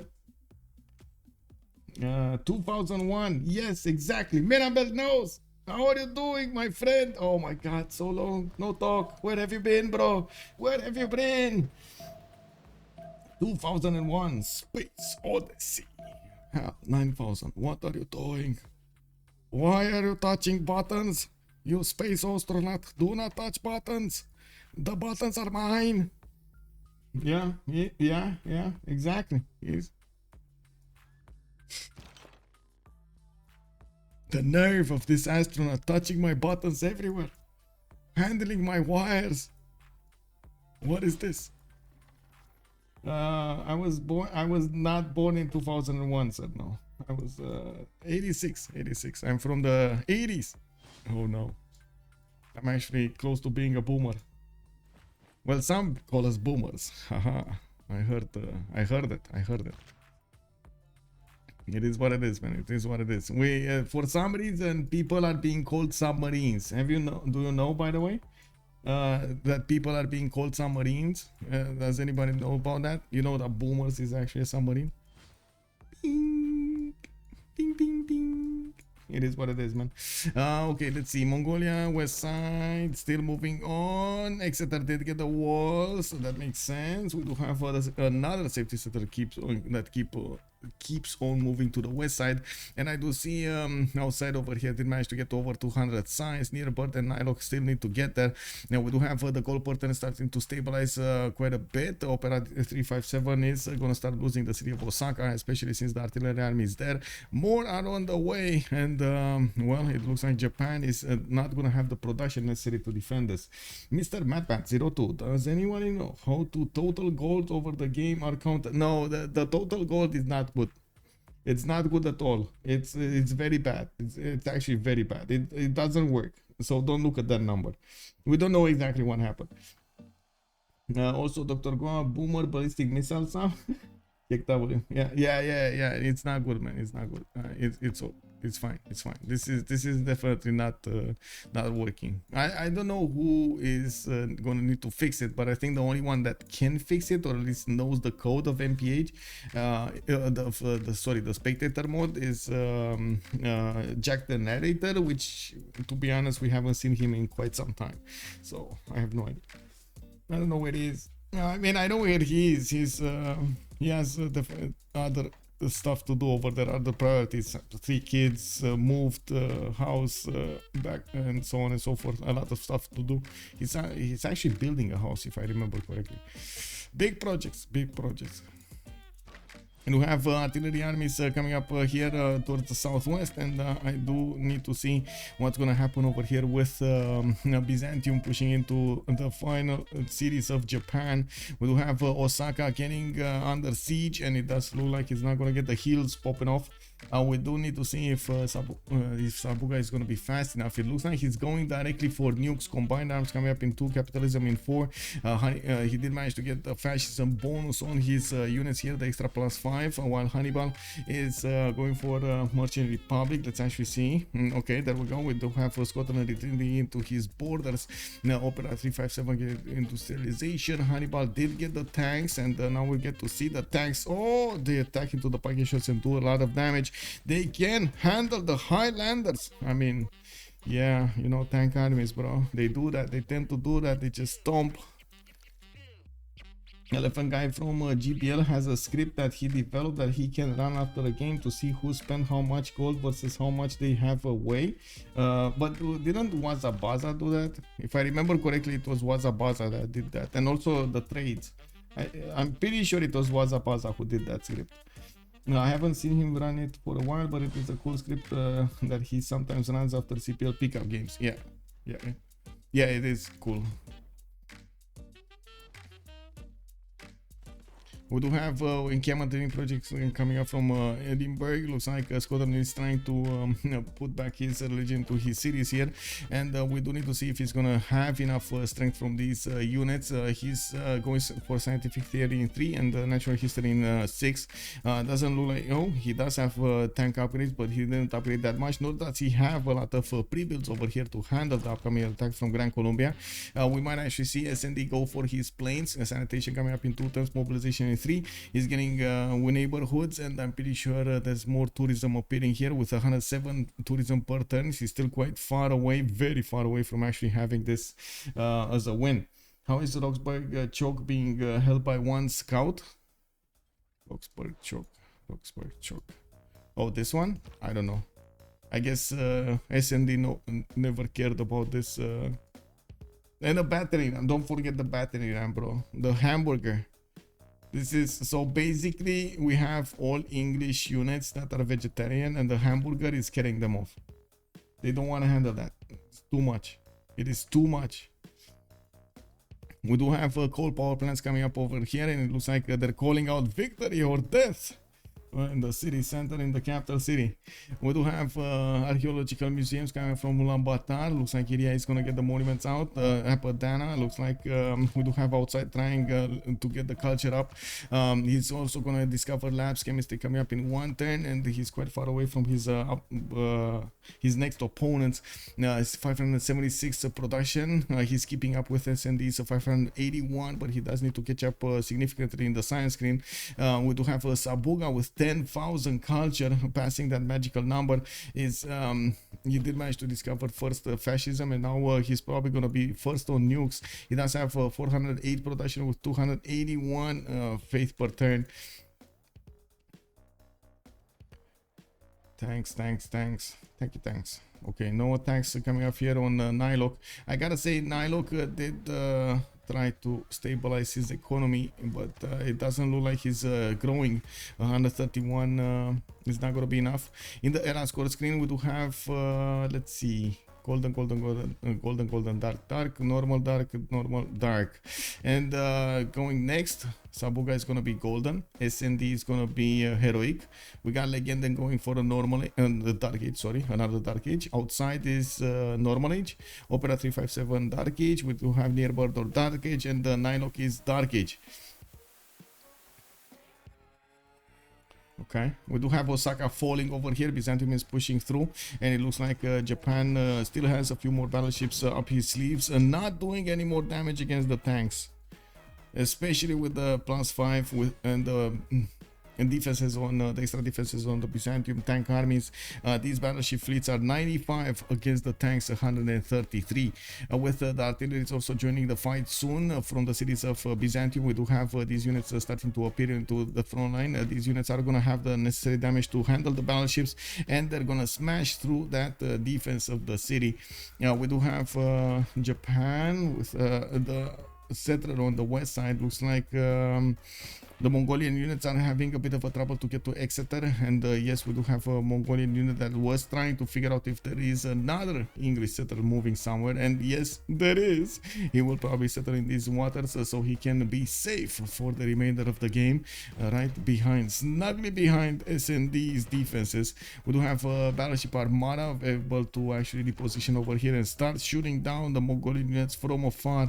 Mongolia's only chance is actually to reposition towards the south of Exeter and hit that city from below. Sabuga hit heroic. No, but he stayed in a golden age for like 4 eras, so you know it's fine. He did it, man. He did it. Except the fact that he didn't know he can't take 2 cities. It's fine. He got distracted, man. He was too concentrated on the ice cream. No, it happens. When you see vanilla ice cream in front of your face, you totally forget about rules. You know, that's how it works.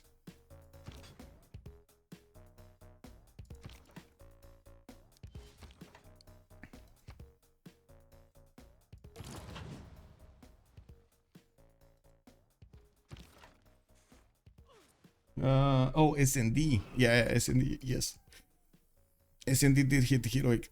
Yes, indeed. Going to need to see the points here, but yeah, SND immediately clicking on two arms, arbiter stream, and reform the coinage. We do have Byzantium starting to attack into the borders of the capital city of Japan, and by the looks of it, he's gonna do actually damage against that city center with just his tank army, slowly taking that city down to lower and lower HP. Okay, 5 of them are gonna start shooting. His tanks are barely hit by these battleships. He's just getting experience points, to be honest, at this point. And we do need to see how fast Byzantium can actually take that city. He's preparing over here. Got Dandara as a general, and he's preparing to attack into that fortress of a city being defended by the battleship fleets. Very big guns. Have you ever seen, by the way, a gun from a battleship? Man, it's as big as a house, bro. It's insanely big. It's incredibly big.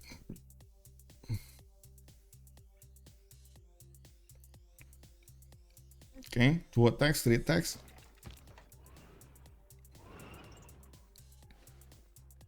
Uh-oh. Look at the apostle. The apostle is coming. He's gonna talk them to death over there. Uh-oh. Would be nice if battleships look larger than tanks. Yes. Yes, I agree. But, you know, it's game.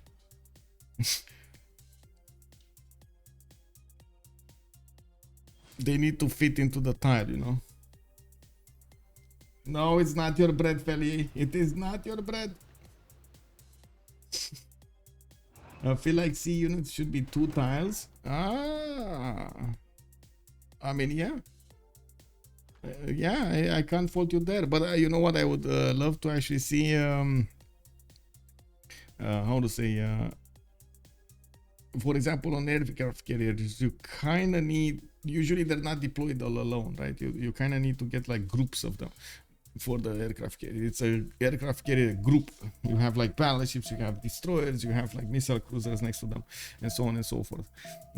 That mechanic is not in this game. You had it in Civ4, if I remember correctly. You had that multiple stacks of units that you could handle. And I guess, okay, we're gonna have a pause for 2 minutes, and we're gonna come back to see what they did over here on the World Congress. No more +5 Congress for them, and we're gonna see what happens.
city, capital city of Japan. Looks like it's falling down.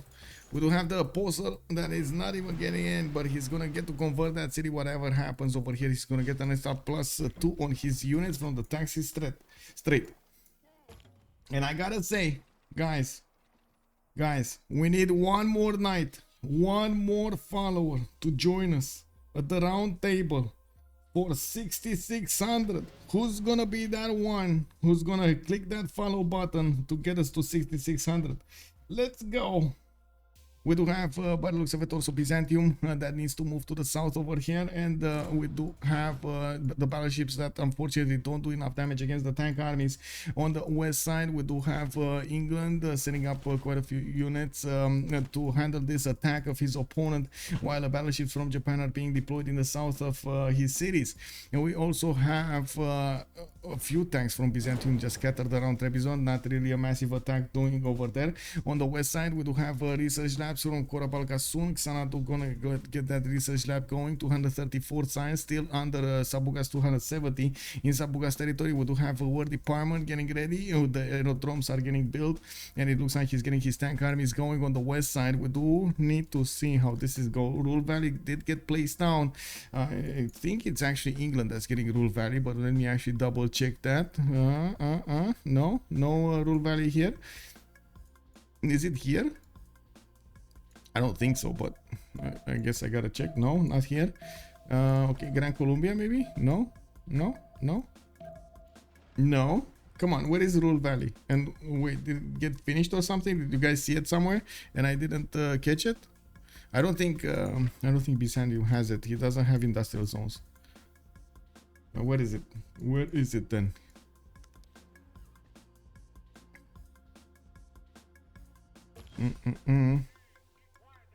Maybe it just got placed down and not built. And Scotland, let's see. Oh, there we go. 7 turns for it to finish. Thank you. I sort of Miletus also gonna give some production to that city center to make that a reality. We still have a lot more gold available for the gold buy library with Hannibal 200 gold at 10 SNDs on 383. Sabuga is still positive range, and it looks like he took the capital city of his opponent. Will need to convert that city to his religion. Did he? No, he actually retreated his prophet over here in Fukuoka. And we do have also Byzantium starting to move through towards the next cities, Tokyo and Gifu and Shizuoka, while in the south over here we do have Exeter managing to survive. England has managed to upgrade one of these muskets over there. The city is way too strong for his opponent's attacks. He did manage to chop the medieval walls, 150 strength there, and I do see Mongolia cannot attack into that with his units. There is level 2 battleship armada from the northern coast is too strong. Eliub Sim, hello there, sir. Still 2 good games with these teams. Yes, very good games. We do have Mongolia sending field cannon army over there, still not gonna do enough damage.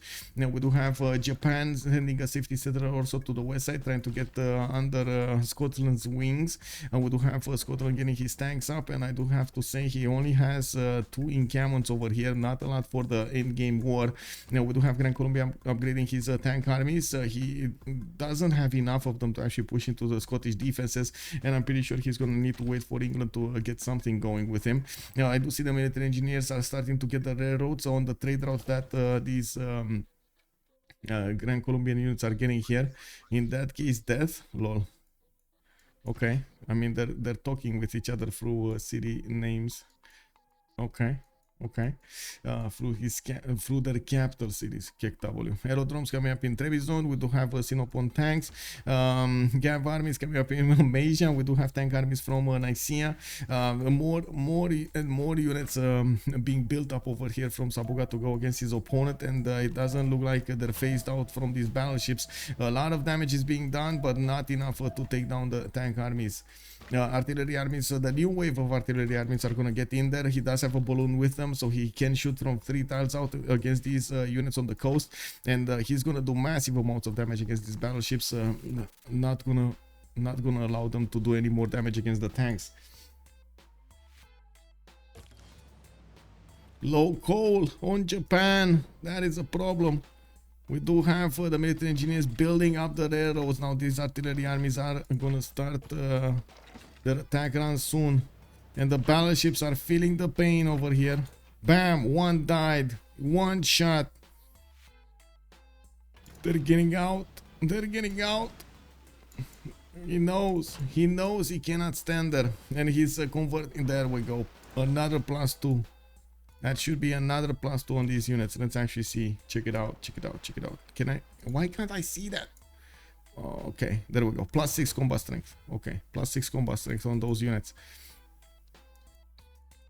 S&D is on 318 science. We got him on 195 culture. He did manage to get 2 arms, heartbeat of steam, and reform the coinage. In the World Congress, we did have Eastern Orthodoxy plus 10 religious strength. March on clearing features, and it looks like Hojo Tokyo gains 2 Diplo points. Hojo. I mean, yes, he did gain quite a bit, but because he did build Mahabori, but it's very unlikely that he's gonna get the win. 12 out of 20. Statue of Liberty did get built by Sabuga.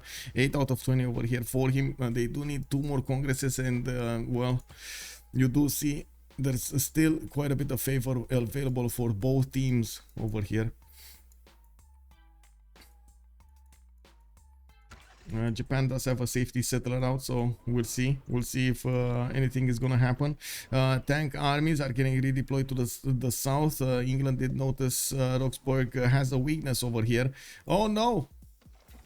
The hamburger is gone. Where is the hamburger? Did the hamburger die to the battleship? No, I mean you can't. Where is the hamburger? Uh-oh. The hamburglar is not here anymore. I know. Okay, it is what it is. We do have S&D also on the 700 production, and there we go. Mario Shiba has joined the round table. Mario Shiba, bine ai venit la masa rotundă. Mulțumesc, domnule. 66 de sute. Thank you. Thank you, sir. Thank you, thank you. We do have shipyards coming out from Kiaguana, and of course they have been acquiring a lot of gold through this pathway. We do have banks being built up over here. War Department finishing up in 2 tons. I do see Byzantium is getting his hangars going, and we do need to see his production in the city center. He does have only 50 production, unfortunately, not a lot of production to actually get his nukes up. That is a problem, and I'm pretty sure it's gonna be on English. On the English mission to get the nukes up, because he does have the production. 700 production, 400 science, 201 culture. He does have combined arms coming up in 2 tons, ideology coming up in 4, and it does seem like he's gonna get the option to actually get very, very quickly to those nukes, build the projects, and go against his opponent with that. We do have tank armies coming up from Gran, Colombia, facing these Scottish tank wars on the battlefield. We do need to see if he's going to manage to get and pillage some of these tiles and trying to unbalance the Scottish defenses. Rule Valley is finishing up in the capital city of Scotland in 4 turns. We do have a weak town over here in the east side trying to rebuild his campus. It got hit by a flood or something, because this looks like it's very bad land. But anyway, now on the west side we do have Mongolia that couldn't. He did manage to get his economy, first of all. He did manage to get his production up on 700. He does have 300 science with 214 culture. The biggest issue for him is to actually apply that power against his opponents. Got his Chicken Itza going, so he gets all of this culture on his rainforest tiles that did get upgraded with the lumber mills, and from what I do see, he's getting his archaeologist over here from Ulaanbaatar, trying to get that culture on his side. He is still behind when it comes to the total science acquired during the game. 8,000 versus S&D's 9,100. Not to mention Sabuga is on 9,400.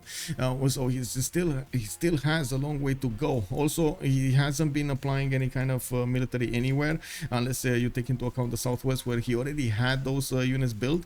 That does mean he doesn't have new military to handle Byzantium. It's gonna be on English mission to actually handle that attack, and England at the moment doesn't have the upgrade button for his tanks. He's trying to go for his own labs, clicking on chemistry in 2 turns, while we do have Opera 357 trying to get steam power.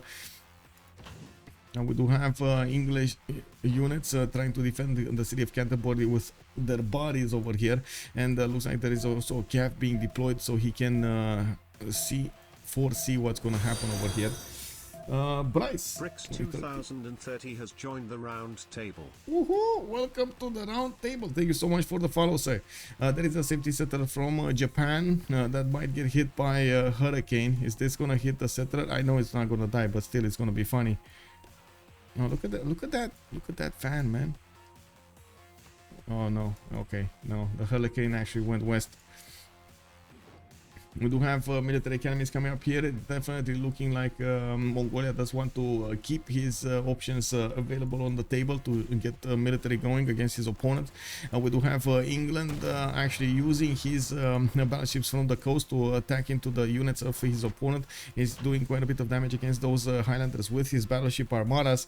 It does look like the repositioning of the army of Scotland did leave him a little bit undefended over here in Dundee. He still has a few Highlander corps to use, and I do have to say we don't actually see artilleries yet from Gran Colombia. He's building up his production capabilities on 347 at the moment. He's also 208 science and 199 culture, 197 gold. No, he just jumped up to 220 gold, and I do see him upgrading a few more tiles.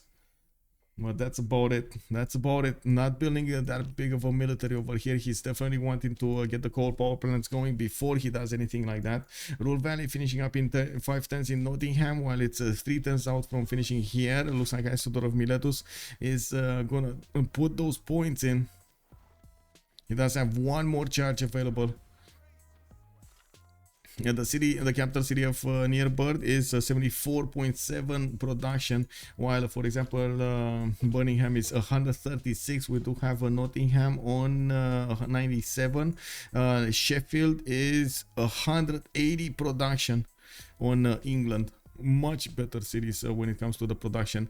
In the culture screen, we haven't actually seen that much of a tourism requirement. SND is on 148, and we do have on the other side, outside is actually on 78. He's the biggest one on the Mongolia. Now these tank armies can actually do the damage against the Scottish units. They do benefit from Napoleon Bonaparte's extra bonus, and of course Gran Colombia does benefit from his own general over here, Jose Felix Ribas. Okay, we do have the tank armies of Scotland still able to withstand this attack, and of course we're going to need to see the battleships chew through the damage here. We do have Byzantium moving a massive army through the lands of Japan towards the south. He's not kidding with this. He's not joking around. He needs to take these cities as quickly as possible from his opponent, and it does look like with the concentrated power of these artillery corps, he's doing the damage against the walls of Tokyo, and he's going to start working on Gifu and Shizuoka. He's first meeting this encampment in the battlefield that's standing in his pathway. 6. He's on 6 right now, Mamaleto. Good evening.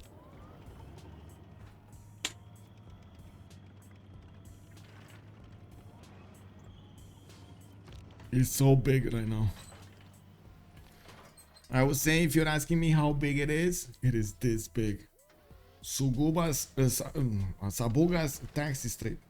This big. Very big. Very big taxes. Okay, Tokyo is going down over here. It's just a few shots from being taken over. Looks like the tank armies are still wanting to pillage before he's gonna take that city, and we do need to see Gifu over here also being taken down. By the looks of it, on the east side, these tanks of Gran Colombia are still trying to push through. England is forcing Scotland over here to do some defense, and is forcing him to put some more production into these tanks rather than his sim. I do see Rule Valley is gonna finish over there in his capital, and yeah, he's gonna get some points, but to be honest, he's not gonna get that many points of production. Now we do have England deploying his field cannon and his tanks to the east. He's hard building the tank armies very quickly from his cities, and I do see for some reason Byzantium has a great writer in his territory. Kick. Anyway, it is what it is, man. You know, sometimes you gotta write in your allies' territory for some reason. Tokyo got taken down.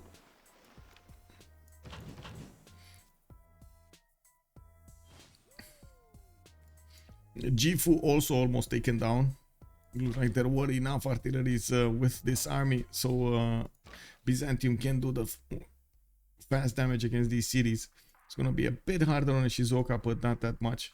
And of course, I gotta say, England is gonna be up next on the chopping block. NilocC does know this, and he's getting combustion in one turn. He will get to upgrade all of these cuirassier armies with his gold. He does have 2158 gold in the bank, and I do see him on 2000 military. Helicopters coming up from Byzantium. They're gonna get into the tiles of England from the middle. Well, there are a few pre-built cuirassiers by the looks of it for those tanks. We do have also research labs coming up here in London, in Manchester, in Norwich. He's trying to get those going for his science, but still quite far away from the science numbers of Sabuga. 10,000 science points versus 7,600 of NilocC. Now we do need to see where the fighters and the bombers are. Where are the fighters and the bombers? Adrianople still building up his hangar. He just doesn't have enough of them. So he's either buying those with... wait, did he buy some? No, he didn't. He did build one from Trebizond, so an aerodrome, so he can deploy a bomber, for example. I would say just buy bomber, man. Just buy bomber. SND is 2 turns away, or did he finish nuclear fission? I see, of course, he's making uranium. So is Sabuga making uranium. Okay. Okay, Gifu going down.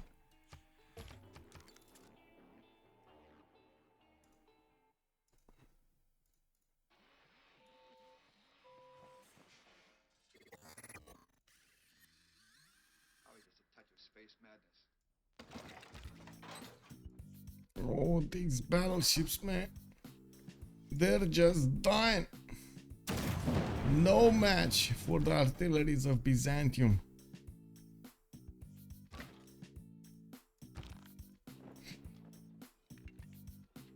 Why is he moving the balloon there? Hello? Move it west?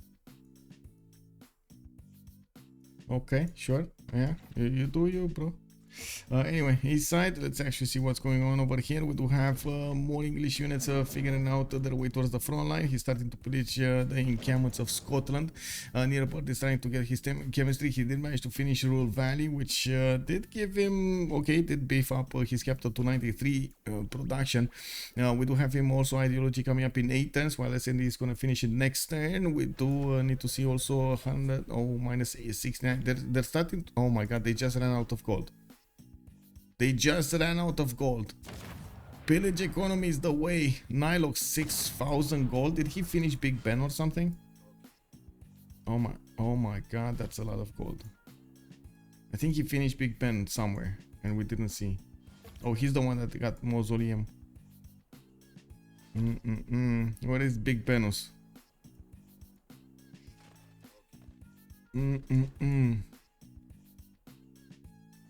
Either that or he pillaged a lot of tiles very quickly. Nuke! Yes, we will see nukes over here. I'm pretty sure we're gonna see nukes from SND if his opponent is not gonna give up over here. I'm pretty sure we're gonna see nukes. We do have military engineers starting to get the railroads between his cities, and of course gonna keep on moving to the east side over here, making the pathways towards his opponent. Hannibal is bringing a few artilleries to start shooting down the defenses of the city of Roxburgh, while we do have that city in the south taken away. Was that Gifu? We do have Shizuoka still available, and Byzantium is gonna need to start shooting it down. He needs to deploy the balloon over here to the west side. There we go, so he can get the extra range on these artilleries, and of course needs to actually get these tanks around so he can start hitting that city from afar. No, actually, it's taking that city. Scotland has attracted enough tourists.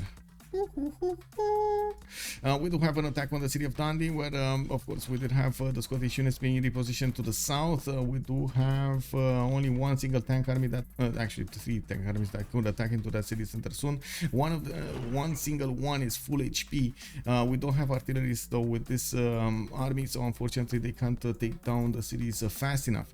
Looking at the gold situation over here in the score screen, we do have 500 gold per turn from SND with Hannibal on 242. They have enough gold gold per turn to buy out the bomber in 1 point something sorry, less than 2 turns over here. We do need to see, actually wait a second, yeah, no, I don't.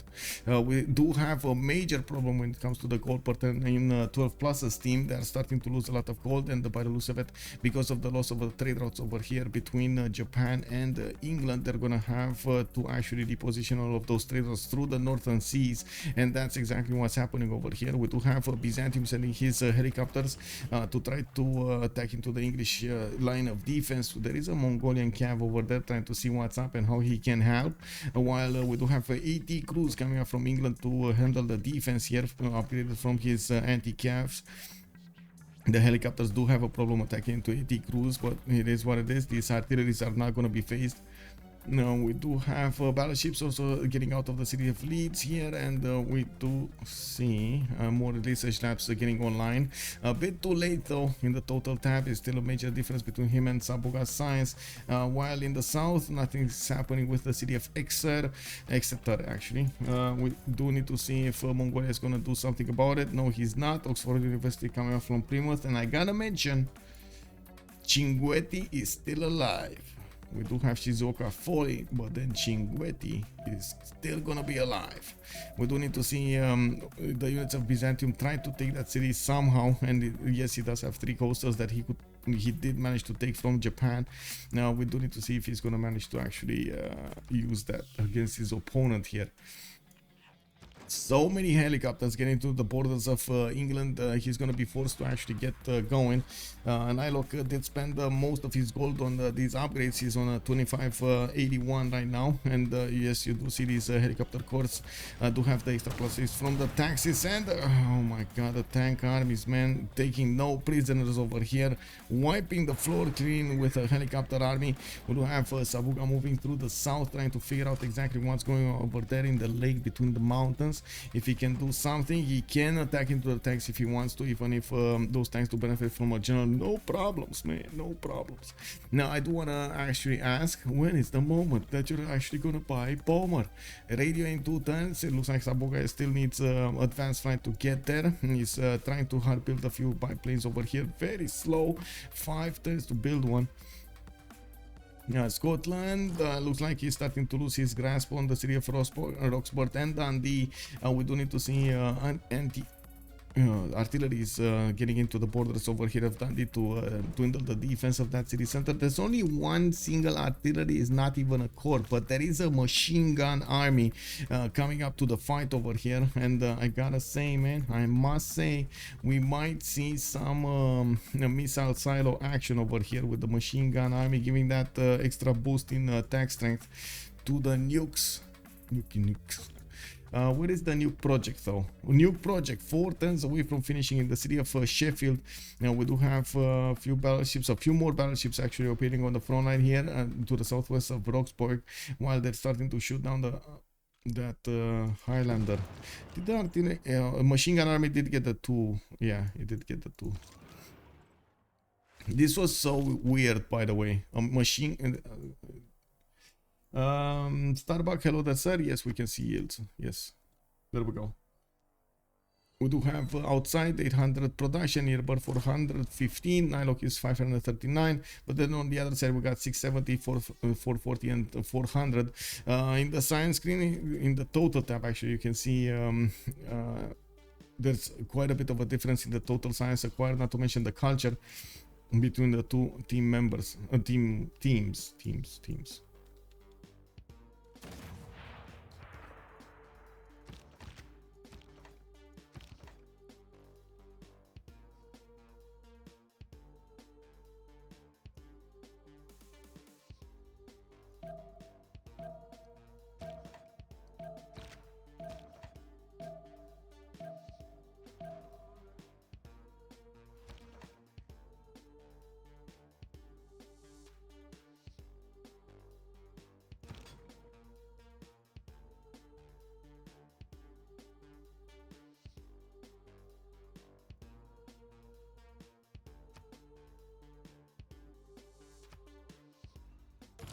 I think this game is actually quite close. Yes and no. It's not that far away, but it does look like it's just a matter of time until Gold by Library is going to manage to push through their opponents, mostly because of the economy here of their opponents, and they just don't have enough strength to withstand. The damage has been done already when it comes to the economy, and it does seem like even if Mongolia did manage to push through English territory and manage to almost take down a player, his allies were strong enough to get back into the game and equal the battlefield. Now with Sabuga a bit too strong when it comes to his units, he has the tactics trait, and he was the first one to get the fascism. He gets a significant advantage to attack into his opponents and take their units away. You do see Byzantium is starting to move on the units of England right now, and there is a significant difference when it comes to the damage between these two players. Now we do need to see also, of course, the artillery is getting onto the front line. Those are going to be the first one that I should actually get the shots through. It does have observation balloons with them, and when nukes are going to start flying, England production versus near burst production is not even going to be close to match that. Since the gold portal is not there, they're unfortunately not actually going to get that much with them. We do have ideology in 5 turns. We got NilocC also trying ideology in 7. Outside did manage to get it because I see him on suffrage. No, it doesn't look like. Outside did manage to get to 390 science, but he's quite far away from actually applying his military power against his opponent. And I gotta give him also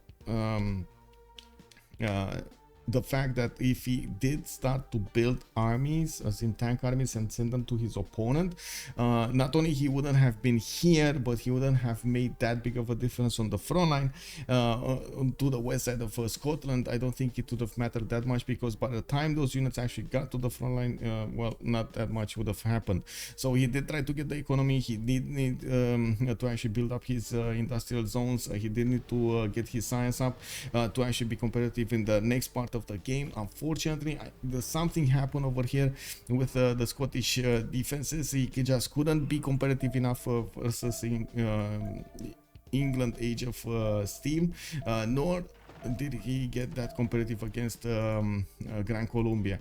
Both of them in a 1 versus 2 actually, that actually broke his deal. If it was a 1-1 versus like him against Gran Colombia or him just against the England, I think it was a different story. But because it was a 2 versus 1, he just couldn't handle. Which does make sense, of course, 2 versus 1 is against. Byzantium did manage to get a significant advantage from the beginning with the faith button, his ability to buy units, his culture, his everything else. March Condi, hello there, sir, and welcome. Good evening. Have a good evening. Oh yeah, I didn't saw the negative goal team. Yeah, negative goal team is bad. Also Kublai, yeah, three members negative. Outside is doing his best to try to get the gold for them, but it's a hard proposition over there. We do have so much damage coming up from the tank armies against the English defenders. It looks like he's gonna two-shot quite easily these tanks, or he's gonna, well, I'm actually quite curious if he's gonna wait for the artillery, or is he gonna go now? He could go now, no problems. There we go, he's going now. Bam. Bam, he's gonna start converting these cities to his religion also. Yes, there are quite a few units coming up from England. He did build more than 2,000 military to handle all of the defense on the east side, but it doesn't look like they're strong enough to withstand the Byzantium damage. Yes, that is a +6 from taxi straight. Tech count. Tech count. Where is it? Where was there was a tech count. Okay. What is Sabuga's beliefs? Wait, there was a button over here that I was pressing at some point for the tech count. Kick W, man. Whatever. Go to victory. Oh, that one. Yes.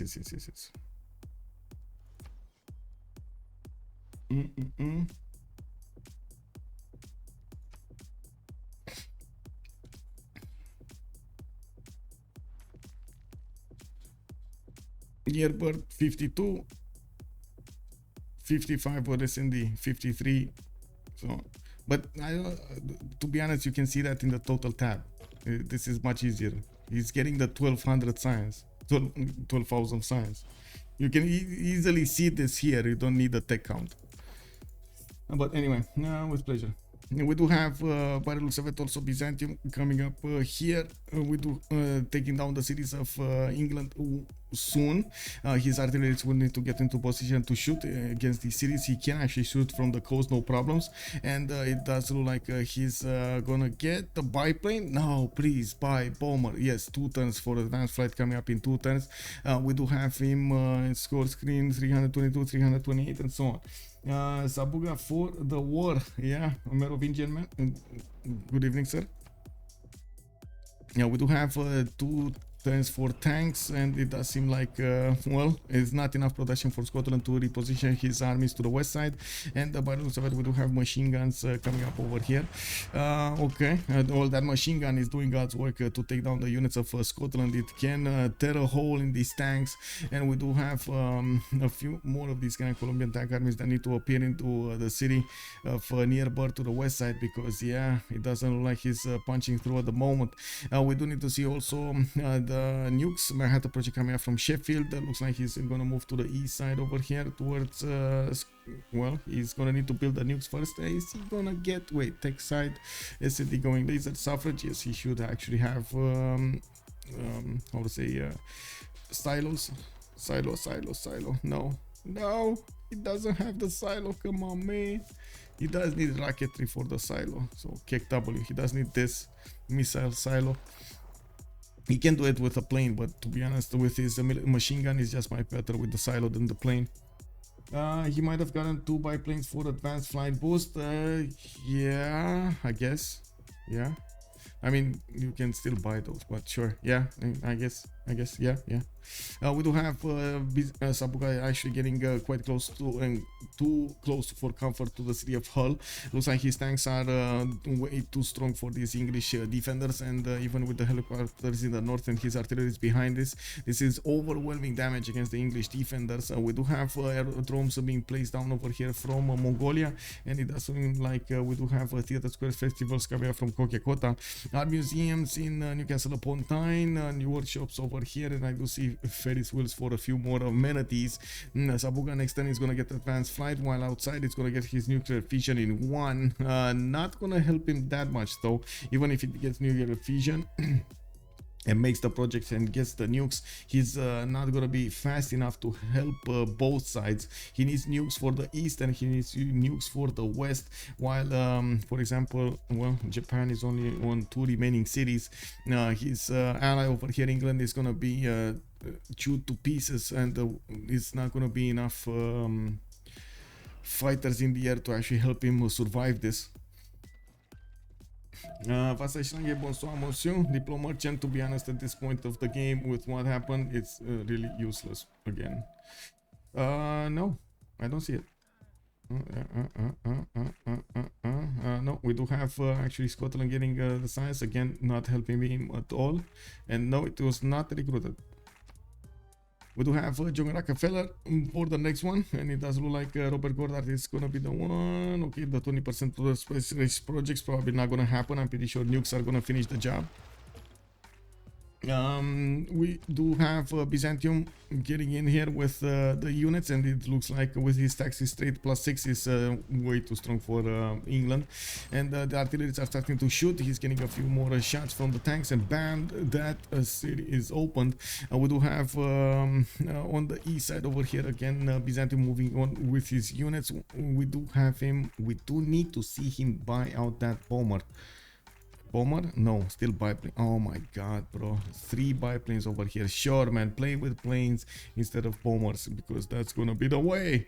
We do have art museums coming up from Nicaea and Constantinople. Hopefully, I really hope we're gonna see a bomber here soon. I really hope he's gonna get to chew through the defenses much faster with the bombers, and I guess he does have the damage from the fighters to do against English defenders, even though, to be honest, well, it doesn't seem like there's gonna be that much of a defense remaining. We do have on the east side also more tanks appearing from the side of Scotland. He is managing to push back a few more of these units. He didn't manage to encircle one of the Gran Colombian tank armies, and it doesn't look like there's going to be that much of a resupply in the tank armies of Gran Colombia. England is shooting from afar from the coast to attack into these Scottish tanks, and does major damage against them. 107 points against that tank of 106.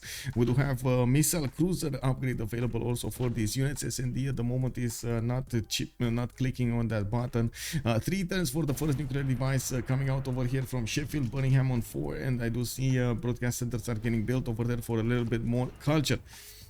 Marco Diablobo, Legenden Cartography 7 turn. Hope he takes time to make some burgers for his teammates and not watch 2 seasons of Stargate SG1. Yes, exactly. Exactly. Oh my god, bro. A fan of Stargate. Yes, let's go. How many times? Okay, let's be fair on this. How many times did you watch Stargate SG1? You gotta be fair on this. You gotta give me a number. Give me a number. How many times, guys? How many times did you watch Stargate SG1?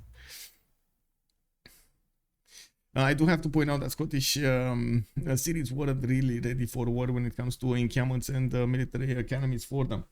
I think 17 times. Whoa, man, that's a lot of times, man. Is that 7 or is that a misclick? Is that 7 or 17, bro?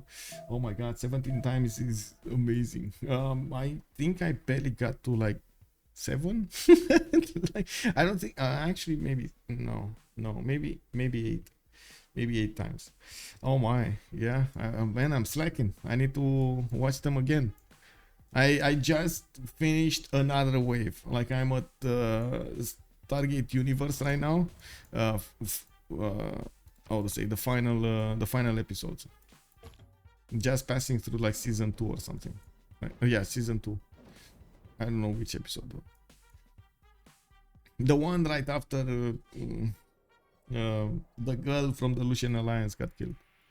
But anyway, now we do have Gran Colombia units that are waiting for their upgrades over here into helicopters, and we're gonna see him finish the job over there with some helicopters. We do have also Byzantium managing to chew through the defenses of England slowly but surely. He's gonna do the damage against more tanks, and of course his helicopters are starting to join the fight. His helicopter armies are doing the damage against the 80 crews too. Yeah, but I see it on TV when I pass for the first time. Oh, I see, okay. I mean, wait, I saw it on TV when it passed for the first time. What do you mean? I'm that old also. I saw it on TV. It was at that point in time. I know I was, I knew I had to be on time, you know, like every Wednesday I had to be on time looking at the TV, whatever happens, whatever I had homework and shit to do. I was watching Stargate, man. It is what it is. Couldn't pass up. I mean, I remember even the series Seawolf. I don't know how many of you have actually seen Seawolf. Did anybody see Seawolf? Why don't they make that series again, man? Just get it upgraded. It was amazing how it was then. Taxis, planes. Yeah, I mean, yeah. These are just gonna, I mean, yeah, look at this, 112 strength, but still bombers, bro, bombers. Why? I mean, his tanks are strong enough to do this, but they need the series. He needs the series faster than anything, but whatever, it is what it is. I guess it's his choice. It's still a choice. It's not a bad choice, don't get me wrong. I think bombers would be faster. Now we do have tanks still trading over here on Scottish territory. We do have new machine gun armies getting into the front lines, and he's managing to do the damage against the tanks of Scotland. We do have missile cruisers getting upgraded, and I do see helicopters. These missile cruiser armadas are gonna do quite a bit of damage against the tank army soon. We do have them with still 3 attack range. I am not old enough for Seawolf. I did see Seawolf. What do you mean? I did see Seawolf. Bro, with the dolphin. Oh my god, man. Darwin. What was it? Darwin or something? Nope. Don't know the name in French. Yeah.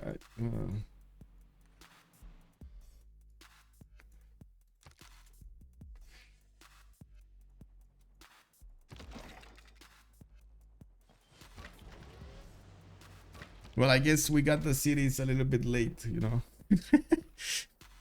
When it was on our TV, it was a little bit late.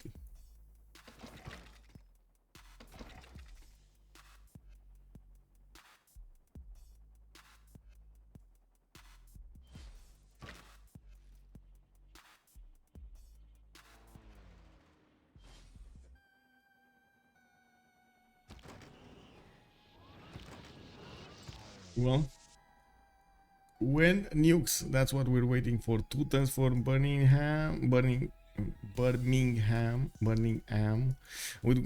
have Angkor Wat being finished over here in Leicester, and it looks like more and more Gran Colombian helicopters are starting to appear over here in the Scottish territory. They do 122 strength against 110 of the tanks.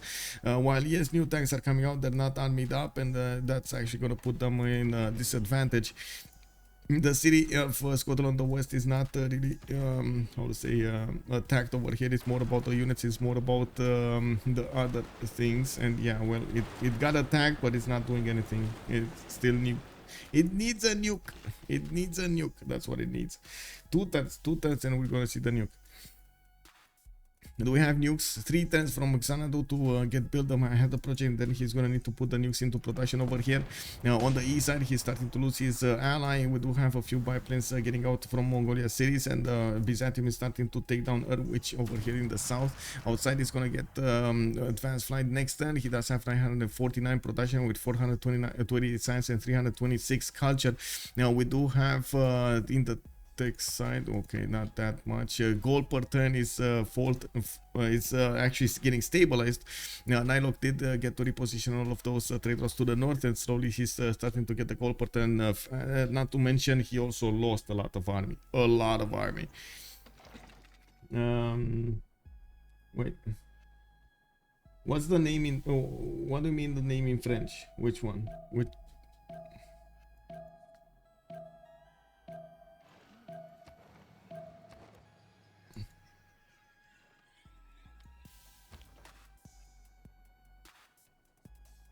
Oh, he lost the plus 6. He lost the plus 6 over here. Kek W, man. The Inquisitor of Japan took away his plus 2 from him. Kek W. It is what it is. Now it's only plus 4 taxi straight. Because why not? Anyway, it does look like the artillery army was strong enough to actually withstand the damage of the concentrated power of those battleships. So we do need to see if these tanks are going to finish the city. Doesn't look like it, especially without the help of the artillery. But there we go. The artillery shot once and the city is gone. We do need to see also how he's going to finish the northern units. He's getting his helicopter armies to bear with his fighter planes. He's taking down those tank armies from afar. It looks like the tanks, well, are just there. There are 2 tanks just sitting over there. Byzantium still deploying his armies to the west. And what is he protecting over here? Oh, finally, aerodrome being placed in the front line a little bit closer so he can deploy more fighters. We do have him also building up his artillery armies to the west side, and we do need to see how his military engineers are going to get there. We do have Byzantium deploying these units, starting to pass through the south of Hull. And he's gonna start wrapping around all these tank armies on the east side. Still more tanks are getting out of the cities of Scotland, but he's getting overwhelmed over here by helicopters. These helicopters do too much damage against him, and he just doesn't have the production powerhouse to withstand the units attacking him from 2 sides. Roxburgh doesn't have a standing garrison. We do have in the northern city again no standing garrison anymore. There are some tanks scattered around his territory, but that's about it. We do have Theatre Square Festival. Okay, coal power plant starting to get online over here, and I do see more research labs. Diplo merchant, no, nobody.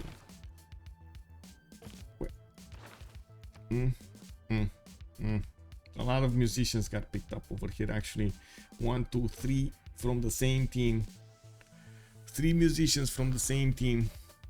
Nukes, first nukes coming up next turn is probably going to be the capital that's going to be taken out soon, and we will see near bird slowly taken away.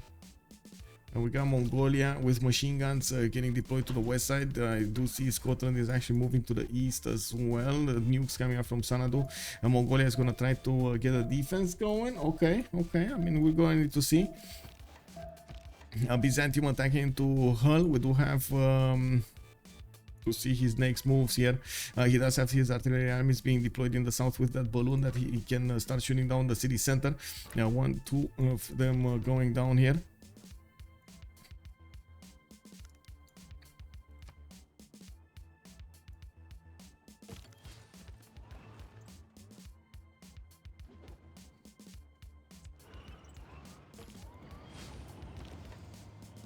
Fighter got upgraded. Oh, we got fighters from his opponent.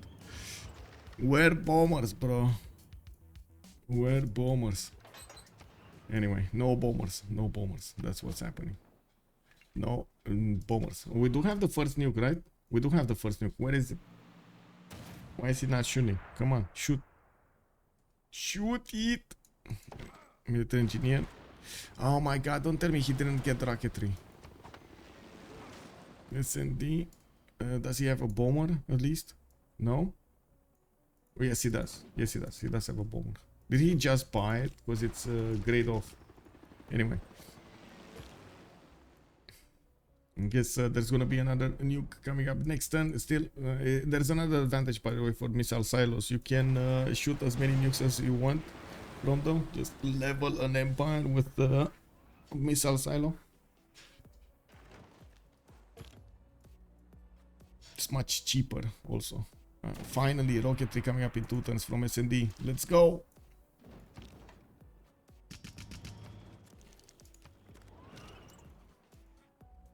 City of rocket board is being placed under siege. The machine guns do a decent amount of damage against it, but not enough to actually take it down fast enough. Hull is gonna go down here. That's a lot of economy taken away, or is it actually only 2 traders that I can see over here? Oh, he doesn't. Oh wait, he does have some traders towards Cinquetti. So about 4 traders worth of gold over there. Looks like outside has only 100 gold, and I gotta say that's not gonna be enough for him to field an army. He's gonna start pumping out some tank armies from his cities, and he's gonna very quickly eat into that 100 gold per turn. In the next turn we do have him going for a golden. Looks like he's gonna be 177 out of 169. He's now in a normal age, and we do have also near bird 140 out of 147, NilocC 120 out of 125. SND is 4 points out from getting a golden. We do have Legenden Dark, Sabuga Dark, Hannibal Dark in the next wave.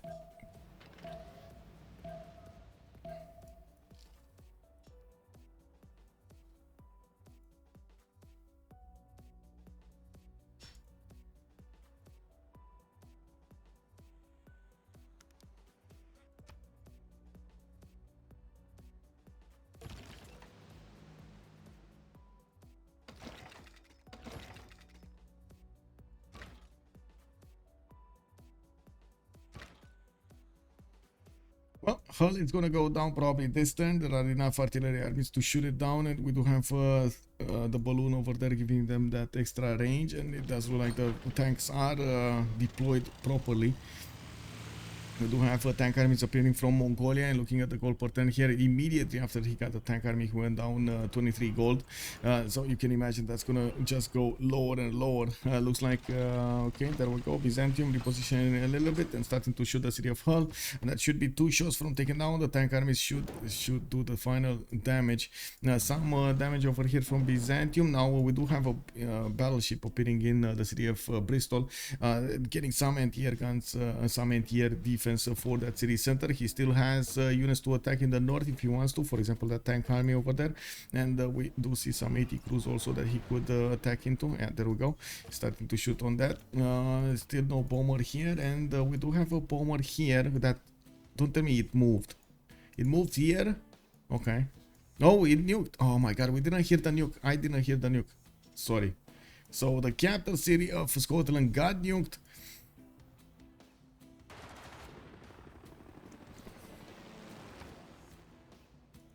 And we still have a nuke available for him. He doesn't have a missile silos, or he does have. Oh no, I don't see it. Anyway. Boom indeed. I don't know. Did we hear it? Because I didn't hear it on my left ear. I guess I didn't have my headphones, like both of my headphones in. I usually do hear it, but anyway, it was a silent nuke. My bad. My bad. Japan not gonna die over here. England about to lose that city. Looks like there isn't. Whoa, okay. This one got a promotion or something? No, it didn't get promotion. So it looks like Hull is still gonna be alive for another turn.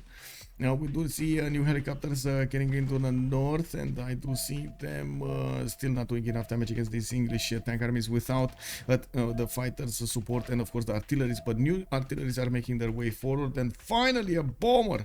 We do have bomber. Modern armor starting to come out of the cities of Byzantium. He's getting his helicopters, bigger helicopters, and he's also using his faith per turn to straight up buy them. Rapid deployment coming up in 110, and I do see 487 production for Sabuga, 353 faith a turn. We do have England getting his airport going, and we will probably gonna see another bomb soon.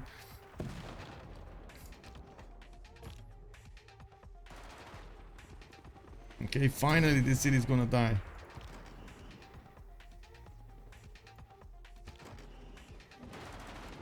It took a long time for that city to die, but it's gonna crumble. So many helicopters attacking to that city center, but lol.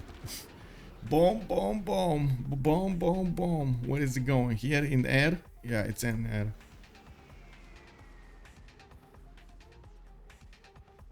Oh, that's why we didn't hear it. The sound is silent. Kick. It's one of those bugs, man. Oh, it didn't hit the city, it just hit the army? Okay. Well, kick.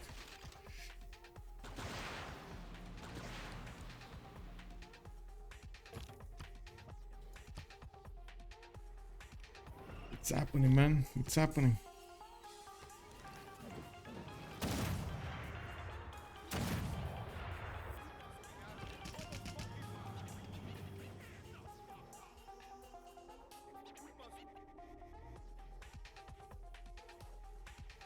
Okay, so nukes coming in from outside. He does have at the moment 96 gold per turn. That's just enough as NilocC is losing per turn. We do have more nukes in 3 turns. Okay, fighters coming up over here on the east side. More nukes in the south. He's trying to build as many as possible.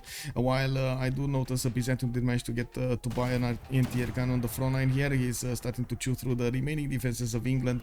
About to also hit the city of Mogadishu. He has modern armored armies with his military, and he can actually attack into the tank units of England much more efficiently here. Yeah, looks like it's a much better choice than actually using the fighters at the moment. We do have still a bomber here from him. He does have late. Oh, wait, whoa. Sabuga has guidance in 3 and the environmentalism in 5, but I don't think he ever built the Manhattan project, so he doesn't have nukes with him. He's gonna rely on England to bring the nukes. He just doesn't have the production in his cities probably. Operation Ivy is also coming up in 3 turns. We do have the encampment being rebuilt over here in Portsmouth. There was a flood and it looks like it died. We do have also Roxburgh actually starting to defend over here a little bit. Well, is it? No, these guys are just pillaging. They're pillaging and pillaging and pillaging. That's what they're doing. And to be honest, I wouldn't be surprised if we would see some apostles coming up from Byzantium to take down Armagh religion. But anyway, did he get back his religion over here? That would be quite important. Yes, he did. Okay, he did get back his religion. So again, the extra plus 6 is activated. Okay. Didn't get to upgrade his military though. He did have the chance for the seconds that the city was alive over there to actually upgrade his tanks into modern armors. Didn't upgrade them.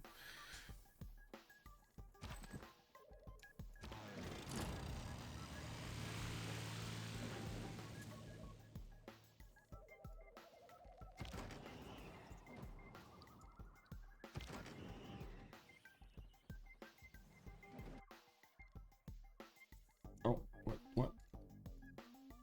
Give me a second.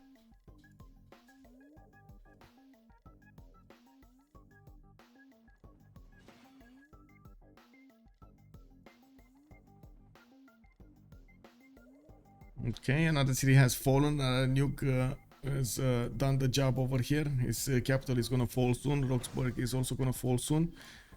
Do we need? We do need the GDRs actually, to be honest, from outside. Near bird going for nuclear fission. We do have NilocC on nuclear fission in 310s. A bit too late though. He's starting to lose cities over here, and he's starting to lose his science and his grasp on his territory here. Way too big of an army from Byzantium. This army might actually fall to the nuclear devices of Mongolia.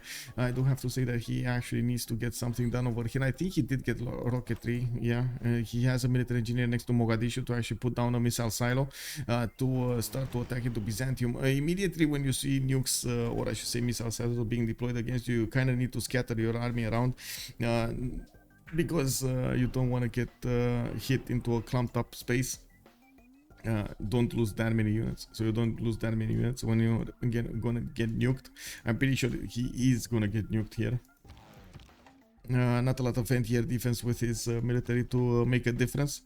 Mongolia also has machine gun corps, and I think he's gonna have army soon if he didn't get already machine gun army. So he has the highest damage that he could have when it comes to attacking with the missile silo.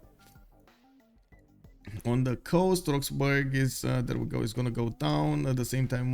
The capital city of Scotland, and we do have a pause for 2 minutes over here to see what's gonna be happening in the Congress.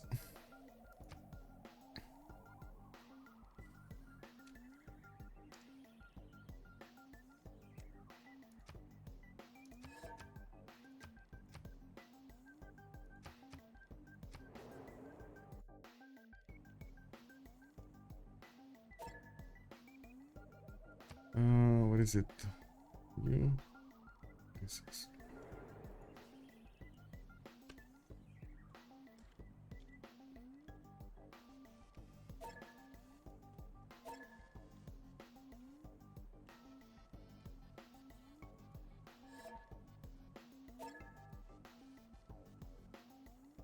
Oh, break of the Congress, it seems.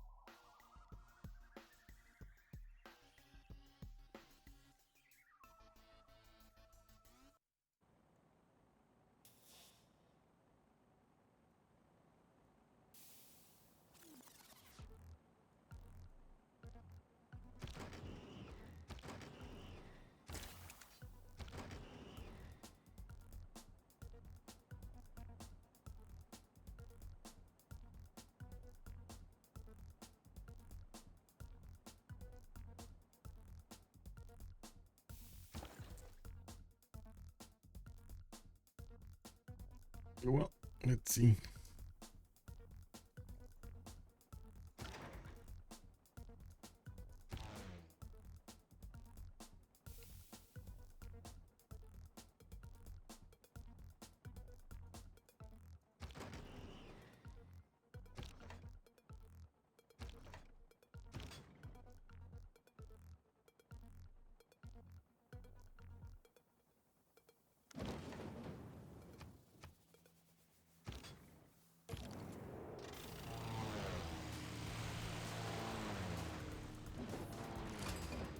Whoa, that tank army survived. We have more attacks. Mongolia did get to upgrade his jet fighters. He still has 1 turn until he's gonna get a nuke here, and it does seem like another city has been taken over. SND still has the bomber available for him to attack, or did he attack somewhere? No, he didn't attack yet. There still are 1, 2, 3, 4 more cities to be taken out from Scotland. While Scotland did send a safety settler towards the east side here, he might not actually gonna get going. We do have a pause until 30 XX30 over here. That means actually, oh no, 1:30 is in a minute, 1 and a 30, and then we're gonna have 10 minutes as a pause. So many units, yes, so many units everywhere. Okay, so we're gonna come back in 10 minutes. I'm gonna put a timer on the screen, and we're gonna see what's happening after that.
We didn't see how Congress went, no.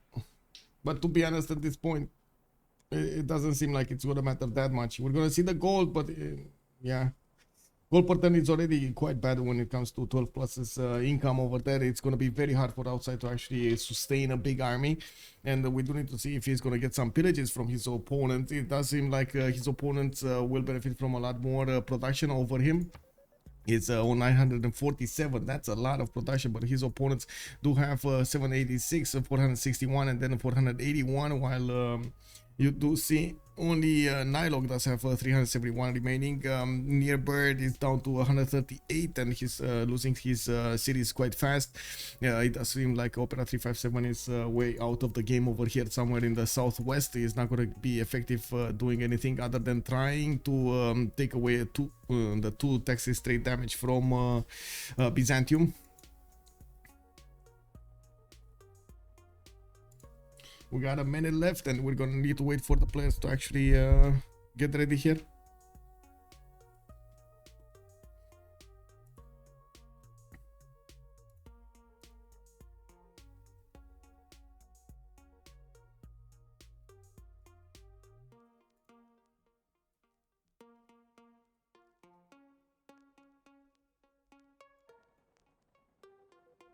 Okay, there we go. On pause. Take off the countdown timer and let's see the outcome. What do we have? What do we have? What do we have?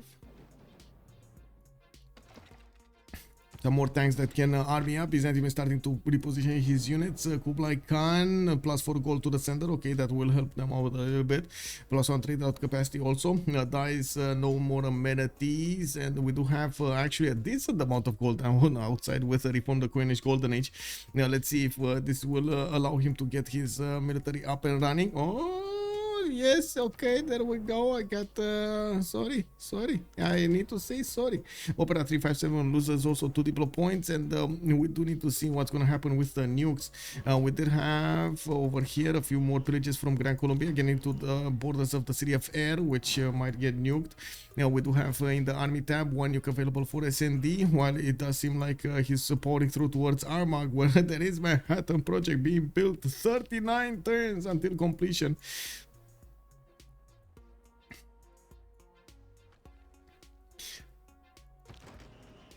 Okay, more nukes getting into the production queues. Operation Ivy is going to finish next turn from SND. He does have Nikola Tesla over here, which will give him a bit further away distance for his tiles. Okay, for his, regional production, districts, regional buildings. Provide +2 production. Not that big, I gotta say. It's still good, but not that big. Okay, you know. Let's see, outside 463 science, 405 military. He probably did get into fascism, so he's also benefiting from a +5 against his opponents. He did manage to get the fighters and jet fighters deployed to the east side. He does have a missile silo ready for that nuke coming out this turn. Xanadu is going for spaceport coming up in 7 turns, and well, he's gonna need to figure that out if he can actually get that going. We do have Byzantium actually retreating the majority, actually all of his army. He's getting his army away from his opponent, so he doesn't get nuked. We do have bombers over here being deployed. He's getting mobile SAMs for his army to able to defend against those nukes. Multiple mobile SAMs are getting out of his cities. He needs to hard build them, while even retreat. Oh my god, he even retreated the planes. Everything got back except 1 fighter plane. That's it, 1 fighter plane, which is probably gonna die to a jet fighter or something. Yeah, there we go. He's leaving him in shambles here. We do need to see what's the next move from SND. He's getting his own spaceport in Leicester, and of course Nikola Tesla did get repositioned over there. Robert Goddard did get recruited by Mongolia for the 20% production towards space race projects. We do have Sarah Breedlove that is getting passed around over here, and it looks like England is having way too little great merchant points attempt to actually unlock it. In the great scientist screen, we still have a lot of points to need to be acquired to towards 1225 for the next one. Not a lot is happening when it comes to the culture, but we can check it. Let's actually take a look at the culture screen. 25 out of 172, and that's about it. 18 out of 211. Both teams are very far away from actually getting that going. And multiple nukes are going to finish over here in English territory. No big nuke, no big boy nuke, no thermo nuke has been built over here or put into the production queues. Okay, we do have yeah, everywhere Byzantium is building these mobile SAMs. He is to get them as quickly as possible next to his army so he can clump them up and defend the nukes. Still gonna be hard, I gotta say, still gonna be hard to defend the nukes. How is Diplo victory looking? Not good. It's 13 out of 24 Opera 357, and then it's 9 out of 24 Sabuga. So they did manage to slow it down considerably. It's at least 2 congresses away from, like, yeah, 2 good congresses away from finishing. It's then 115. That would mean 30 turns from now. 40 turns actually. Sorry, 40 turns from now.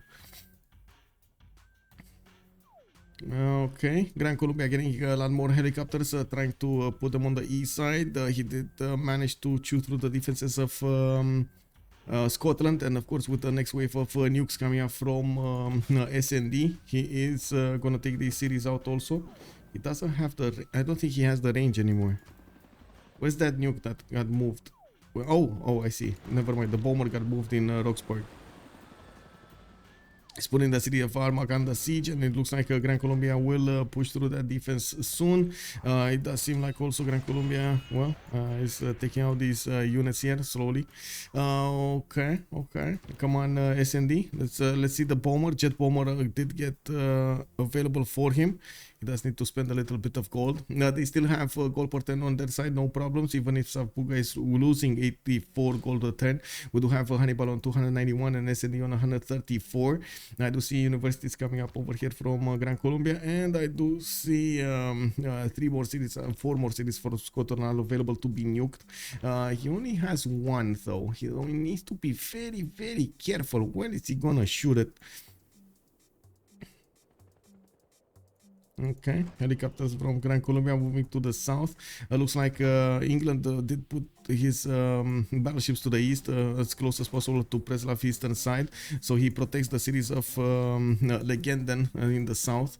Sabuga is getting his nuclear fission next turn, and environmentalism also next turn. He did get the first mobile SAM with his military, and we can actually check the counter damage over here. The jet fighters basically die attacking into that mobile SAM. It's too strong, and the thing is, the idea is to actually have as many mobile SAMs next to each other as possible.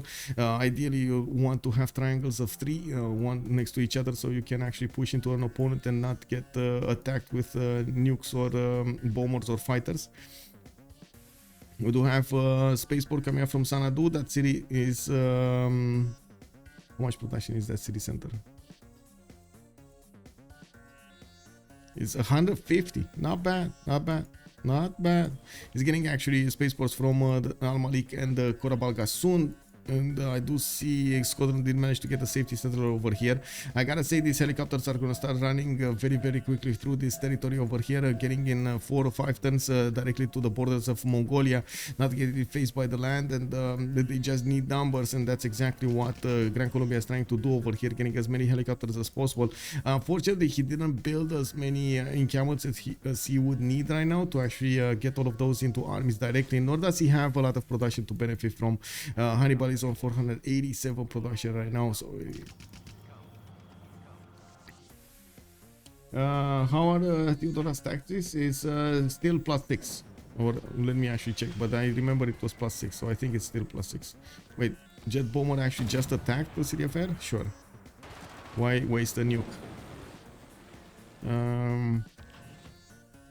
Let me check so another city has fallen, the city of Air this time.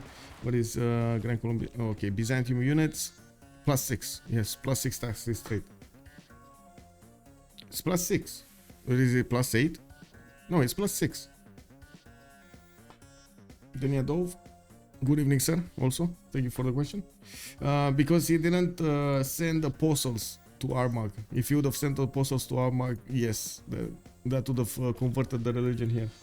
Who do you think will get the first GGR? That's a very good question. We can take a look at the tech side over here and have a readout on this. SND is going for satellites and space races. Looks like outside is also on guidance systems.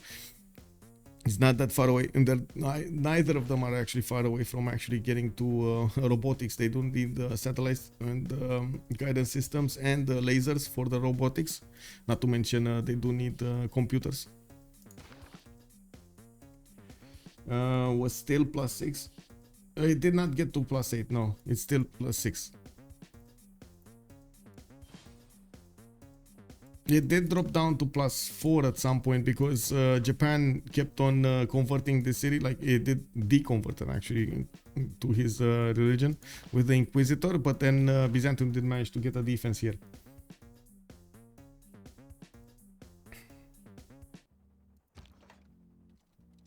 Okay, let's see. Come on. We need to see like at least 2 more mobile SAMs show up there. Rock bands, okay, sure. Rock bands. What's the second one? That's it. And he's getting it to the south over here. Okay.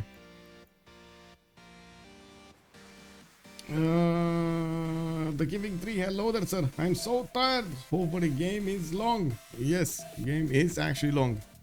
It is quite a long game. Turn 117. They did not give up on this.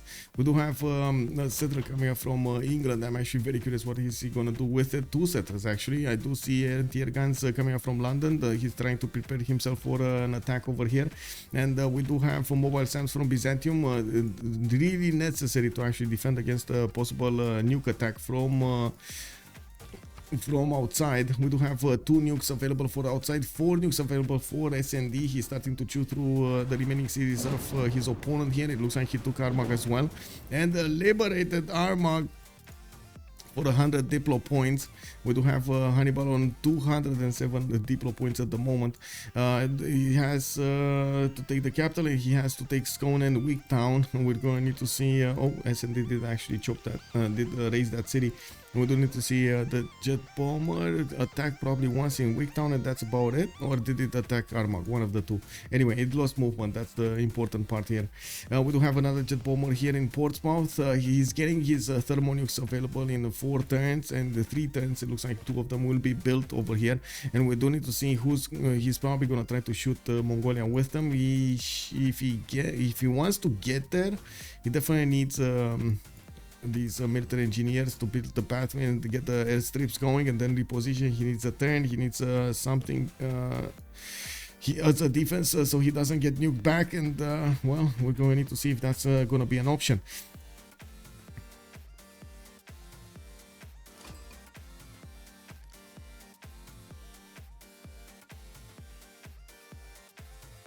I mean, if rock band insanely high rolls, it can just win the game. I mean, sure, but it's so far away when it comes to the culture victory. I don't think one rock band will make that big of a difference. They're just not making a lot of tourism. That's the issue here, not of anything else. 282 to passive tourism on SND, and then on the other side we got like 484 tourism on outside. It's just not enough. And Sabuga is just 256 tourism passive. And they also did do nerf on the rock bands, like with 20%. Yeah. Yeah, they changed the rock band tourism. But still, even with the previous rock bands, it still didn't work. Without the passive. You need the passive tourism also, not only the rock band. Okay, the secondary mobile SAM is pinning over here. There is no chance for these fighters to attack into that line of defense. Wait, why don't I see the mobile SAM? Lost movement? No, it does have movement. What the? What the? What is this? What is this? Can we see it from here? No, yeah, we see it from here, but we don't see it from the other side. No, we don't see it from here either. What the? Mobile SAM, hello? Why are you sleeping?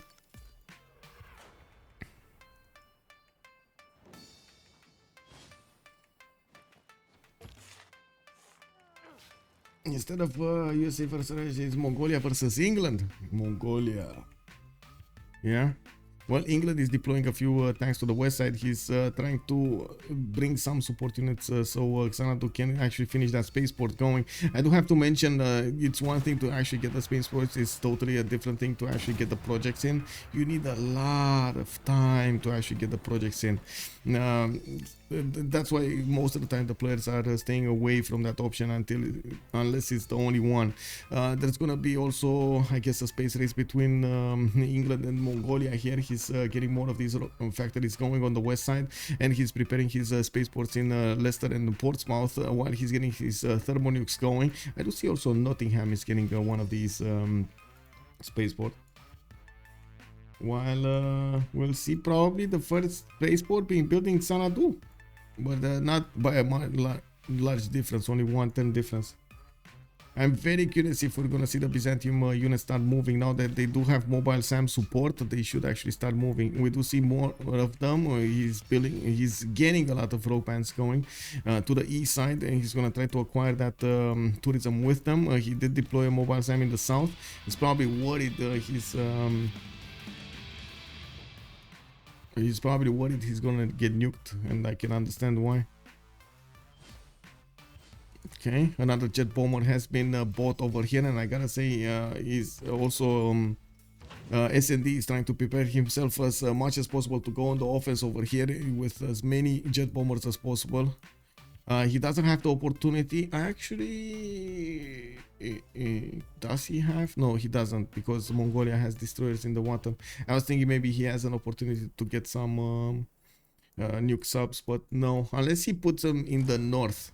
Like, he does have an opportunity. Yes, he does have an opportunity. He can put them in the north to actually shoot, and that's actually much closer to Xanadu. It's gonna cost him a lot though, and they don't have that much gold. They have some gold, but not much gold, like 400 gold a turn.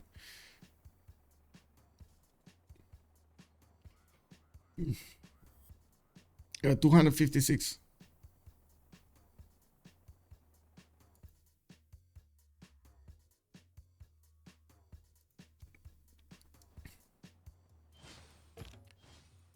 Tech side, okay. Nuclear fuel, robotics coming up in 2 turns from outside, robotics in 2 turns from SND. He's still gonna need to finish the spaceports before he's gonna get the GDRs. Of course, he can try to buy them if he has enough.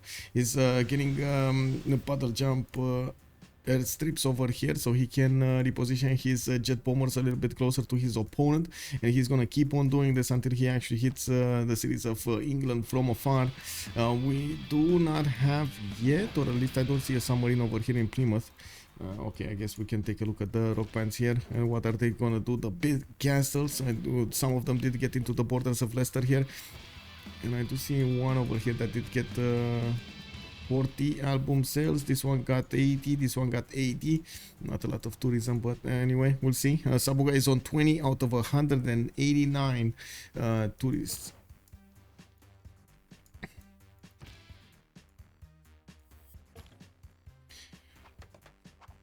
Well, there is a good thing. There are a lot of wonders to play in, you know, wonders and campuses, and theater square is kind of low though. One theater square here, and that's about it. I don't see more theater squares. Oh, nuke. Where's he going? Nagoya. Okay. Nagoya gonna fall.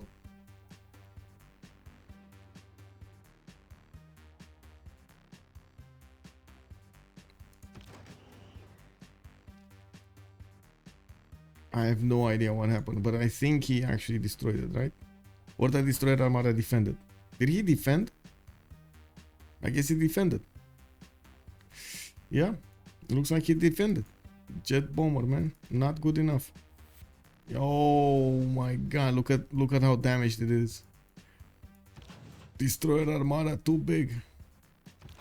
I didn't see this one. I saw only this one. Anyway, I guess it was the one defending. Unfortunate that we don't have the sounds and the graphics for those wars, for those encounters.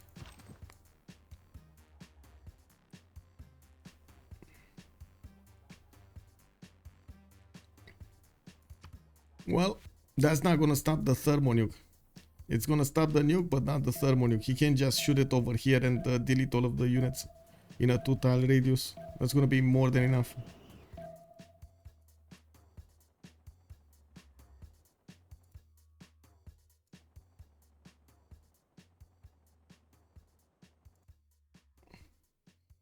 Stat check, sure. We got 435 science, 400 culture on outside. He has 920 production. SNE is on 900 of his own, 452 and 252. And I do see Sabuga is clicking on these buttons as quickly as possible on these rock bands from an early stage. So at least we know where to watch. 1550. Tourism acquired, 700 tourism acquired. He's 29 out of 25 out of 188. 2900 tourism coming up over here. Okay, well, he's slowly getting there. Both SND and outside are gonna get robotics at the same turn. We do have environmentalism coming up also from outside. He does have a lot of tourism of his own with that 417 culture and 494 tourism. We do need to see also how the next moves are going to be played over here in the western front of Byzantium.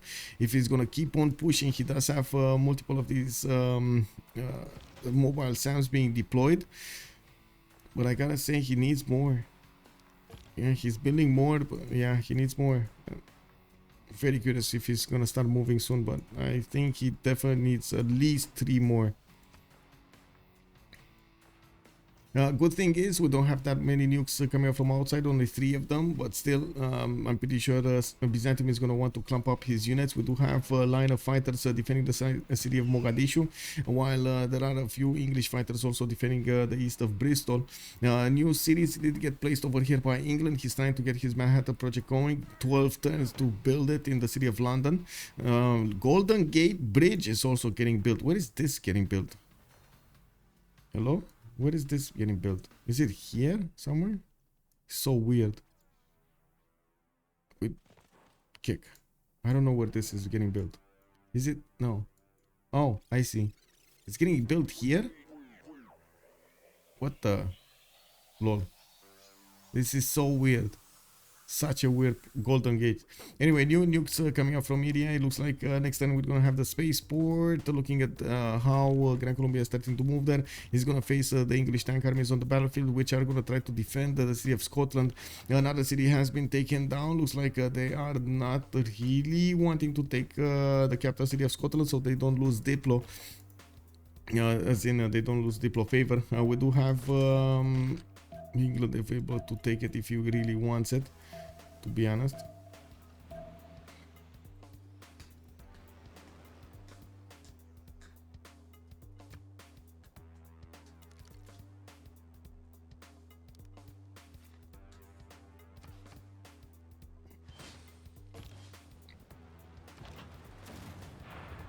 Okay, that helicopter died quickly to the English tanks.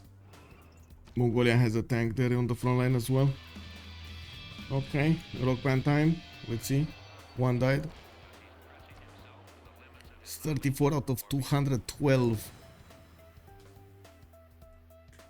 Sabuga is making 425 faith at turn, so he can buy a decent amount, a healthy amount of these rock bands. Just keep on pressuring the tourism. Okay, another one died, but it got the tourism going. 3 turns for launch Earth satellite here. I do see Royal Society coming out from Xanadu that will help him to put the production into from the builders into the spaceports. I do see new spaceports that are going to get finished, and stadium.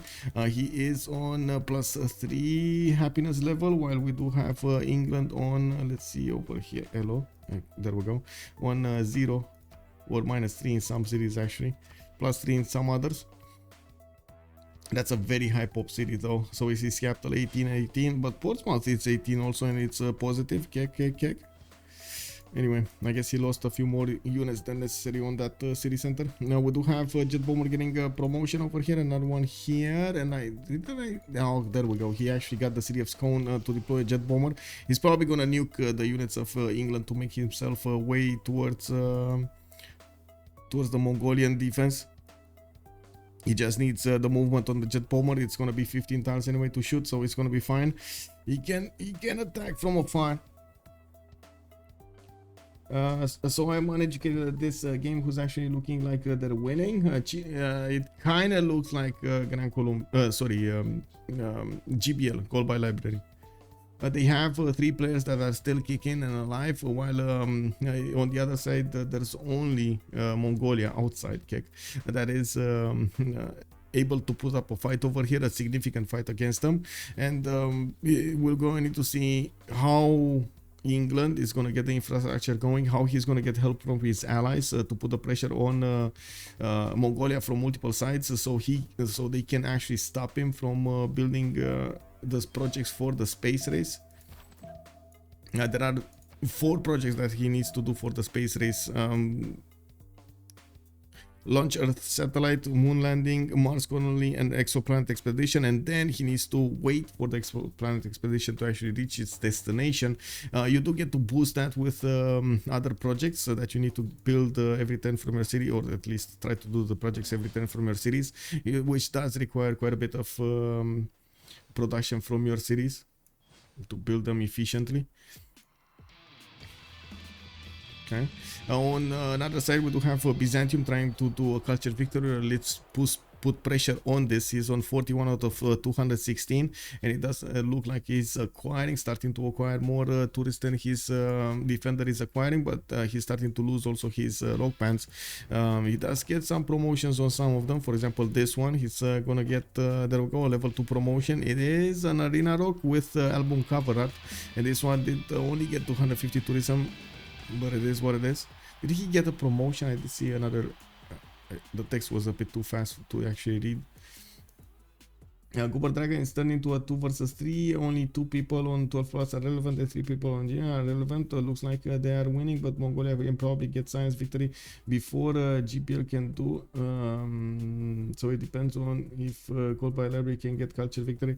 I have extreme doubts Mongolia can actually do the culture victory before he's gonna die here.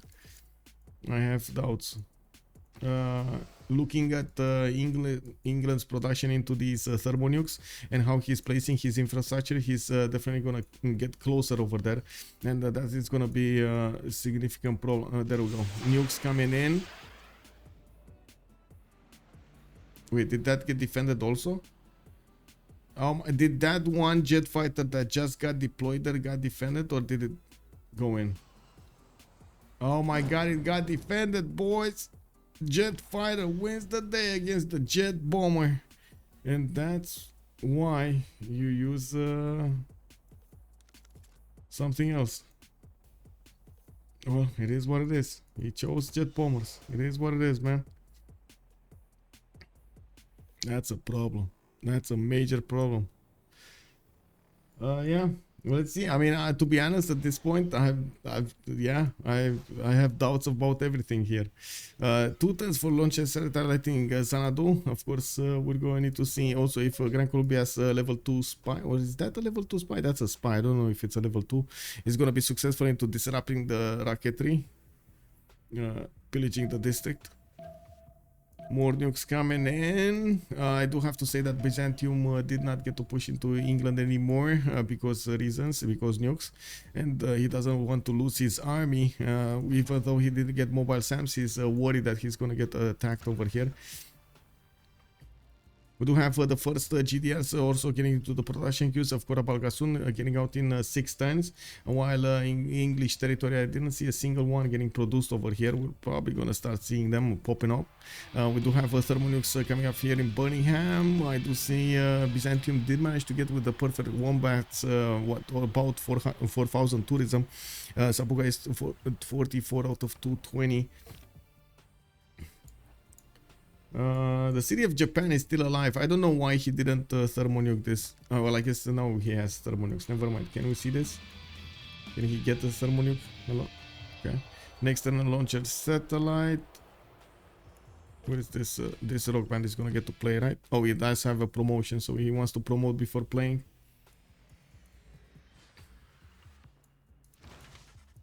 Okay.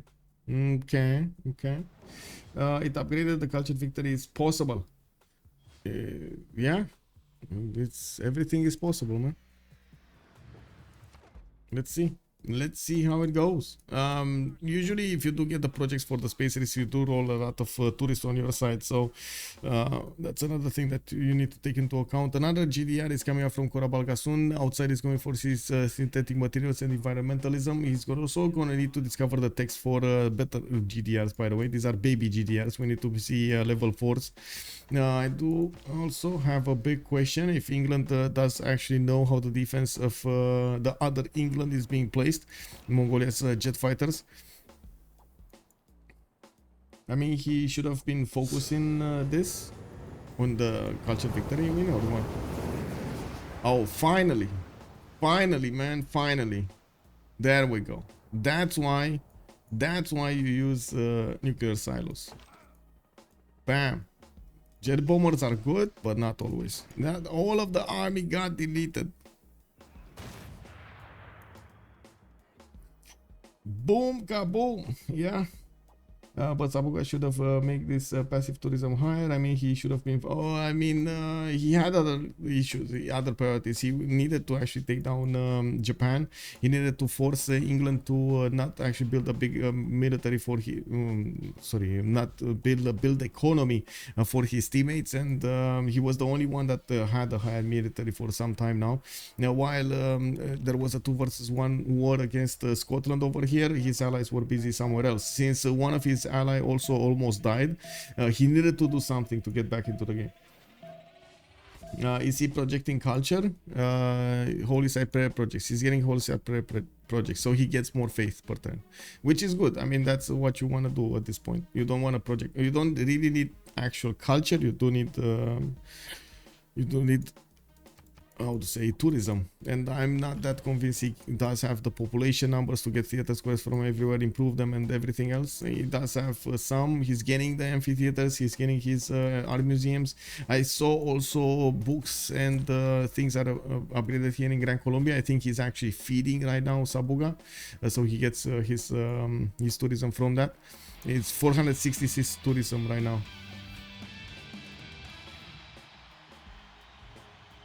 Passive culture is better now than his passive tourism.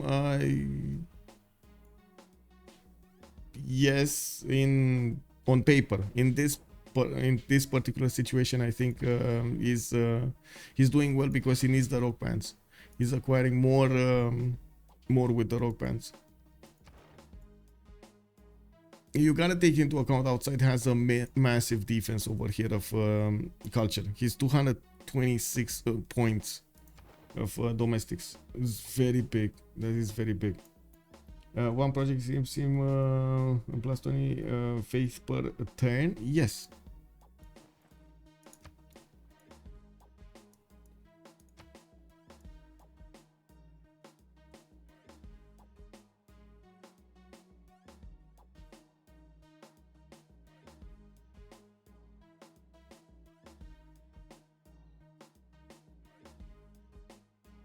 I mean, that one rock band might actually make the difference, man. Buying it 1 turn earlier might make the difference at this point. I know what you're saying, but you gotta take into account how and what level they are. You could also argue he can't really get that much with the projects. Like to actually roll through the writers, through the artists, through the musicians, it takes him too long to actually build all of the projects for them.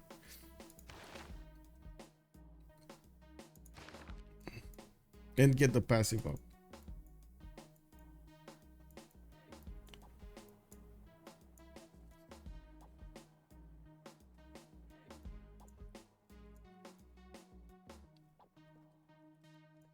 We will see how big and how fast outside is gonna get the defense. He was 220, now he's 226, or did I miss that?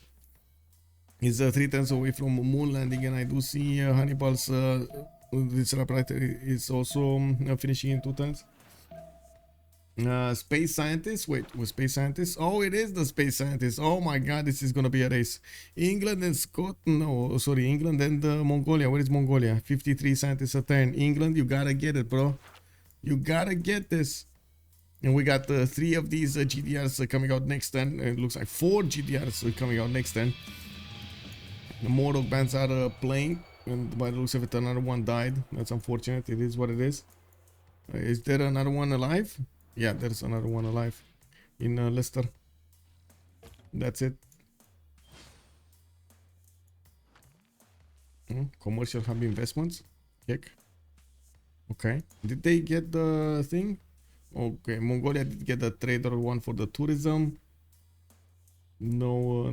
Oh, and Mongolia did manage to get Mary Catherine Dogard for the Godard. I mean, not Dogard. For the diplomatic visibility. Yeah. Xanadu's spaceport is damaged. Yeah, he needs to repair it. So that spy did manage to finish the mission then. Perfect. He's slowing him down.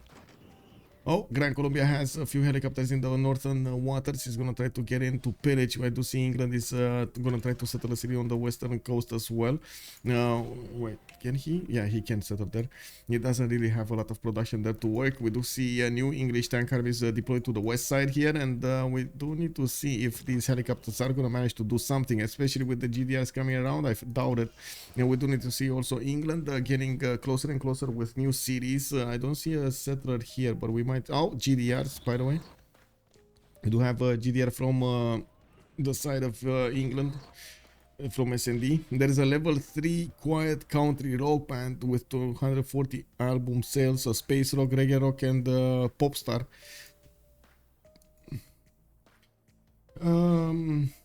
How do you get the intel on enemy movements buff? You get it through, so there are a few things. First of all, well, Catherine de Medici does have it as a passive, as an extra level. You do get it through a technology called printing. Here, printing. It provides one more level of diplomatic visibility. You get it through spies, a level 1 spy, or I should say a 0 from like a normal spy. Well, if you run the mission of what if it is surveillance? I forgot how the name mission is called. You do get an extra level from that, but you need to keep on running the mission. And then if you do get the spy to a level 2, you get 2 levels over. There's also this merchant, which gives you Mary Catherine Godard, which gives you another level of diplomatic visibility. And for each level of diplomatic visibility that you have over your opponents, you're gonna get +3 damage on the most civilizations. On some civilizations like Mongolia, you do get the double amount. The Mongolia is in how to say Genghis Khan Mongolia.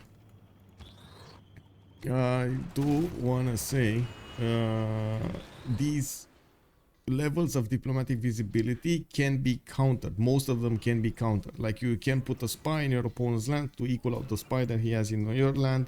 You do have to match the levels over there. You can get printing so you can deny your opponent printing and so on.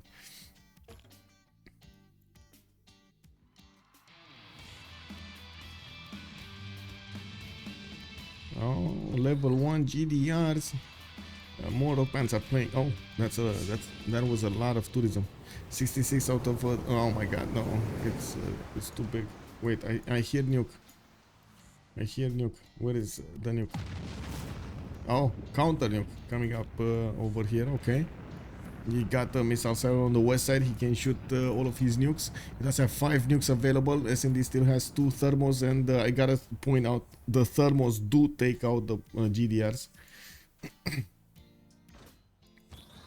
We do have 2 GDRs deployed to the east side. I do see he bought a settler over here in Scone, and he will get to move with it to the east and keep on getting closer. I do see he's still benefiting from 3 of these jet bombers from what I do notice. And yes, his lands are getting happy over here in played with all of those rock bands.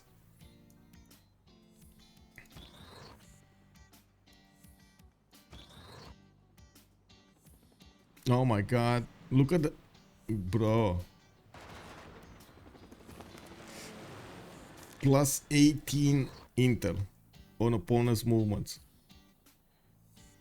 Check W, bro. +18 movement. Where is his spy? Eden.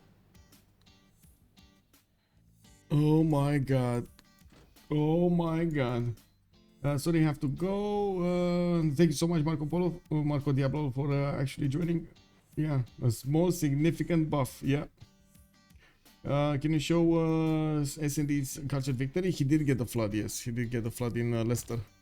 He's starting to rebuild his spaceport and so on. But I think he got the first project.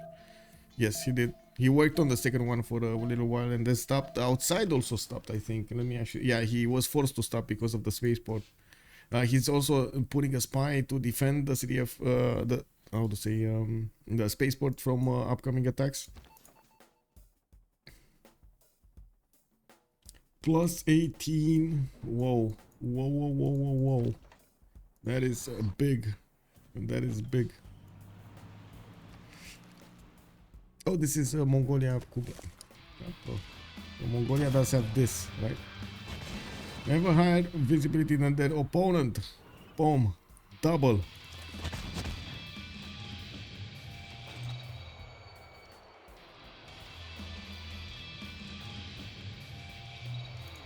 No, did I just hear 4 rock bands dying? Okay, 3 rock bands dying and 1 surviving. He's level 3, still alive. 320. The quiet country is getting quieter. 78 out of 250. Okay. We do have a moon landing actually getting built in Nottingham this time, while Leicester is going to get his production up. I do see campus research projects. Oh, he noticed. He noticed the Carl Sagan is the next one up. And we don't have Mongolia that needs to get the projects. I see he's making 121 projects, so I'm pretty sure he's going to want to get there. Mobile Sam's coming up over here, and I do see he's going to 2-turn launch moon landing here. He does have multiple builders that will help him out with this. I do have to take a look at the Government Plaza. Does he have Royal Society? No, he went for War Department. He's going offensive. Yeah, Carl Sagan is gonna put him back on track if he does manage to get it, and as you can see over here, he has quite a few projects. Oh, nuke. Where is it? Oh, here. Okay. Is it Haddington? Yeah. Yeah. That's another city taken down. It doesn't have a unit to take it, so I do see multiple. Oh my God! Look at Gran Colombia. Oh, he got the settler from England. Kick. Okay, very nice. We do have multiple helicopters that are just here to take cities, by the way. Those helicopters are just there to take cities. They're probably gonna die from radiation anyway and counterattacks, but they're just there to take cities.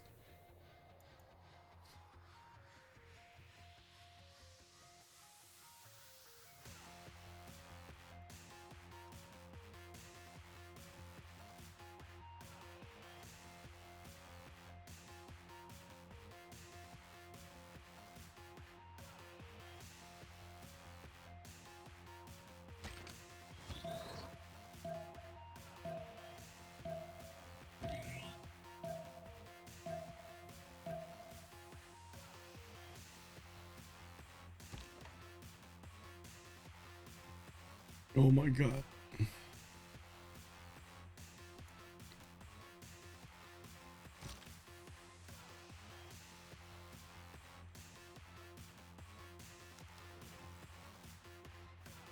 I do have to say outside doesn't actually have Operation Ivy. He doesn't have his big boy nukes. I don't think he ever built them, but he does have a lot of GDRs running around. We're going to see if that's gonna be enough. Infrastructure is getting built over here. We did have the level 3 play. Yep, 480 album sales, 84 out of 250 sale is very far away from finishing. There's a level 3 spy from Scotland in the Leicester's spaceport, and another level 3 spy in Nottingham. Oh man, Scotland. Scotland with the counter.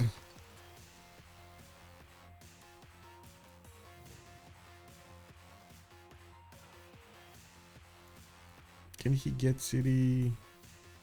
Not close enough. I don't think it's close enough. Oh, hello. Wait. Was that a helicopter that just turned into horses?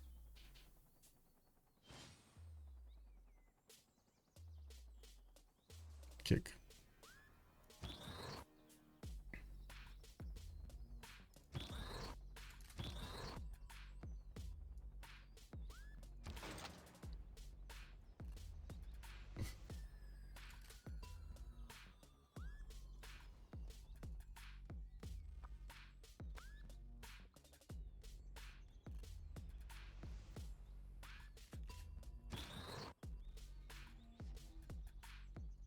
Okay, so moon landing over here. You do have moon landing over here in Nottingham. Scotland is getting sources with Maggie in the city of Nottingham. He's gonna do the mission. We do have Muriel here disrupting the rocket in 2/3. Leicester is still rebuilding his coal power plants after the flood.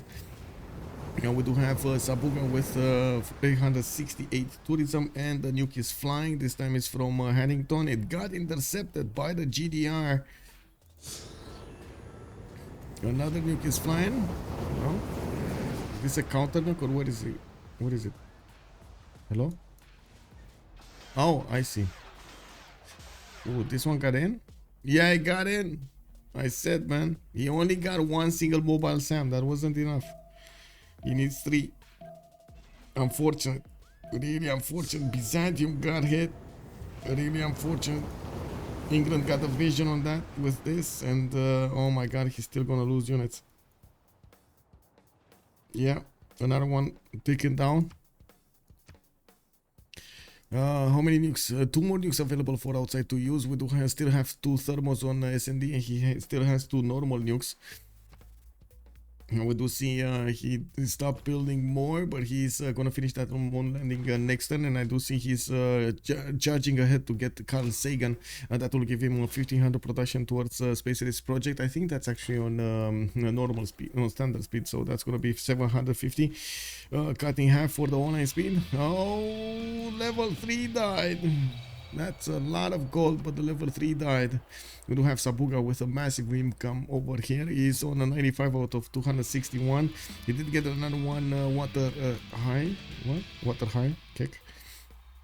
With Rhodey's promotion starting to get into his allies' borders.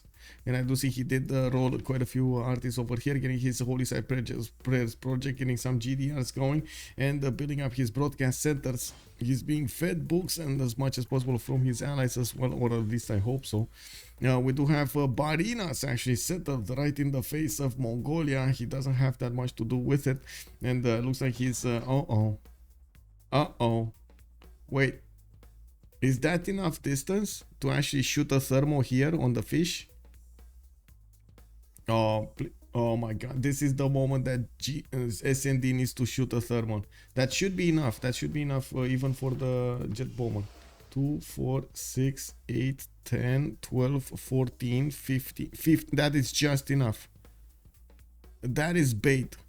That is bait. Or at least it should be bait. I hope it's bait. Come on. Come on. SND, you gotta do it, man. 2 GDRs, bro. 2 GDRs. You're not gonna get another chance like this.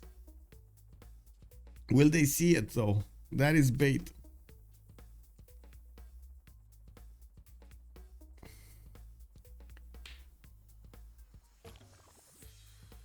Hello?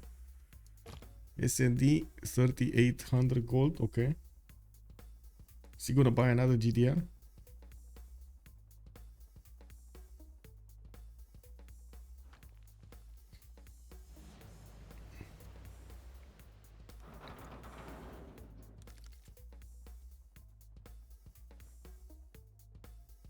Or is he keeping all of his thermos for Mongolia? Launch Mars colony coming up in 4 turns. Next turn we're gonna see this one finish over here. Moon landing in Nottingham. Looks like the spy is going for the production. He's not going for the spaceport. Wait, is this spaceport from Nottingham? Oh, this spaceport is from Nottingham. Oh, he's gonna get this rocket. Like, oh my god, this is bad. I don't think he's gonna finish the project. Kick. I don't know why I thought it's from Leicester, but it's not. Leicester is spaceport is over here, getting spied on by England. The other England. Did he get it? Let's see. He got it. He got the moon landing. And then immediately his spaceport was on fire. Getting a launch Mars colony in Leicester. I do see Carl Sagan is getting in.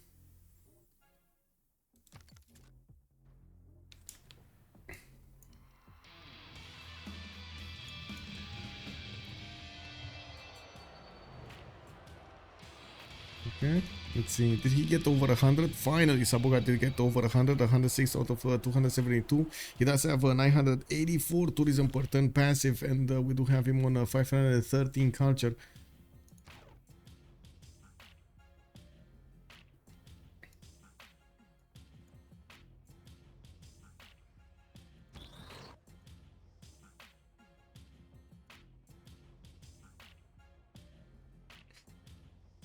He's not getting him, man. He can't attack into this anymore. Barinas, fake bait. Man, 2 of those GDRs could have been taken down. It's not happening anymore. Do they have vision? Well, they had vision next to Barinas, right? They had vision over at least 1 GDR and a tank.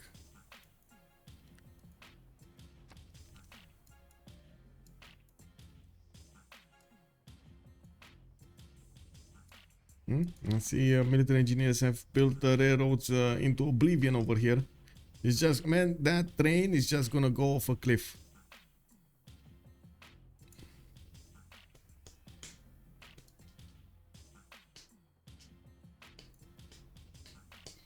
Giant Floyd, also good evening, sir. How are you doing? How are you doing?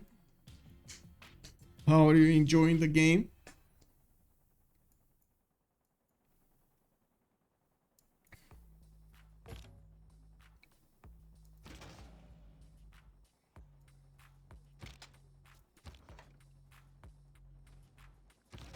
Man, mobile Sam. Oh, is he still using 1 mobile Sam on it? Whatever, man. Still not using these mobile Sams to couple them together.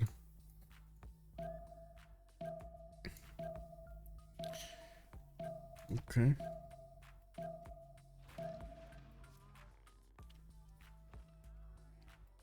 Did Petra happen? Oh, that's a good question. No. I told you I wouldn't hold my breath for it, bro. Tanks do need fish to run, you know. Yeah, that's true. That's true. You need to put the fish in. Garvidal, oh, did Petra happen? Unfortunately not, man. Also, good evening, sir.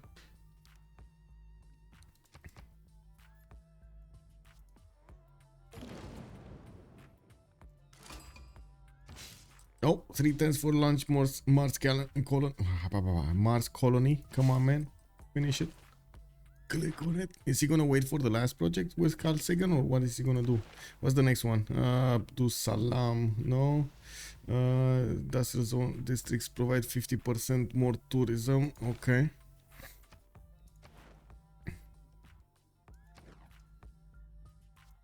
Thermos. 2 more thermos.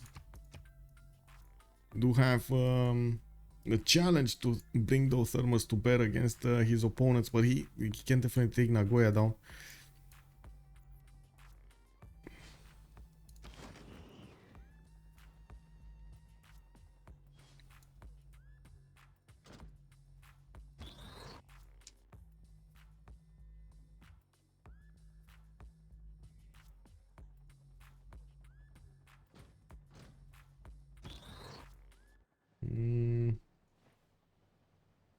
So I'm thinking he might actually try to settle a city here to the north, but these islands are a bit too far away from the lands of Mongolia to be effective.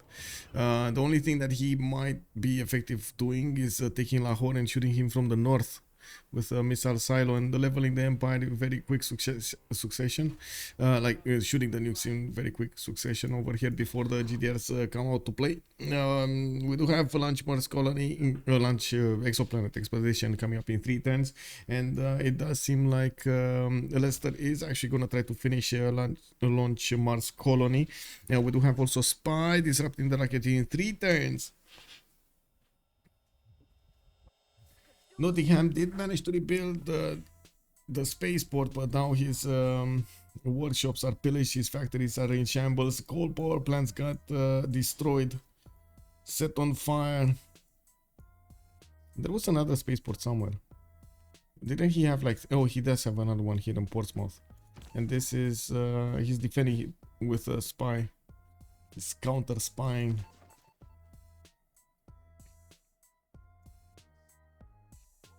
So the start of the game, and surprised you're still playing. Yeah, I mean, they're playing. I'm just casting.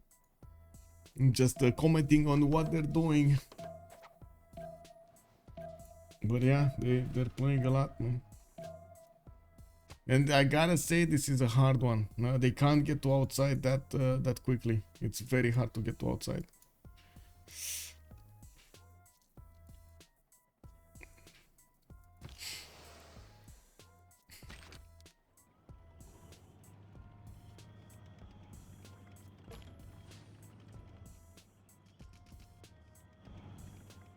Okay, they're seeing Lahore.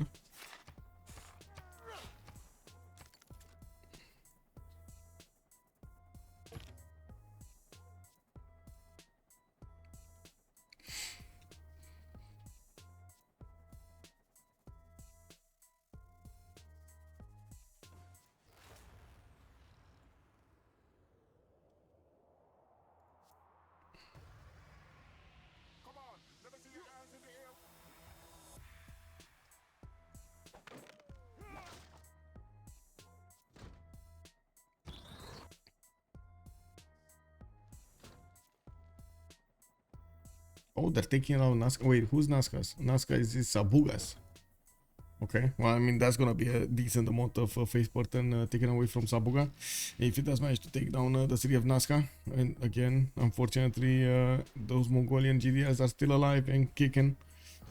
Do have the GDRs repositioning to defend the city of Sanadu against all invaders. And it looks like, wait, did he just finish the mission? Whoa, he finished the mission. Oh, exoplanet expedition got finished over here. It is traveling 1 light year a turn. He does need to discover the last projects over there. And I do see he's going for campus research projects right now. He wants as much science as possible so he can go through the last part of the tech tree. Does Scotland have 1 or 2 cities? Scotland has 3 cities actually. Wait, not that Scotland, sorry. Scotland has 1 city, Haddington. Actually, it's very close to not having a city.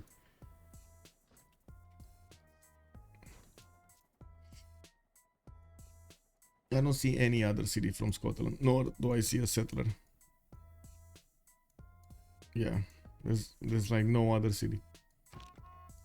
Okay, NilocC getting a city over here in the south. What did he do? I know he was building his project, but I never actually saw, because to be honest, nothing was happening here interesting. I never actually saw if he did build nukes. I don't think so, though. It's just not enough production on his side. He does have 482, and he needed to build a lot of new tanks and defenses to try to send to Mongolia. Outside, it's just carrying this so badly on... it's like so good. I mean, not badly. Sorry, he's doing it so much on 12 plus. Okay, so we're gonna have a pause of 2 minutes, and we're gonna have +5 combat strength. We're gonna have to see what happens after the Congress. Let's actually go for autocracy over here. Chicken bottom. Okay. Bitcoin autocracy.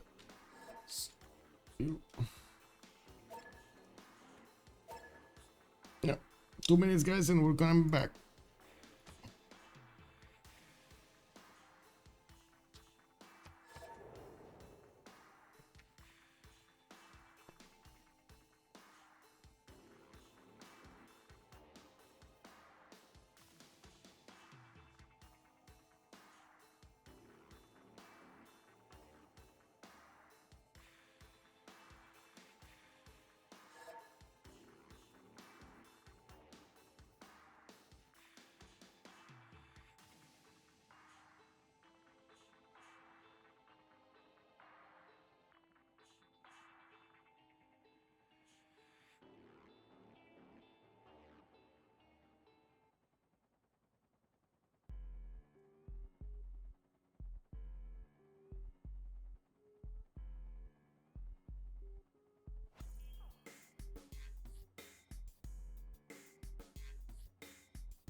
Is this space race gonna happen? That's the big question. Wait, if they finish him off, we'll have Scotland Spice take down those English districts, Dr. Goa.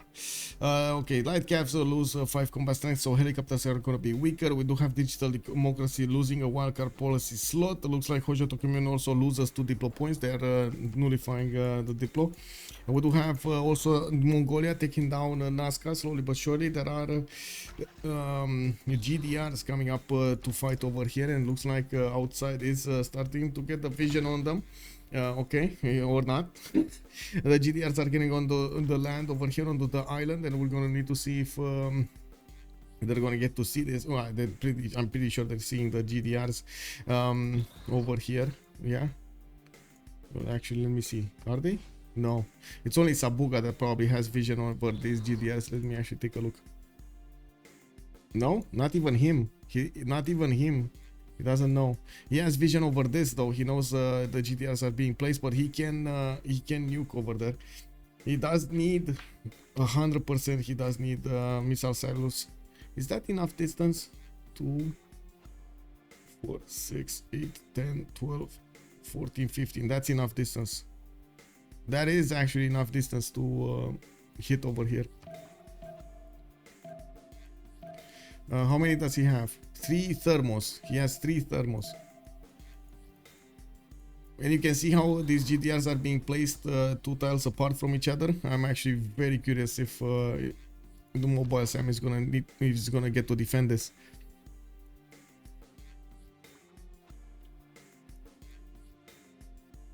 He can shoot one here, take out the GDRs, then shoot another one here on the 2-2 and take out that spaceport. Not gonna help though.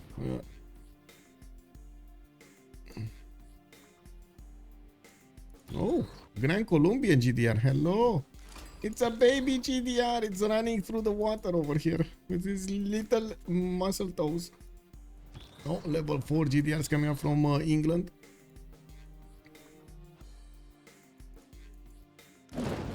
Nazca got taken down. And we do have the settler still needs one more turn to get there. Looks like SND did manage to get Carl Sagan in, and he finished Exoplant Expedition. Now he's also traveling one turn. I do see seasteads are coming up from SND. We do have cybernetics also on the outside. He's trying to get as many campus projects as possible so he can discover those projects. 2900 tourism for Sabuga. We do have them 139 out of 322, and this is what happens, by the way, when you're fighting culture victory versus science victory. If the defender is the science victor, well, he's gonna start gathering so many of those domestic tourists. It's very hard for Sabuga to actually play this. He has 1400 tourism, I would say, but it's kind of a stretch, and it's yeah, it's kind of a stretch. I would say it's kind of impossible to do culture victory anymore against science victory.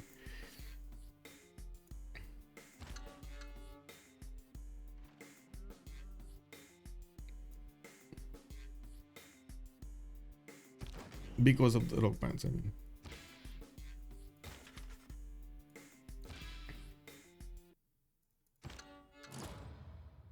But to be honest, actually no, I take that back. I take it back. I'm tired. I take that back. All of it. Okay, we got the Petra here in Sinop. He's doing Petra. Sabuga is on 426 passive tourism, and well, he's been rolling a lot of tourism with his rock bands. What's happening here? The campus. He also needs to roll the technology. Cybernetics, seasteads on SND. His spaceport got burned. But also, I think he got the spy. There's no more spy over here in Leicester City. So I think he got the spy.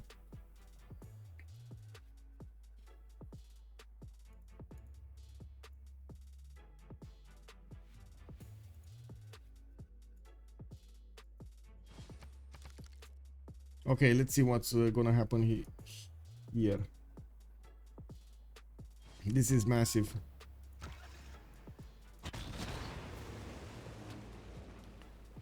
Oh, the English GDRs are just not up to the task with plus 18 intel. These GDRs are so massive. Where are the thermos, and why are the thermos not flying? That is the question.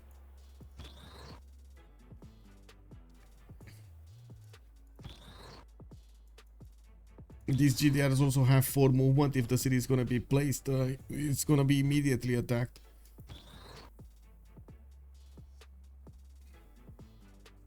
Wait, there's no... Oh shoot, there's no military engineer with this settler. Oh no. Where's the military engineer? Uh-oh. Does he have enough gold? Oh no. No. Military engineer, bro. He needs to go all the way around here. He tried, oh my god, he tried to build this, but it didn't help because cliffs. Kick W, man. Kick W. So if he actually puts this settler down, he needs to get a jet bomber over there, and the jet, like we've seen before, jet bombers are not that good. At this point in the game, they're not that good. They are obsolete. Okay, still no halfway point over here for Sabuga, but he is acquiring more. 153 out of 325. While in the tech side, predictive systems coming up for outside. S&D is gonna go for C-Stags. Okay.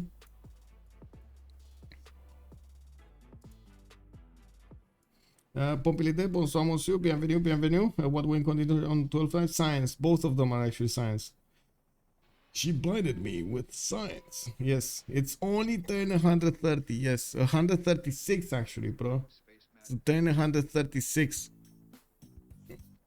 Okay, Oxford.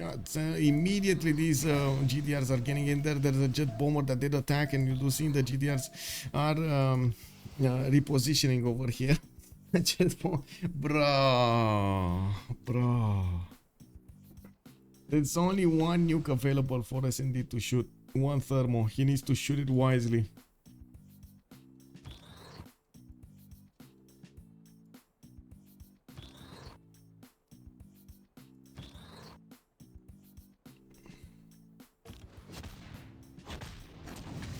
Boom! One GDR, another. Oh my. No. Where did he shoot that? Wait.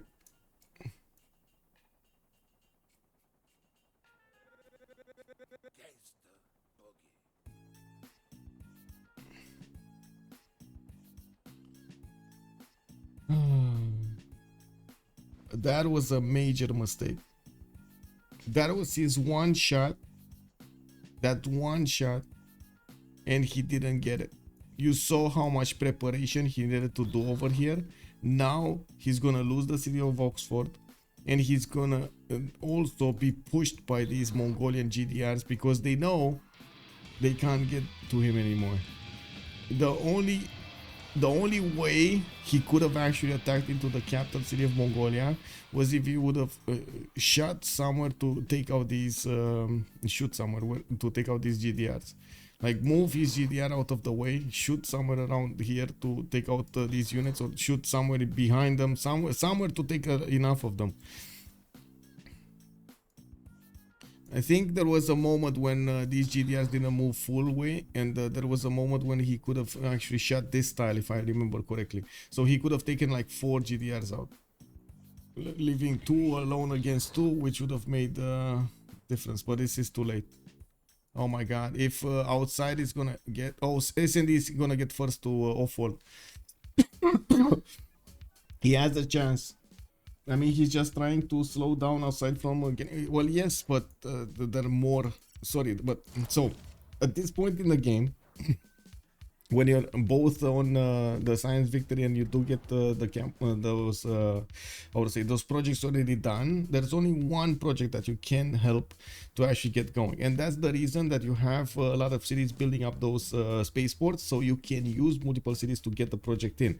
One city is not going to make a difference, that big of a difference. You need to get the projects in multiple spaceports, so you can push that victory a little bit faster, that spaceship a little bit faster.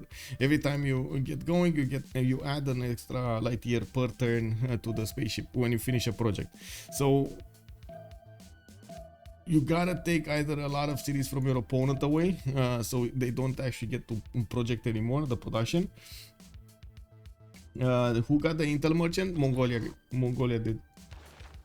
He's on a plus 18. These GDRs are gonna walk through the defenses of England. They're shooting down the GDRs of England. Okay, that city is dead. That GDR is dead.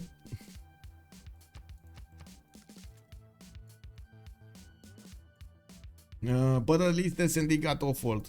So now we're gonna see the projects in. Bam! Terrestrial. This is the project I was talking about, terrestrial laser station. Bam, another. And I do see outside is, oh, okay, outside is 3 turns out. It's too far away. SND is gonna get there with the science. Let's see, is he gonna get there with the science? Anyway, I guess he didn't get the nuke through. It didn't count that much, but he's still gonna get the science.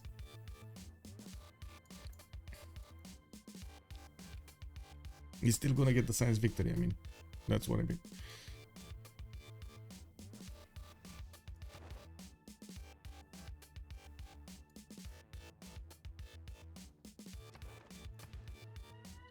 Sabuga did manage to get over the halfway point. I mean, you know, it is what it is. Let's actually see. He's on 454 tourism, just wiggling over there like a fish on dry land, trying to figure out how he can actually get this victory, but he's still putting pressure on his opponents. You know, that's still something. The Diplo victory, every time you hear these rock bands playing, oh my god, he's getting a new one. Okay, there's 1, 2, 3 projects, more thermos coming in.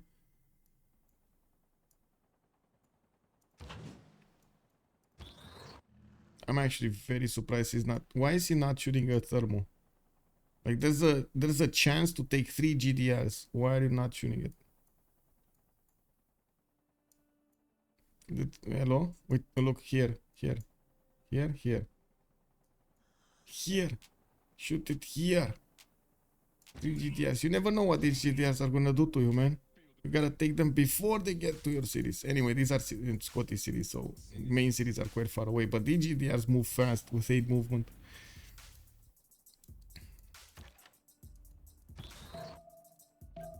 Especially, well, it is what it is. Computer is just not giving us the correct readout. Okay, let's see how this is gonna evolve here. We do have 2 light years a turn for SND. We do have 1 light year a turn for outside. Looks like SND is gonna get 5 next turn. Is he gonna get 5? Yeah, he should be on 5 next turn. Did he get 4 projects? I don't think so. So he's still rolling on 1 turning these. Okay, another one. It didn't get updated. Yeah, 5 light years a turn. He was behind, so the reason he will get science is he has the great scientist to boost the laser project and more production to boost the other projects. Can you shoot nukes just as the turn ends so the component can react? Yes, you can. Quantum, good evening, sir. Yes, you can. You can use last moves, as we like to call them.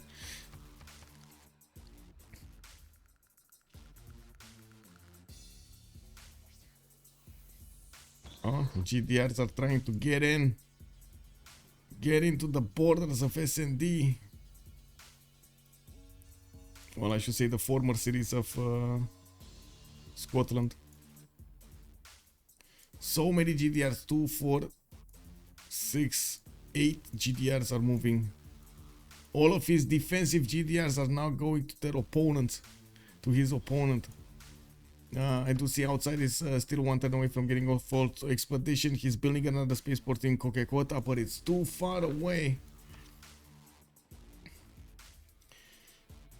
I do see Stephanie Kolek did manage to get recruited here. 100% production towards space race projects if he starts manage to get them. Yeah, but he's oh my god, he has 4 spaceports, so I doubt that he's actually yeah, 4. 1 2 3 4. I doubt that he's actually gonna finish this.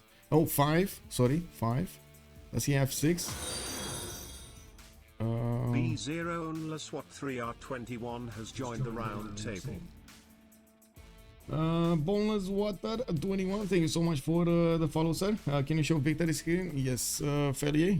We do have 5 light years here for SND, and then 1 light year here for no, outside.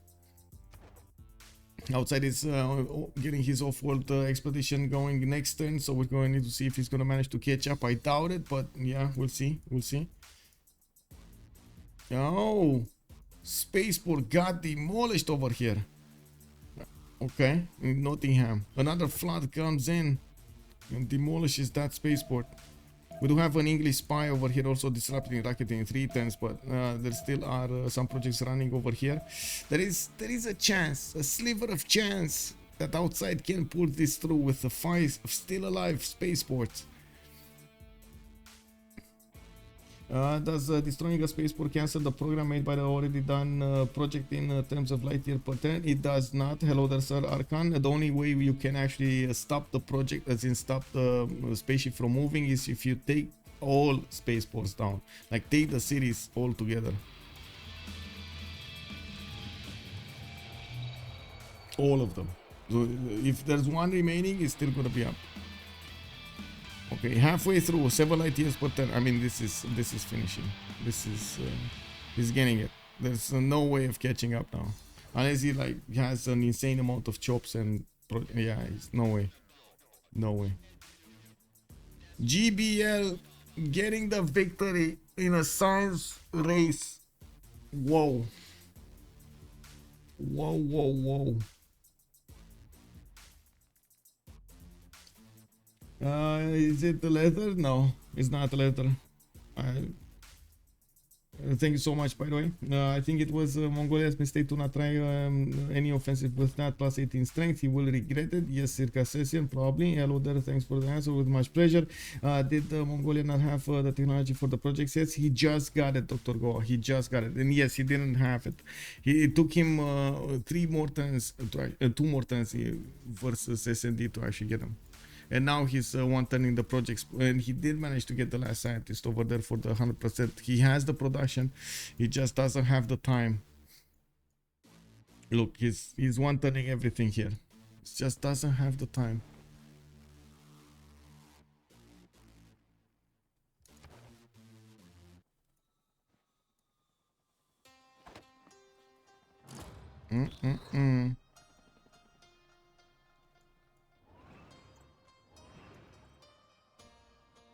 Groteco was the GPL who won a game 1 turn before Congress. I don't know actually. Oh, finally a thermo. Is this a thermo? Where is it going?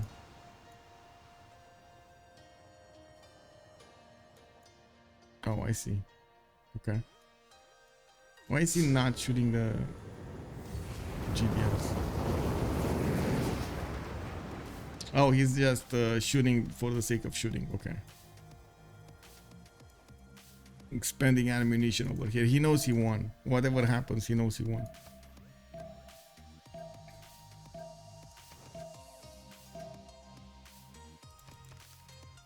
Oh, that was so close, man. I mean, he got lucky that he figured out where that technology is. He had 1 tech in front. And it looks like outside took a little bit too long to get there. As the same amount of science per turn took a bit too long to get there. The total science acquired, we do have SND 33,747 versus outside 2,900.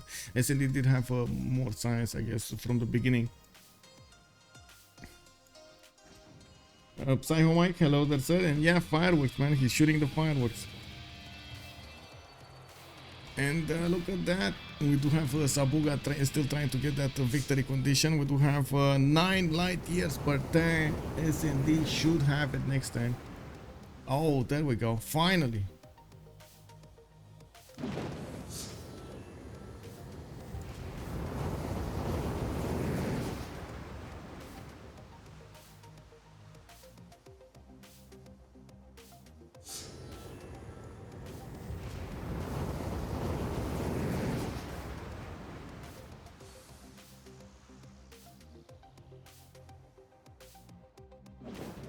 Look.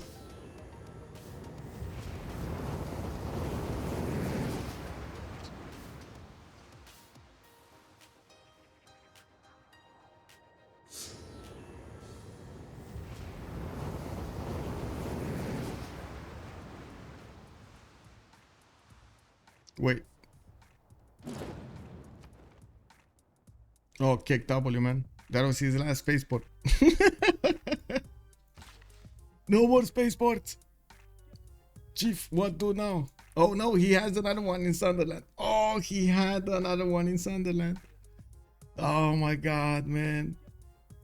Okay. He had the 4th one here.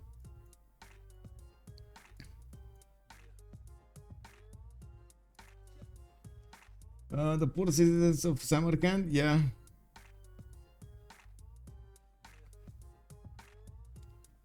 Very expensive fireworks, yes indeed. Very expensive fireworks. That burn a lot of stuff. Look how this city grew, by the way, how the culture from Leicester actually grew where it could. It got everything. Okay, so it looks like the exoplanet expedition is gonna finish. We're just waiting for the last seconds over here.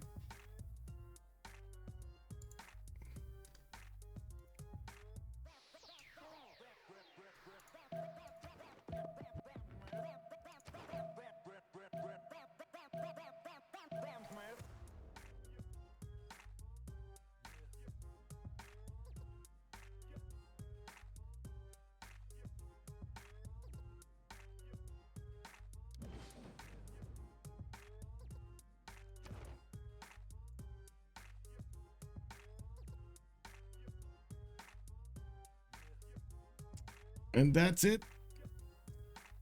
Congratulations, Gold-By Library, for getting the victory.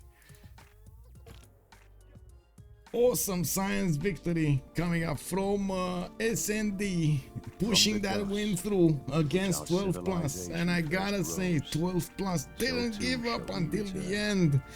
They were fighting, clawing their way over there. Unbelievable, man. Unbelievable. I gotta say, that so good. So good. GG, well played. It came down to only a few turns between them to get the science victory. Science race, GDRs, thermos, nukes flying, helicopters, bombs, everywhere, everything was flying. GG, well played. We're going to need to hear from the boys to actually see what they have to say about the game over there. A bit unfortunate that, of course, we did have, we did have Legenden actually on the wrong end of the axe against his opponent Mongolia. Mongolia did get to push through his defenses there. Now we're going to need to wait for them to go for the debrief, and we do need to see what they're going to have to say.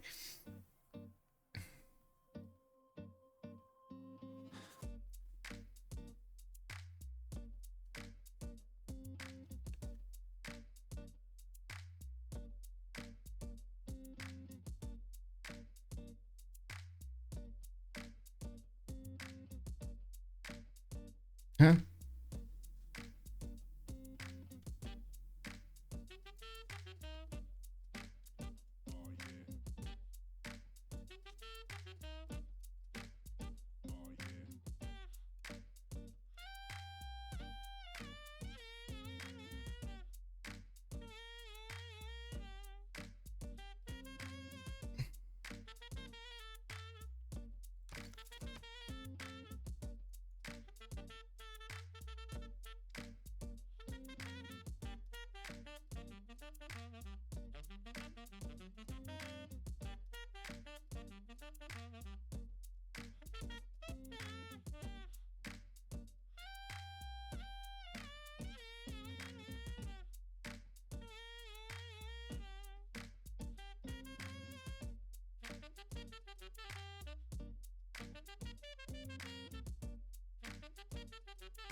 Let's take a look over here. What's happening in the debrief? You're the biggest Legenden. Yeah, the biggest. Well, With you with outdid the- yourself. What can I say, man? Yeah, GG. GG. Where is big SND? Where is the big man? Yeah, he needs to take a breather. Yeah, I He's can recharging, yeah. imagine, man. Guys, GG. GG. Very man, well played, GG. guys. What just happened? With what? Good. We still have a chance till the end of the game. I thought we think- lost 60 turns before, but Yes, I thought it too. And it's one turn, right? Like next turn you would also get. Yes, yeah. Wow, one turn, so close. By one time. Hello. Just like the And just like probably the this CPS is game. because I have a cultural alliance with England. Maybe Oh. I need science Yeah, maybe. because this one turn ruin all. You are 2 turns difference to get to the expedition. To get to the project. Yeah. But there is kind of like, I don't know, 2,000 science difference between the two of you. In the total tab. That was a big comeback though. Recovering after taking out an opponent and building up everything.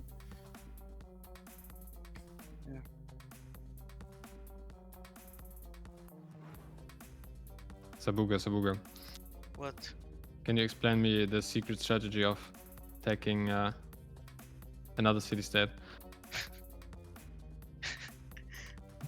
I just forgot because I took it like one city state in the earlier of the game. I just know, forgot. it happens, I'm yeah, it just a happens. dumb guy. I know. I mean, Dude, you almost did it twice, man. Yes, that's what I was. You I almost was did it looking at twice. Vilnius. I thought you Yes, were gonna yes, take it. yes, Vilnius, and yes. you were trolling us. You were doing it on purpose, right? You were waiting. Like I was sitting there for 1 minute. I was like, no way. Everyone was like, no way. He can't do it 3 times, 2 times in a game. No way. But then you raised it. You did it on purpose, no? Like to like No, to, dude. to I bait just us.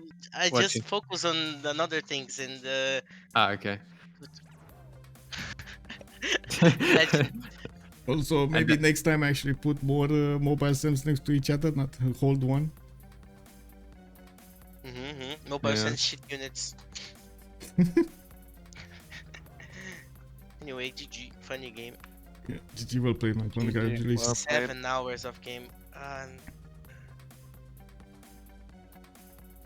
Sabuga, are you still awake? You know, from yesterday or? Yes, Ah. I'm like a 30 and something hours awake. What? What the hell? And maybe I go play Counter Strike, yeah, with my friends. Oh my god, man. It's fine. It's weekend. I know, Trinda, you geek out, so you cannot do this I anymore. know. But I have to go when to you're sleep. young, you can do this. No, I know. Yes, you can go to sleep. No more hair. I know. Okay, bye bye, guys. I Yep. think I go to sleep. Have a good evening. Bye bye. Bye bye. Have Good a good night. evening. Bye Bye-bye. bye. GG. Thank you for the game, guys. Yeah, GG, well played. So there we have it. We heard from both teams over here. A little bit impressive victory. I gotta say, I'm quite tired. I do want to get my last message over here. Thank you so much for everything. Much appreciated. By the way, anonymous gifter and everybody that did give us up today in the chat over here. Much appreciated. I hope you enjoyed the content and I hope we're going to see each other next time. And of course, you can take a look at my schedule on my Discord using exclamation my Discord in the chat, or taking a look at the video description down below to get the invite link to the Discord server. You're going to find there are multiple channels handling my schedule. It's either the next game that's going to be up or games per week. I also want to say, if you're coming up from YouTube, don't forget to throw this a thumbs up, and I hope, of course, you're going to come join me live on twitch.tv/OnSpotTV. Click that subscribe button to actually get all of the notifications. Don't forget about the little bell over there so you can actually hear them. And I do hope you're gonna leave a comment down below, so you tell me your opinion about the content, the gameplay, the tournament, and the game itself. I hope we're also gonna see each other live.